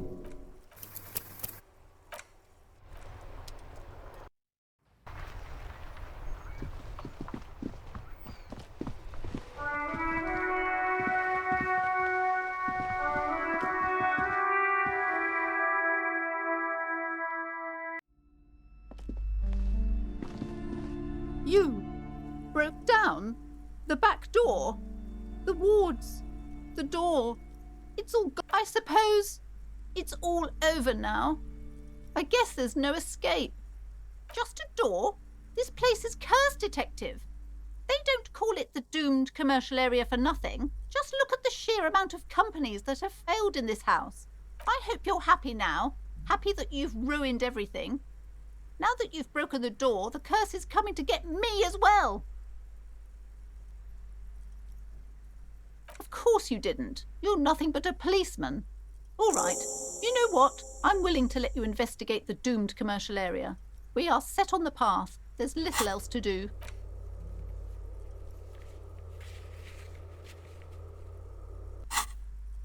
Her facade has dropped.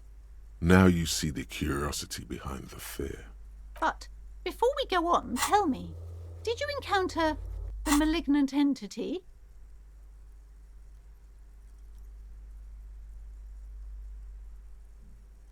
Yes, the malignant entity that lives inside the chimney. It takes the shape of a woman, a witch probably. I've suspected that she knows more about the curse than she lets on ever since I first saw her.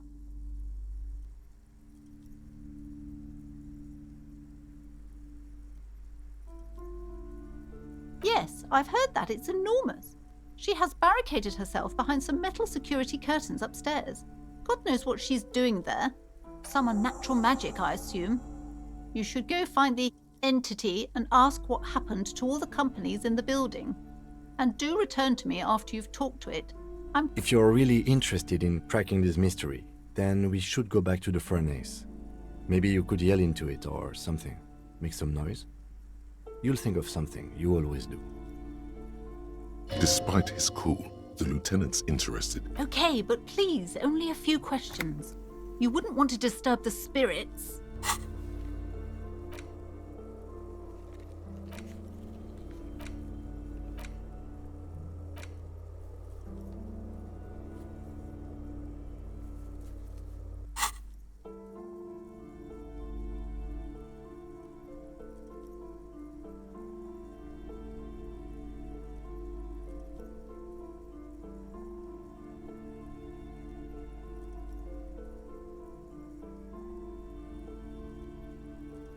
The curse is so much worse than you could imagine.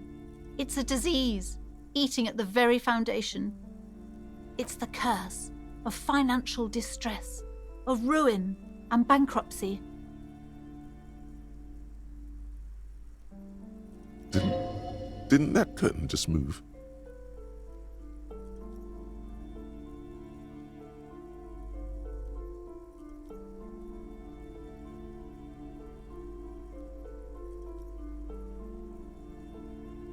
But officer, there's nothing natural about entire companies declaring bankruptcy.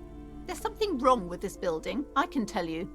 Ever since I arrived, I've sensed an eerie lingering presence. As if I... Sounds familiar.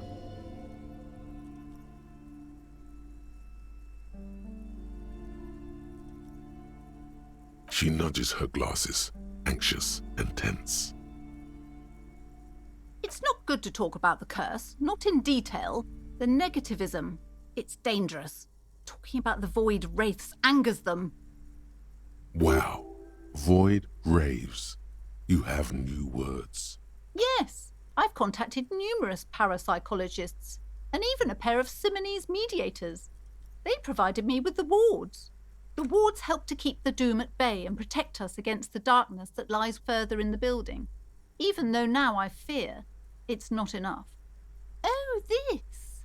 No, it's a special Himian amulet, blessed by desert pygmy shamans, with a spell of compulsion.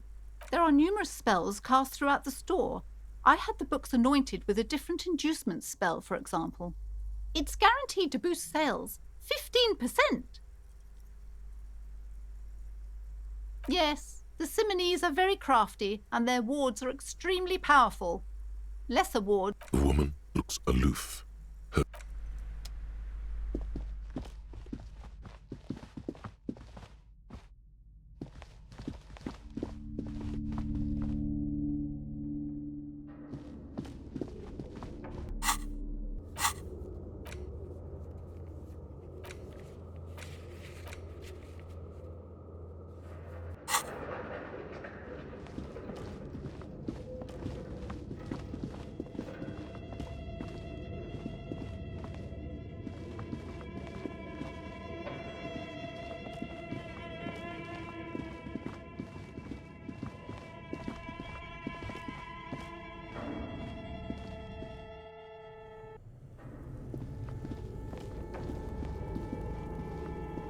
A thick layer of coal dust covers the furnace.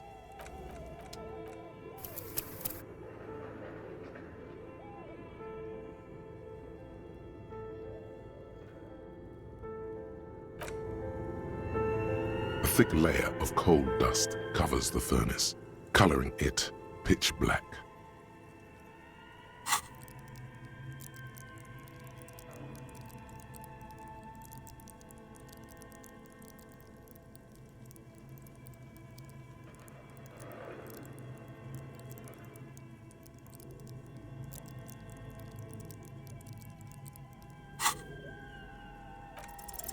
Something breaks loose in you.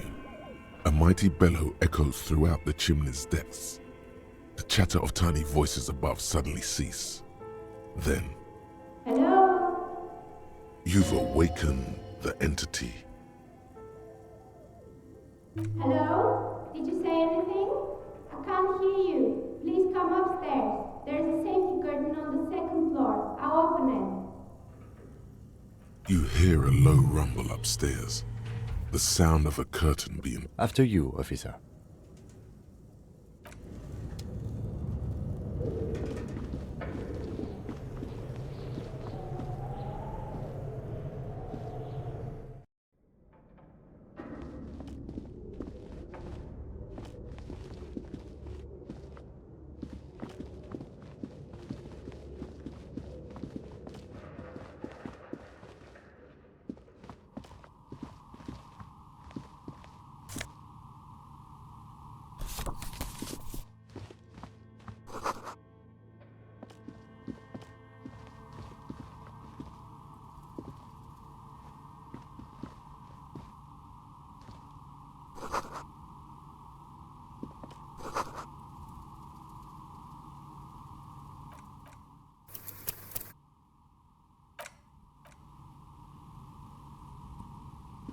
Hello, I'm Nia. Did you try knocking on my window? I must have missed you. I've been listening to my Milius. So what kind of die are you looking for? Could this be the malicious entity? Perhaps it's wise to go along with this masquerade for now. She's got a direct view to the backyard. You should interrogate her about the lynching. Yes, Amelia is like a call-in station. You need a two-way radio to access one. That's why I have these.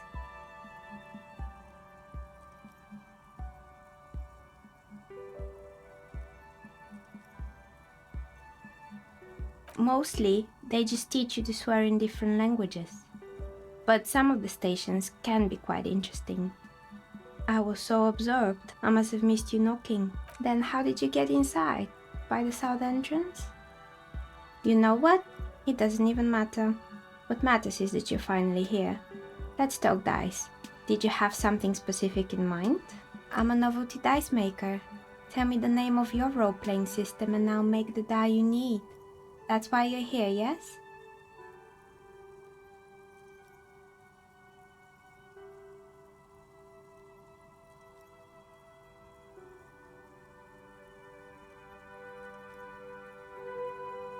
Of course, I can see that. I just thought you were a police officer looking for dice. How else can I help you then? This person means you, or no one else, absolutely no harm. No falsehoods are present. She's a novelty dice maker and doesn't have anything to hide. Ask what you need.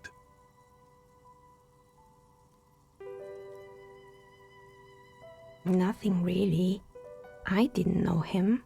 Who cares about the dead body? We might be dealing with a malignant entity here.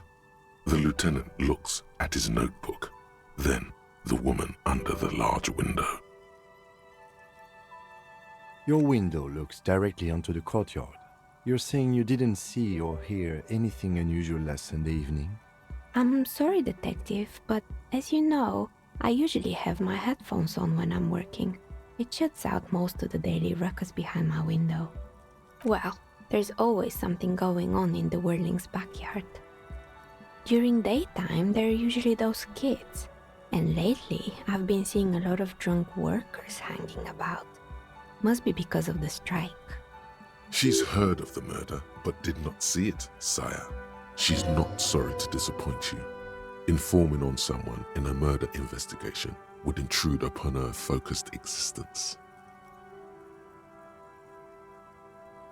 But I never saw anyone during that fateful Sunday night, I'm afraid. I might have, but in this case, all I would have seen is my own reflection staring back from the darkness. It's really hard to make anything out in the yard when it's dark outside. Besides, I rarely get up to look out the window when I'm in the zone.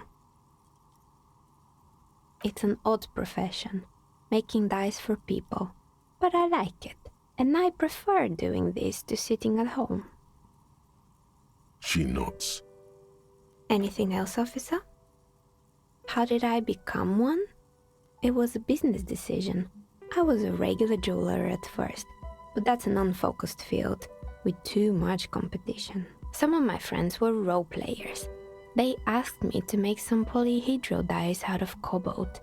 That was my first order. I grew it from there. Not especially. I like working with rare materials and a steady pay. And role players as customers? They're nice people. She's thankful for the security they provide her.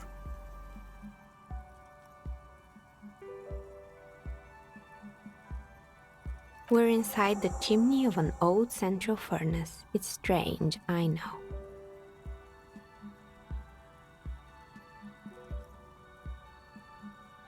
But when I arrived here, all the other rooms were taken, so I had to build myself a makeshift home. Plaisance was right. There's an entity living in the chimney. Creative. I've heard the stories, but I don't think those stories are true.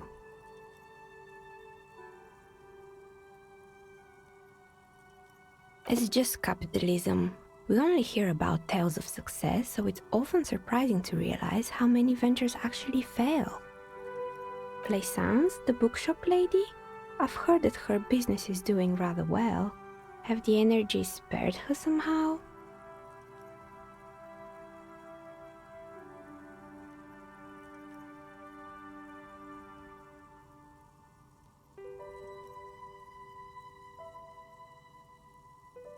All right, but it's not just the bookstore that's still up and running.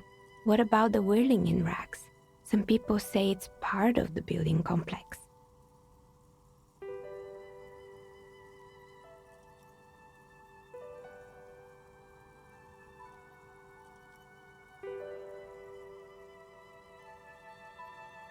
You could say so. Both houses were built at the same time and under the east of the Commerce Central. And then there is me.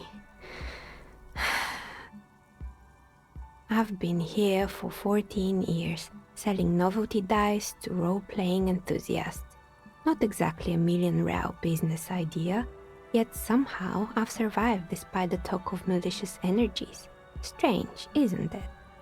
Maybe it's just because she's so talented that she's been able to woo the curse.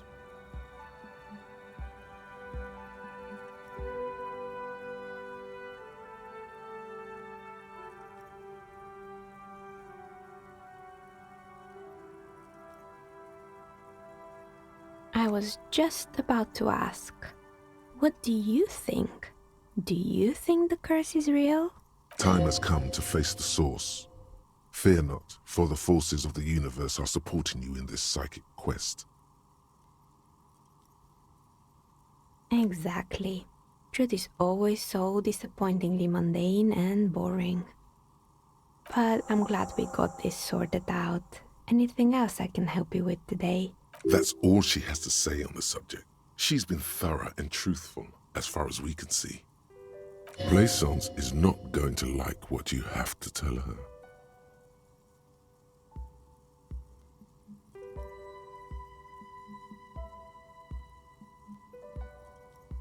More or less. Are you interested in anyone specific?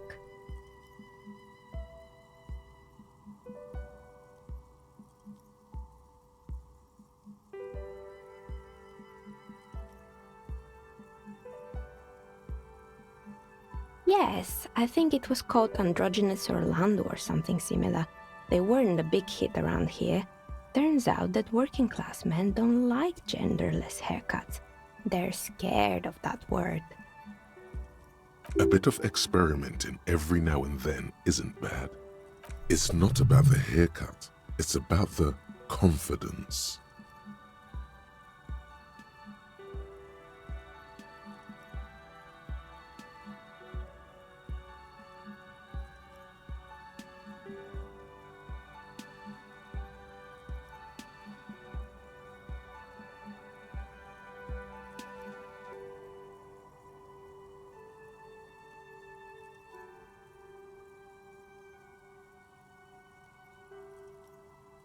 Me neither. I just wanted off my face. It wasn't merely a gym, it was Artemitep's Boxing Club, a community project created to steer at-risk youth away from drugs and crime. A kind man from Zemsk. I heard he had some trouble with the law when he was younger, and that's why he wanted to start the gym. Kuno. Who's Kuno?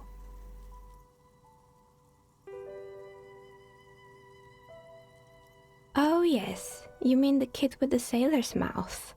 Yes, I've heard him yelling profanities in the backyard. I think it would take more than a gym to help that kid.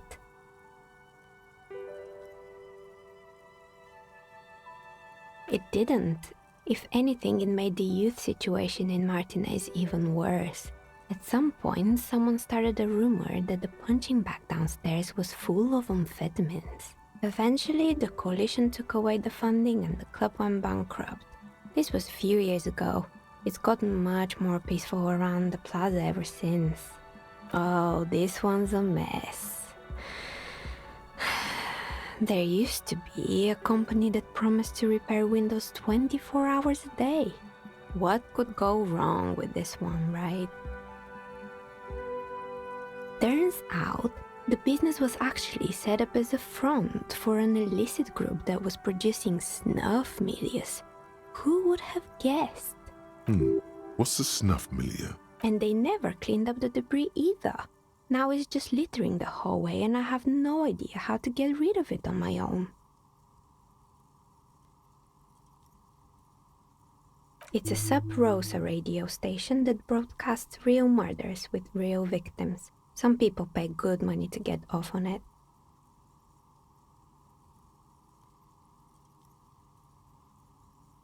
Nothing changes in her tone as she says that, as if it's just another piece of information to lay out for the world. Don't worry, the ICP has a separate division that deals exclusively with unlicensed sub-roses. This isn't our problem. Good luck with that. It's not easy catching those perpetrators. You mean Mr. Fabron, the taxidermist? No, he mostly just did drugs. Anything else? There used to be a fashion atelier here, but I have forgotten the head designer's name. They were doing well for a couple of years, until the insect rights activists came. The atelier produced a certain collection that used chitin among the materials. Apparently chitin is made in the Occident, where it's extracted from beetle wings. And you know how all kinds of political movements are big in the Occident. The activists shut down the biggest chitin supplier, which of course caused the price to skyrocket.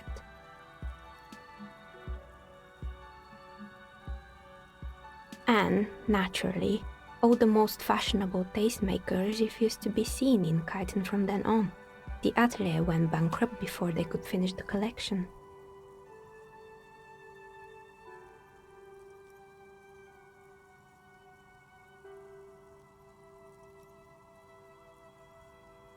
Actually, insects do have brains, but yes, I understand what you're saying. As she shifts around, you notice several dead flies on the windowsill in front of her. Anything else?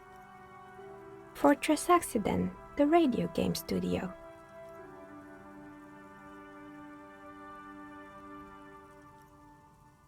She liked them. They were an interesting bunch. We talked about role-playing systems every now and then. Once, I even saw two of them get into fisticuffs over Wirral.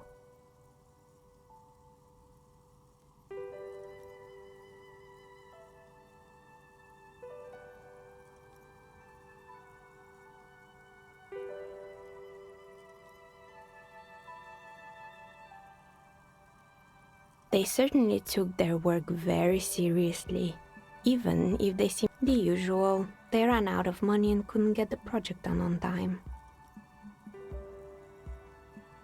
Well, I did hear them talking at times.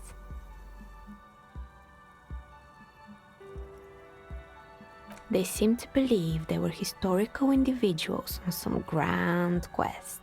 She sounds almost mocking when she says that.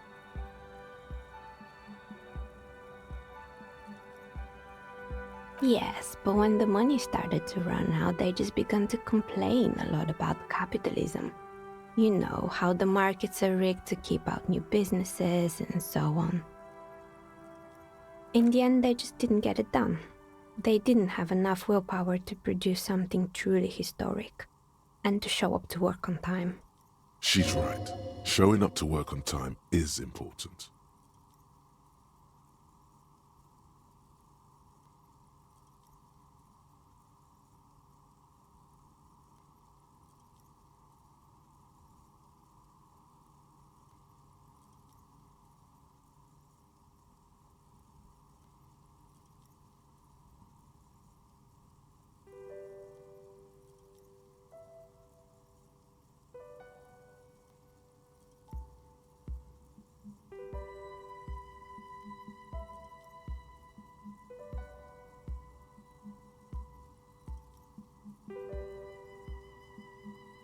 Still, not everyone is going to make it. That's the nature of the game. The dice is black and filled with little silvery flakes, like snowfall. Anything else? Oh boy, the fabled Revo Show ICT. You're in for a treat here. The place was owned by two guys who had some rather innovative ideas about marketing. The bear was one of them. Now ask me about their other ideas. Indeed. What were the other ideas?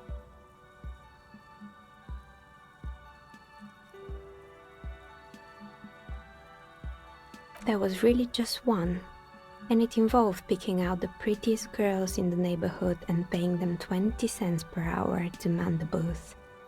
And by man the booth, I mean slump behind the counter with a face that could maim you if you ever dared to disturb their bored magazine browsing. Sounds like she really didn't like those girls. Fritta does the same thing.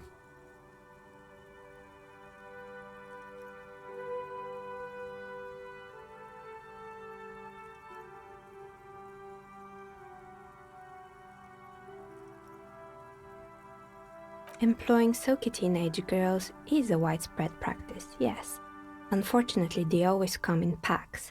I'm talking about acne-ridden girlfriends and gorilla-like boyfriends loitering near the shop. And they already had the bear. The bear. Of course not. The bear was terrifying. No one wants ice cream guarded by a hostile apex predator. To make matters worse, The fridge didn't work too well either, and half the ice cream came out malformed and partially melted. Eventually, Ravishell Ice City lost the price war to its rival, Glacé 5000. Glacé 5000 sold caramel sundaes for only 5 cents a piece, out of regular fridges.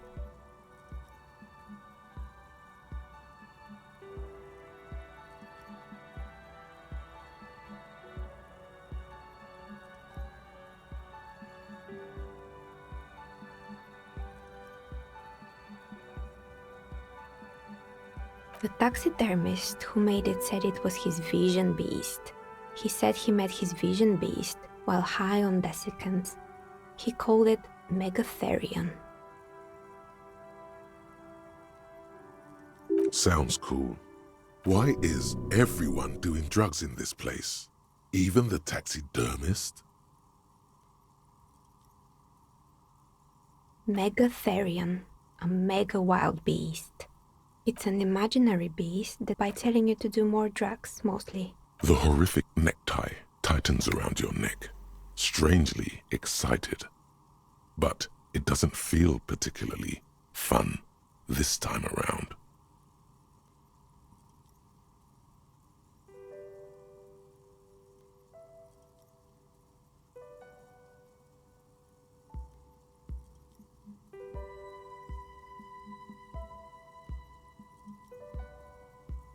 Do you?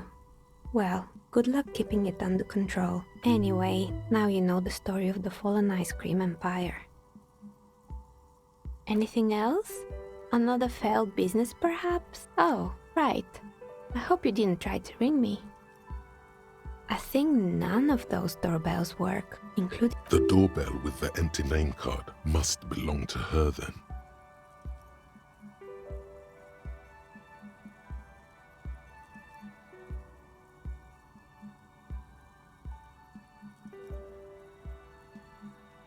It can't be true. They don't work here anymore. They've been gone for a year. Are you sure it was Slipstream SEA? Was it a woman? Maybe it was Plaisance from the bookstore.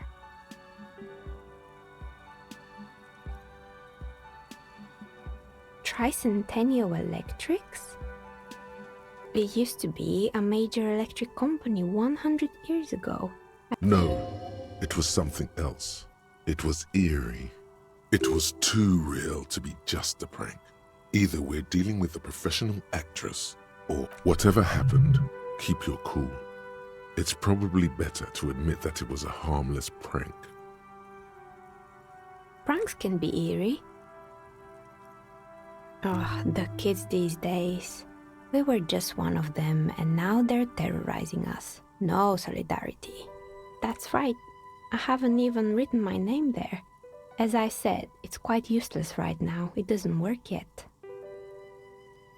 You could say so. Both houses were built at the same time and under the East Delta Commerce Center project. That explains why you can call the whirling from the intercom. Albeit, I doubt that anyone responds. If the whirling is part of the same building, then it's part of the doomed commercial area. The darkness of this place is there, too. Right. It used to be a gaming arcade. This is an ancient failure, before my time. My advice? Don't base your business on a fad. Hypnotism, floriography... Agreed. Pinball is the worst. His disdain for pinball could not be clearer. Why would Slipstream SEA have a 100-year-old recording as their doorbell message? I'm still convinced it was nothing more than some elaborate prank. My money is on electrical anomaly. I've heard of these, especially in an old building like this. Sure, I'm listening.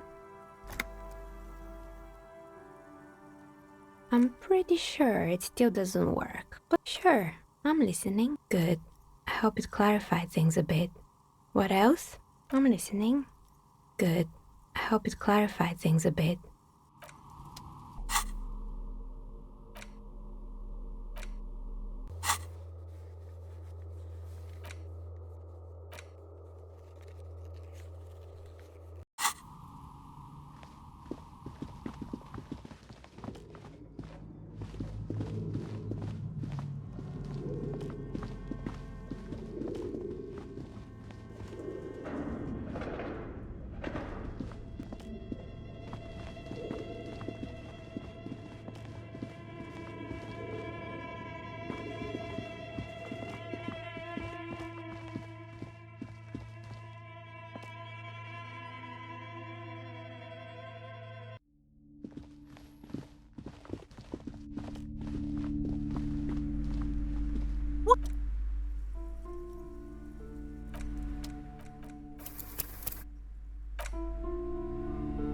What have you found?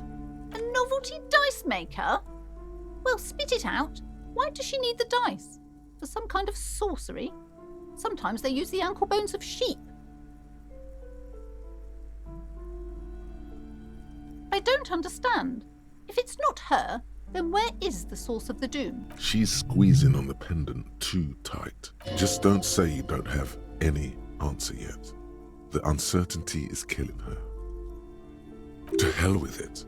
Perchance you ought to just lie, sire. You've come this far. You know how to end it.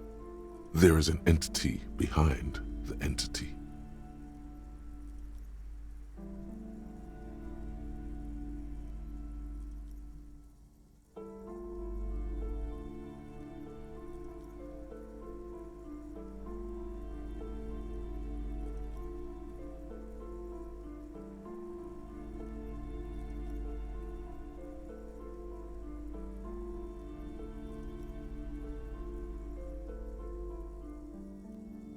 Wait, what?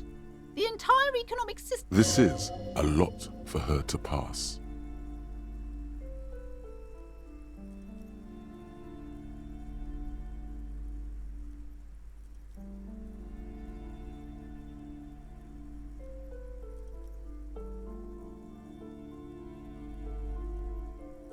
You found a way to fix our entire economic system? Or are you talking about the building?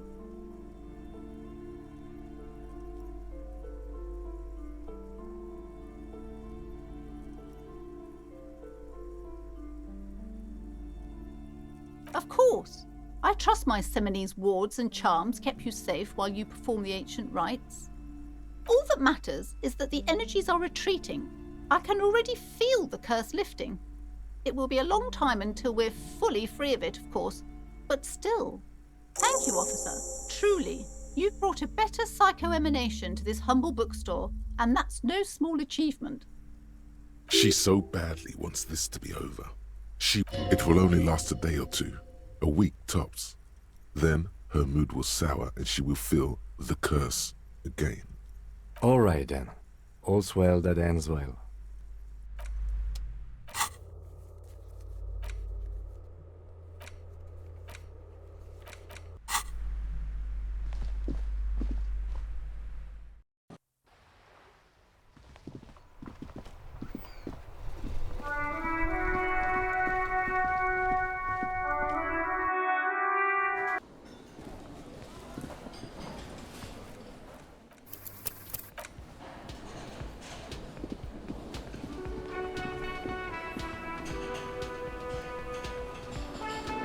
The worker isn't. Perhaps he's on his way to where you just came from, into the primordial darkness.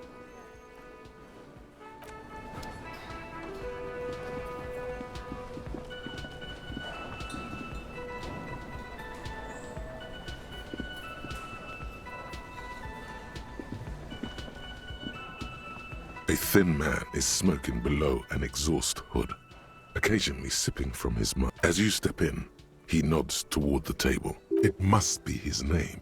Garanci. Garanci, Quebec. Sounds representative.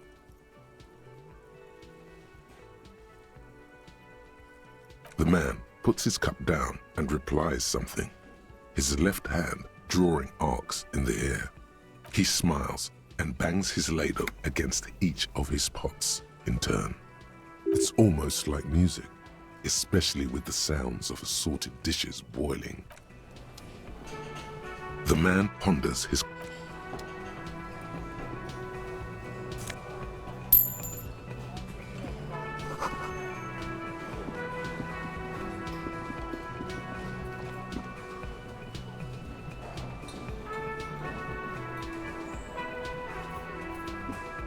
Hello, sweetie. Wait, who's Sweetie? Why, you are, officer.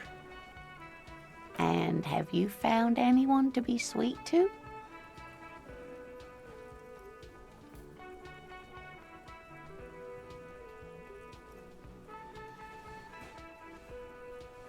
You rascal. I'm too old for you, and too married besides. Your advances haven't thrown her off one bit. In another place and time, she would have probably welcomed your attention. You must forgive me. I'm getting so scatterbrained. I completely forgot to introduce myself. I'm Lena. My husband Morel and I are staying with our friend Gary just down the street, but I come here for tea when they're away. This Lena is wacky enough for the motley crew. Hire her on the spot. Oh, sweetie, I heard your conversation with the manager. If she could, this woman would feed and clothe you and every other sad, lost person on this earth. Your deportment remains dignified as you shed a single manly tear. Sweetie, I only have a few cents on me, but I could give you this to pawn. Just to tide you over.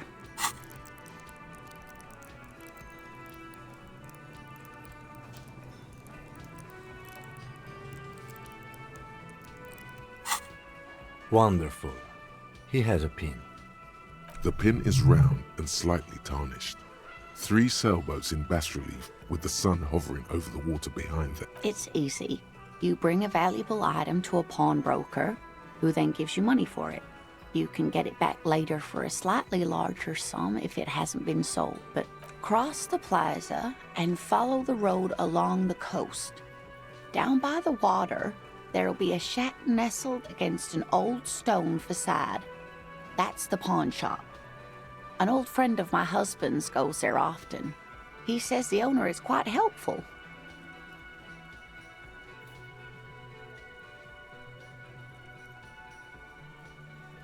Items that can be pawned at Bird's Nest Roy's appear in your inventory under the Items tab. You can pawn these items when talking to Roy. You're quite welcome, dear. Of course, dear. Good luck with your case.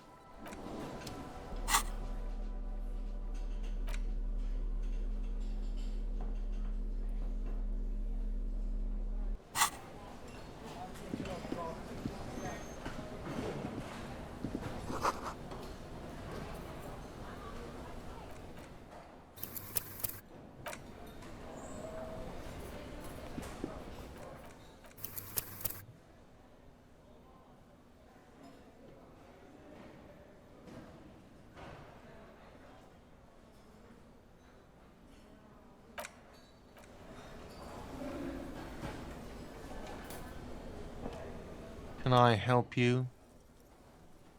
Yes, have you got it? A lot. A lot. For the room? Like what? I was really enjoying talking about the money you owe me.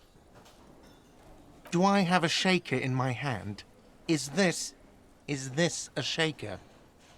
He sounds irritated.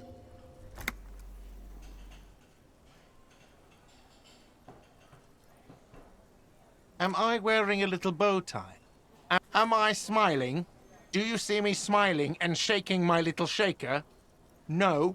Do you know why? Because I'm not a bartender. I'm a cafeteria manager. Is there anything else you wanted? Play it calm. This man needs to understand you need a drink to help the community deal with police stuff. Oh, well, in that case, let me pour you a nice, big, refreshing marinella. Do you want that out of a glass or a pineapple? Don't be an imbecile. I'm not going to serve you a marinella. I have work to do and broken things to fix. If that was all, I'd like to return to it. Wait, what? But what about the bird?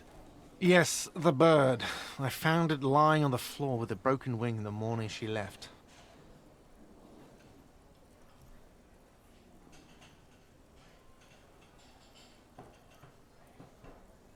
You broke the skewer! I assure you it was him. It's as if he can't decide whether to be angry or relieved that it was you. Why on earth did you have to break the skewer? I can't believe it. I was so sure it was Sylvie. Even worse, I thought she was trying to send me a message. Symbol of hope and all. A tender type of hope. Something stirs in you. Perhaps this is why you broke it. All right. Did she say anything else? About me, you know? Did she say anything about me?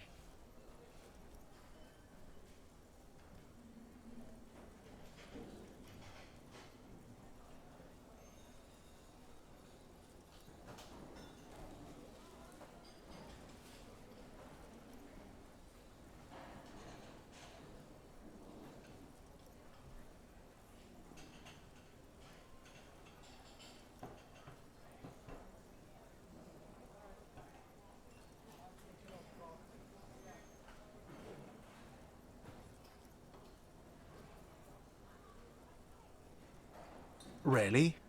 I should give her a call then. Thanks, I guess. Was there anything else you wanted, or...?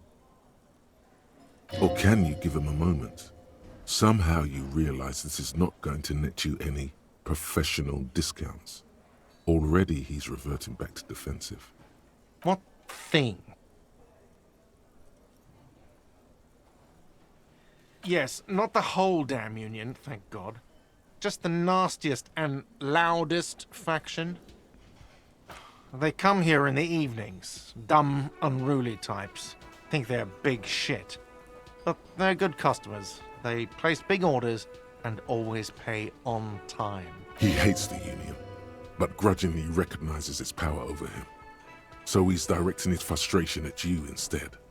Retaliate.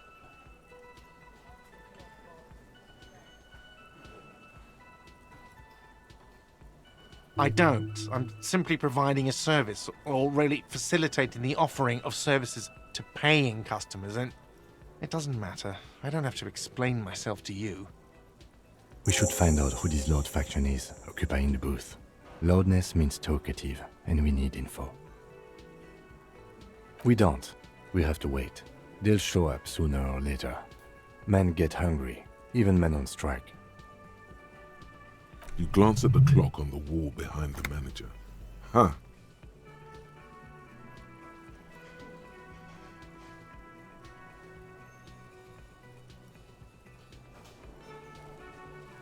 Good question. They're probably getting drunk or protesting something somewhere, or laying low after the, lynching. Whatever he may feel about you, he can't miss the opportunity to throw you a look of what he assumes is shared understanding. Go with it.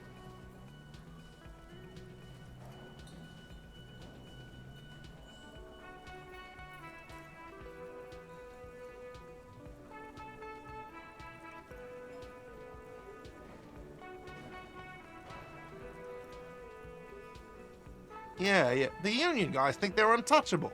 They probably fucking killed that guy or something, and now think they can hide out till it all blows over and it's fair weather again in Martinez.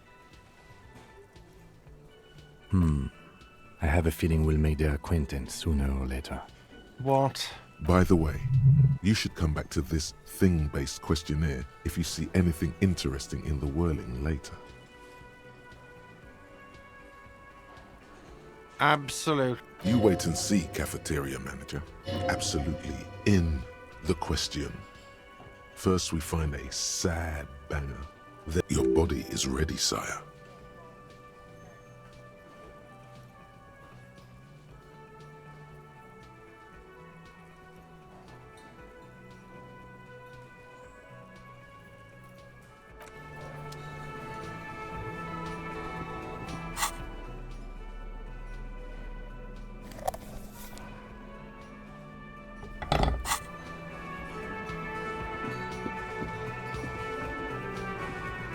Yes? What do you want to know?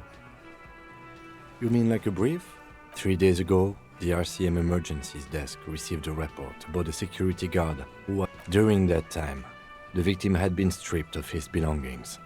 The caller did not identify him. Okay then, was good.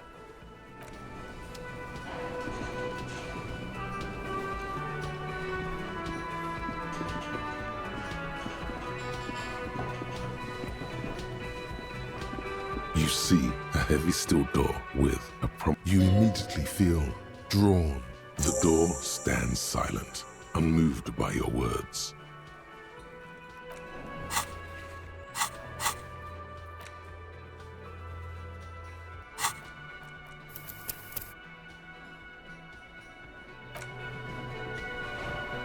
You see a heavy steel door with a prominent dimpled lock. It's painted. The cobalt blue surface feels rough to touch. The stainless steel door is flush with its frame. The door does not.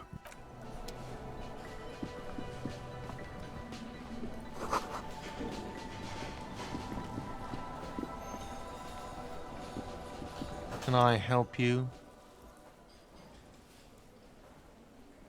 Another thing. Great.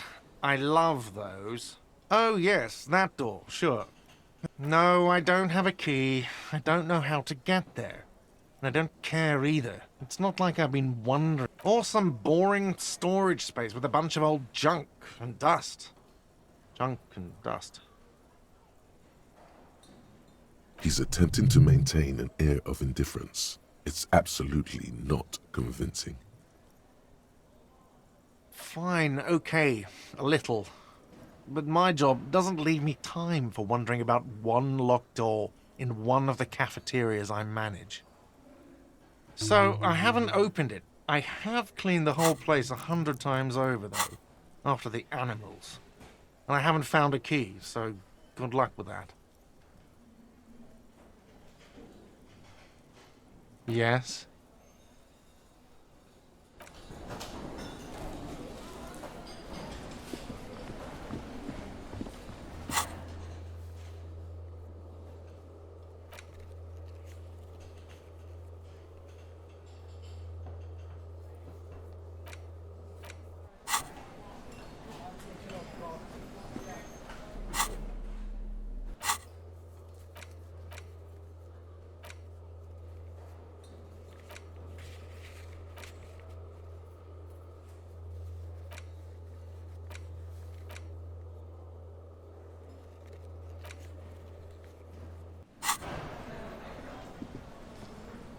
Hello again, sweetie. Yes, dear. I'm a paraplegic is someone with limited or no ability to use the lower half of their body. Paraplegia is caused by spinal cord injuries, like falling from a great height, or a grenade explosion.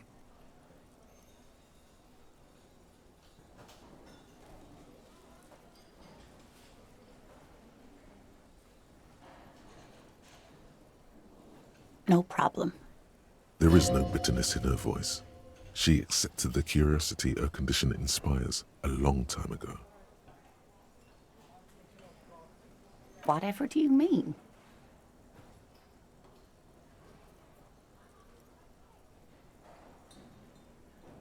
Sequence killers? Oh my. A partner who needs you to help him get a corpse down from a tree.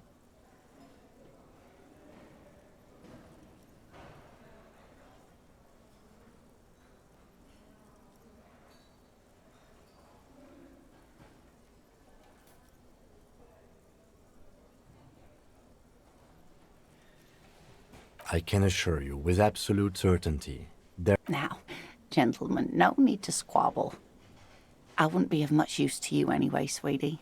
Thank you, but Martinez isn't the most wheelchair-accessible place, you see. I'd slow you down. Perhaps another time. Yes, officer. You look rather dazed. Like a stunned fox. But surely things... She won't judge you, no matter what you say. Oh my. You know where we are, right?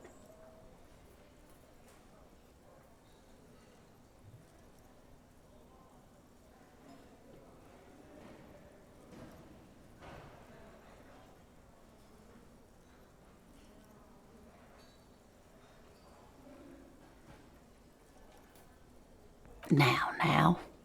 We are live in a hostel called the Whirling in Rags. And how would I even begin to tell you? Revachol is the most beautiful city in the world.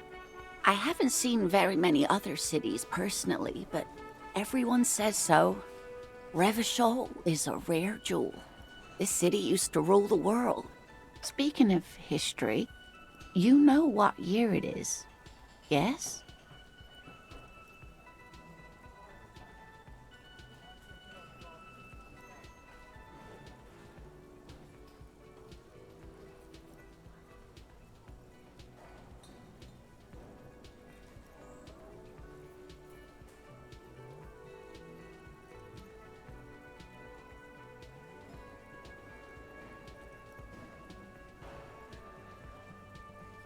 You're joking.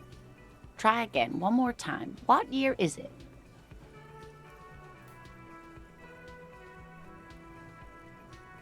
There. The year is 51, and spring has only just started. I'm sure there are better days ahead.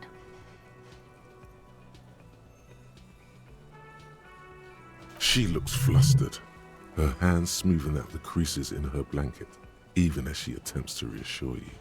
The lieutenant studies you, rubbing his chin. I'm beginning to suspect that you might indeed be completely adrift in this reality, thinks the lieutenant. How can it be that bad? Never mind, we're in this now.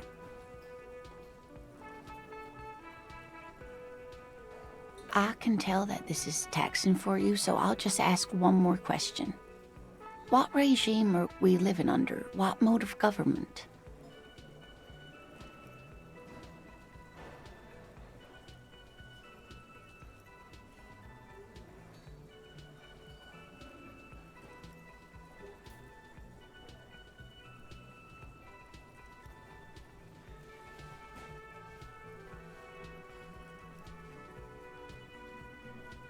Nope, sadly not. Revachol is what's called a zone of control, under an alliance of foreign powers called the Coalition. We have no government of our own, and what democracy we have is market-driven.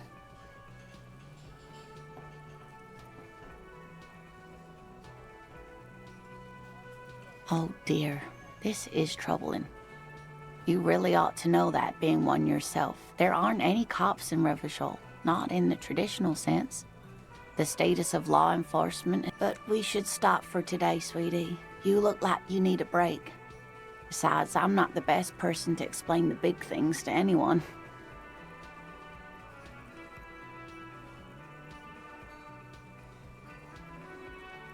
She's scared now. She's realized you really are brain damaged. You didn't do too well, dear. It does look like you're having trouble remembering things. A sigh. The lieutenant buries his nose in his notebook.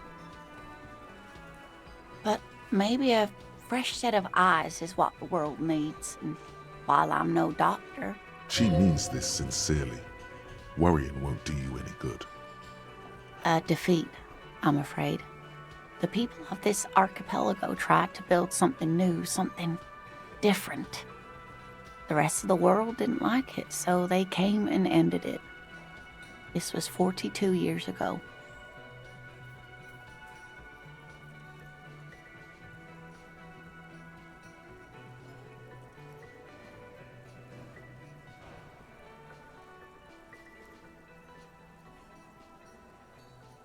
It has something to do with everything.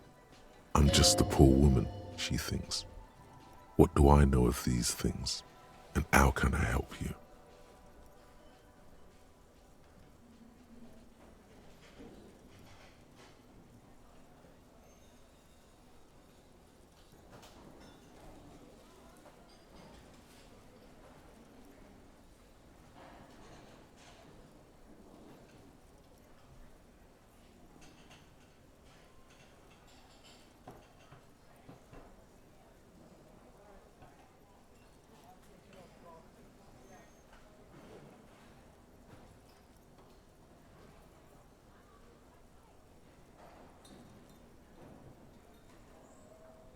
Someone more educated in sweeping matters. Maybe you should ask. No, I'm not an encyclopedia. I won't be a guide either. I'm a detective. Of course. Then I don't know. Someone rich, maybe? Wealthy people are educated. Though I don't know where you would find a wealthy person in Martinez. I hope you were able to pawn that old trinket. Of course, dear.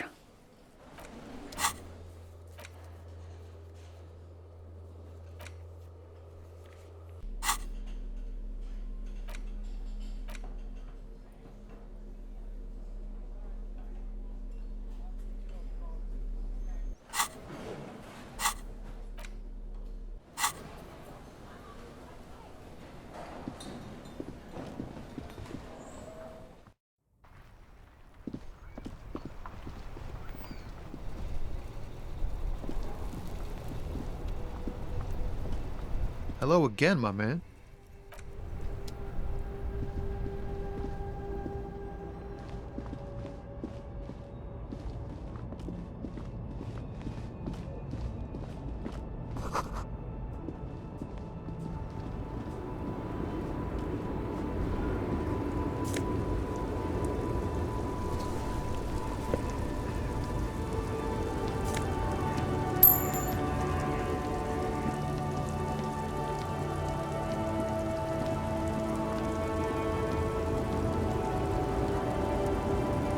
The small, wrinkled woman does not greet you. She nods along to something on her radio. The photo, an ambrotype from the turn of the century, as golden as her smile. It's the warmth of a winter night's fire. Maybe she could give you comfort and shelter, some cigarettes and food money. Maybe she's your... The woman still has her no response. Wherever this woman is, your words fail to reach her. Nothing. Her smile just keeps widening. Wait. She's just a distracted old woman. Better to leave her alone. Why? I just told you why. The woman still.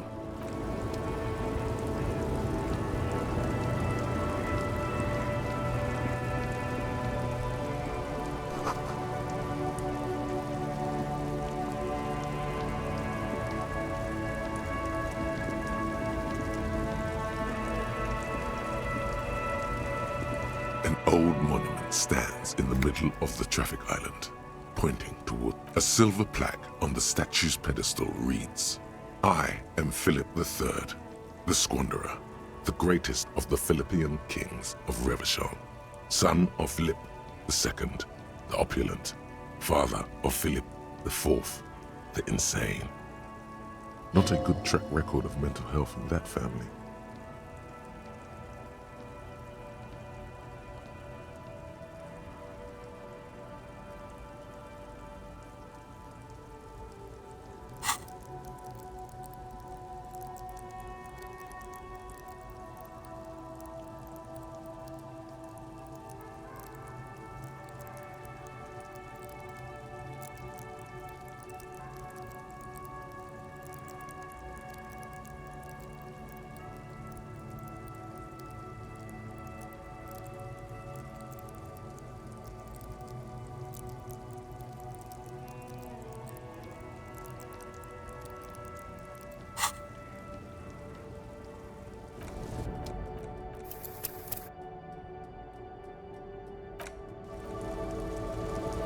An old monument stands. What did he do?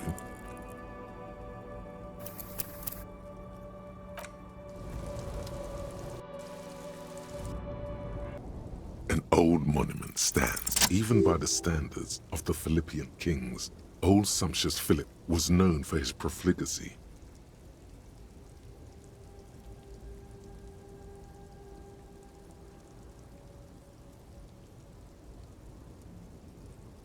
Well, he blew through the whole national treasury, starting the decline of one of the penultimate century's greatest superpowers, the suzerain of Revachol. His own maladministration foreshadowed the fall of the monarchy. During the anti-centennial revolution, an end to his family line and the monarchy. on the Insulindian Isola. Stories have it that he had his bedroom converted into a treasure chamber, where he stored unfathomable wealth. Krugerrands, bars of gold, ornate weaponry, armor, and various chalices.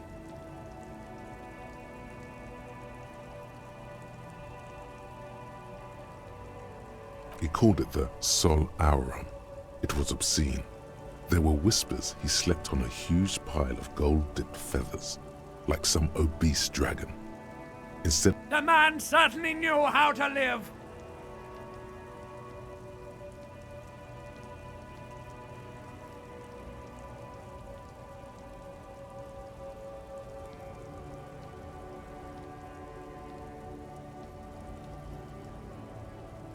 But wait, you haven't even heard about his fabled cocaine addiction. You see, old Philippe wasn't just good at squandering the national treasury on gold and ceremonial weaponry, he was also a prodigious snorter of nose candy. That's what the revolutionaries said 150 years later, right before they emptied out the royal mausoleum and dumped His Majesty's mortal remains in the Insulindian Bay. His Majesty's courtiers said it helped him connect with the higher realms. Cocaine. Beneath the cold waters of the Insulindian Bay, thrown there by the revolutionaries after they cleaned out the royal mausoleum.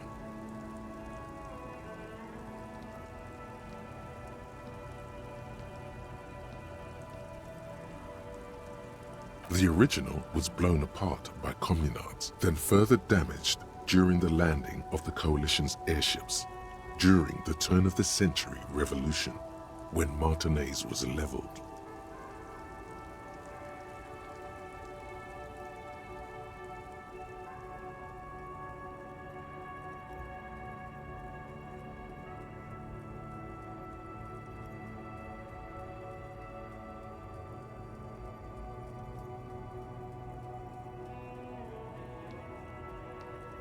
Most historians think the coalition's hasty landing may have ultimately saved the statue. If the communards had more time, they would have reduced it up to even finer pieces.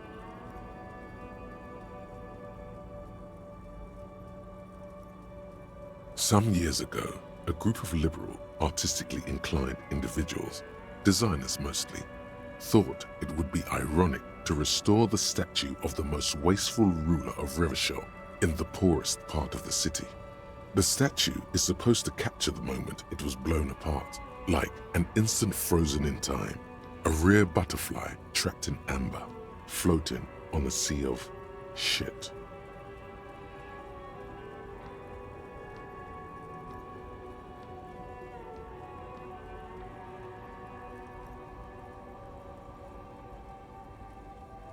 Neither do people in Martinaise. The statue has proved to be controversial in a neighborhood mostly populated by the left-leaning working class.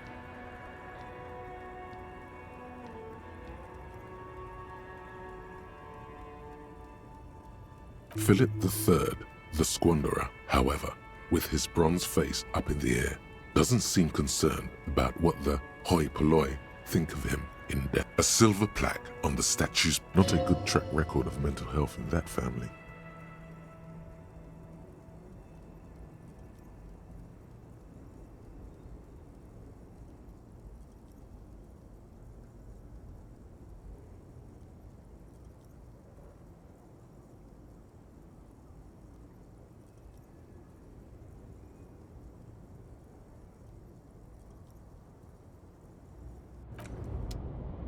Wow, you work hard. Oh, yes, you hustle. You're a provider. It's tough out there, but you keep it real and provide.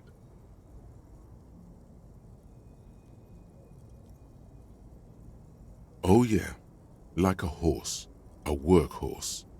Look at yourself. You're a human pedometer. You must have walked 200,000 steps down cracked asphalt, mosaic, sand, and linoleum after you re-emerged. That is the sign of a hustler who never gives up. The world is harsh and people are evil. You didn't make it that way, and you won't let it break you. You ride. That's just what it's like, life and death. But you got gills on your side, baby. Got those black papers with the faces of the innocents on them. You bring in the Franco-Negros and the Solas.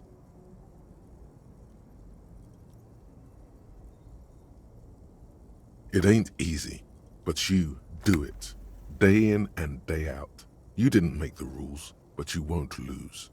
You're a cop, and a sprinter, and a money printer.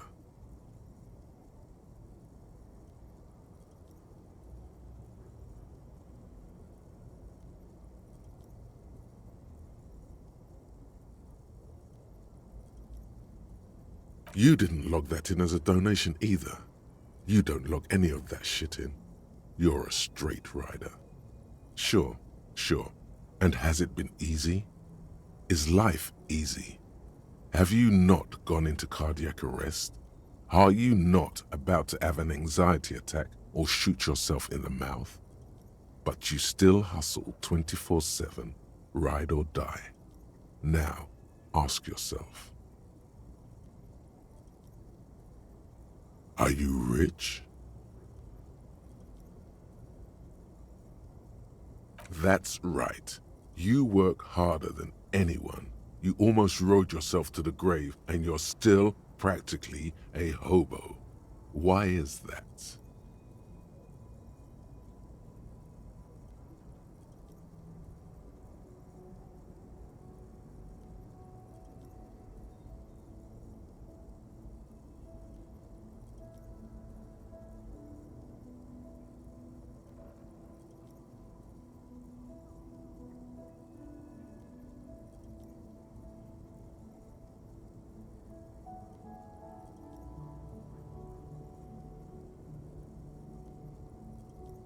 Because of the taxes, G-Man's got his jam-covered sticky fingers in your pocket, stealing from you every time you buy, sell, walk, talk, fart, so much as sneeze.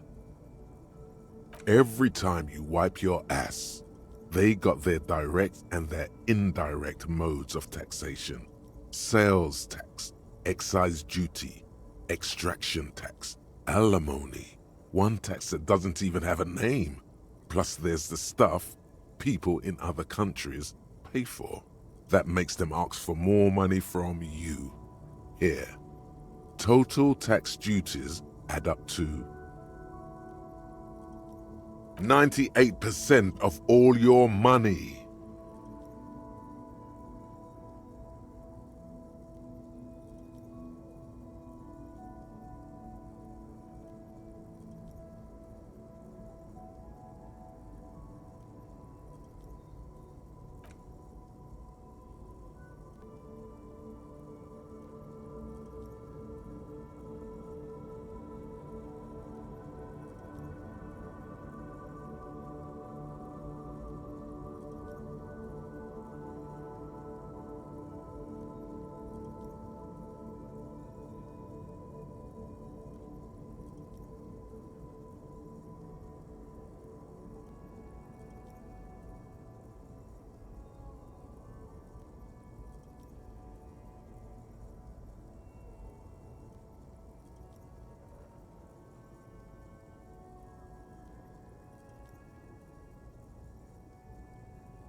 Here you go, hustler. Fight the righteous fight. Free the people. Keep it real. Keep it street. Keep foaming at the mouth furiously on the tax issue.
There he still is, looking right through you with his white eyes. The body below is entirely dedicated to that corpse smell. Emitting it is all it does now.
An inconspicuous pile of the roofing material, Eternite.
Hello again, sweetie. I hope you're able... Of course, dear. Yes, officer. She won't judge you, no matter what you say.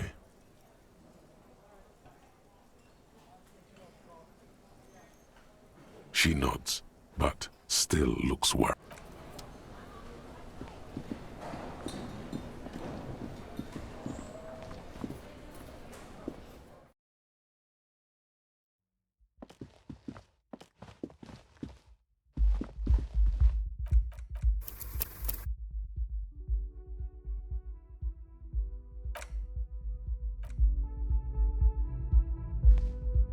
The door is closed. Still no answer. Still nothing. The lieutenant, he doesn't like where this is going.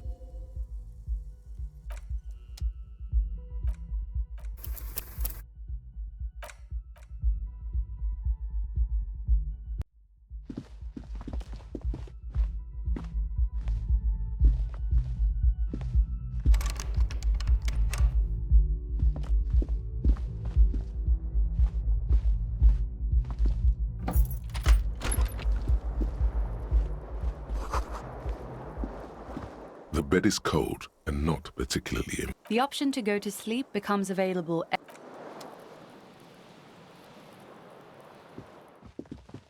A mirror hangs on the bathroom wall. In it, your face, adorned with the...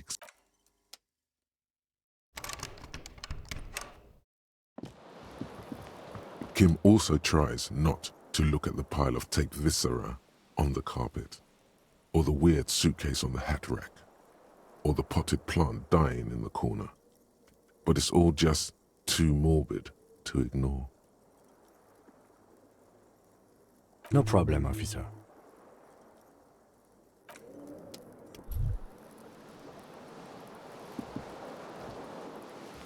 The fan stands still.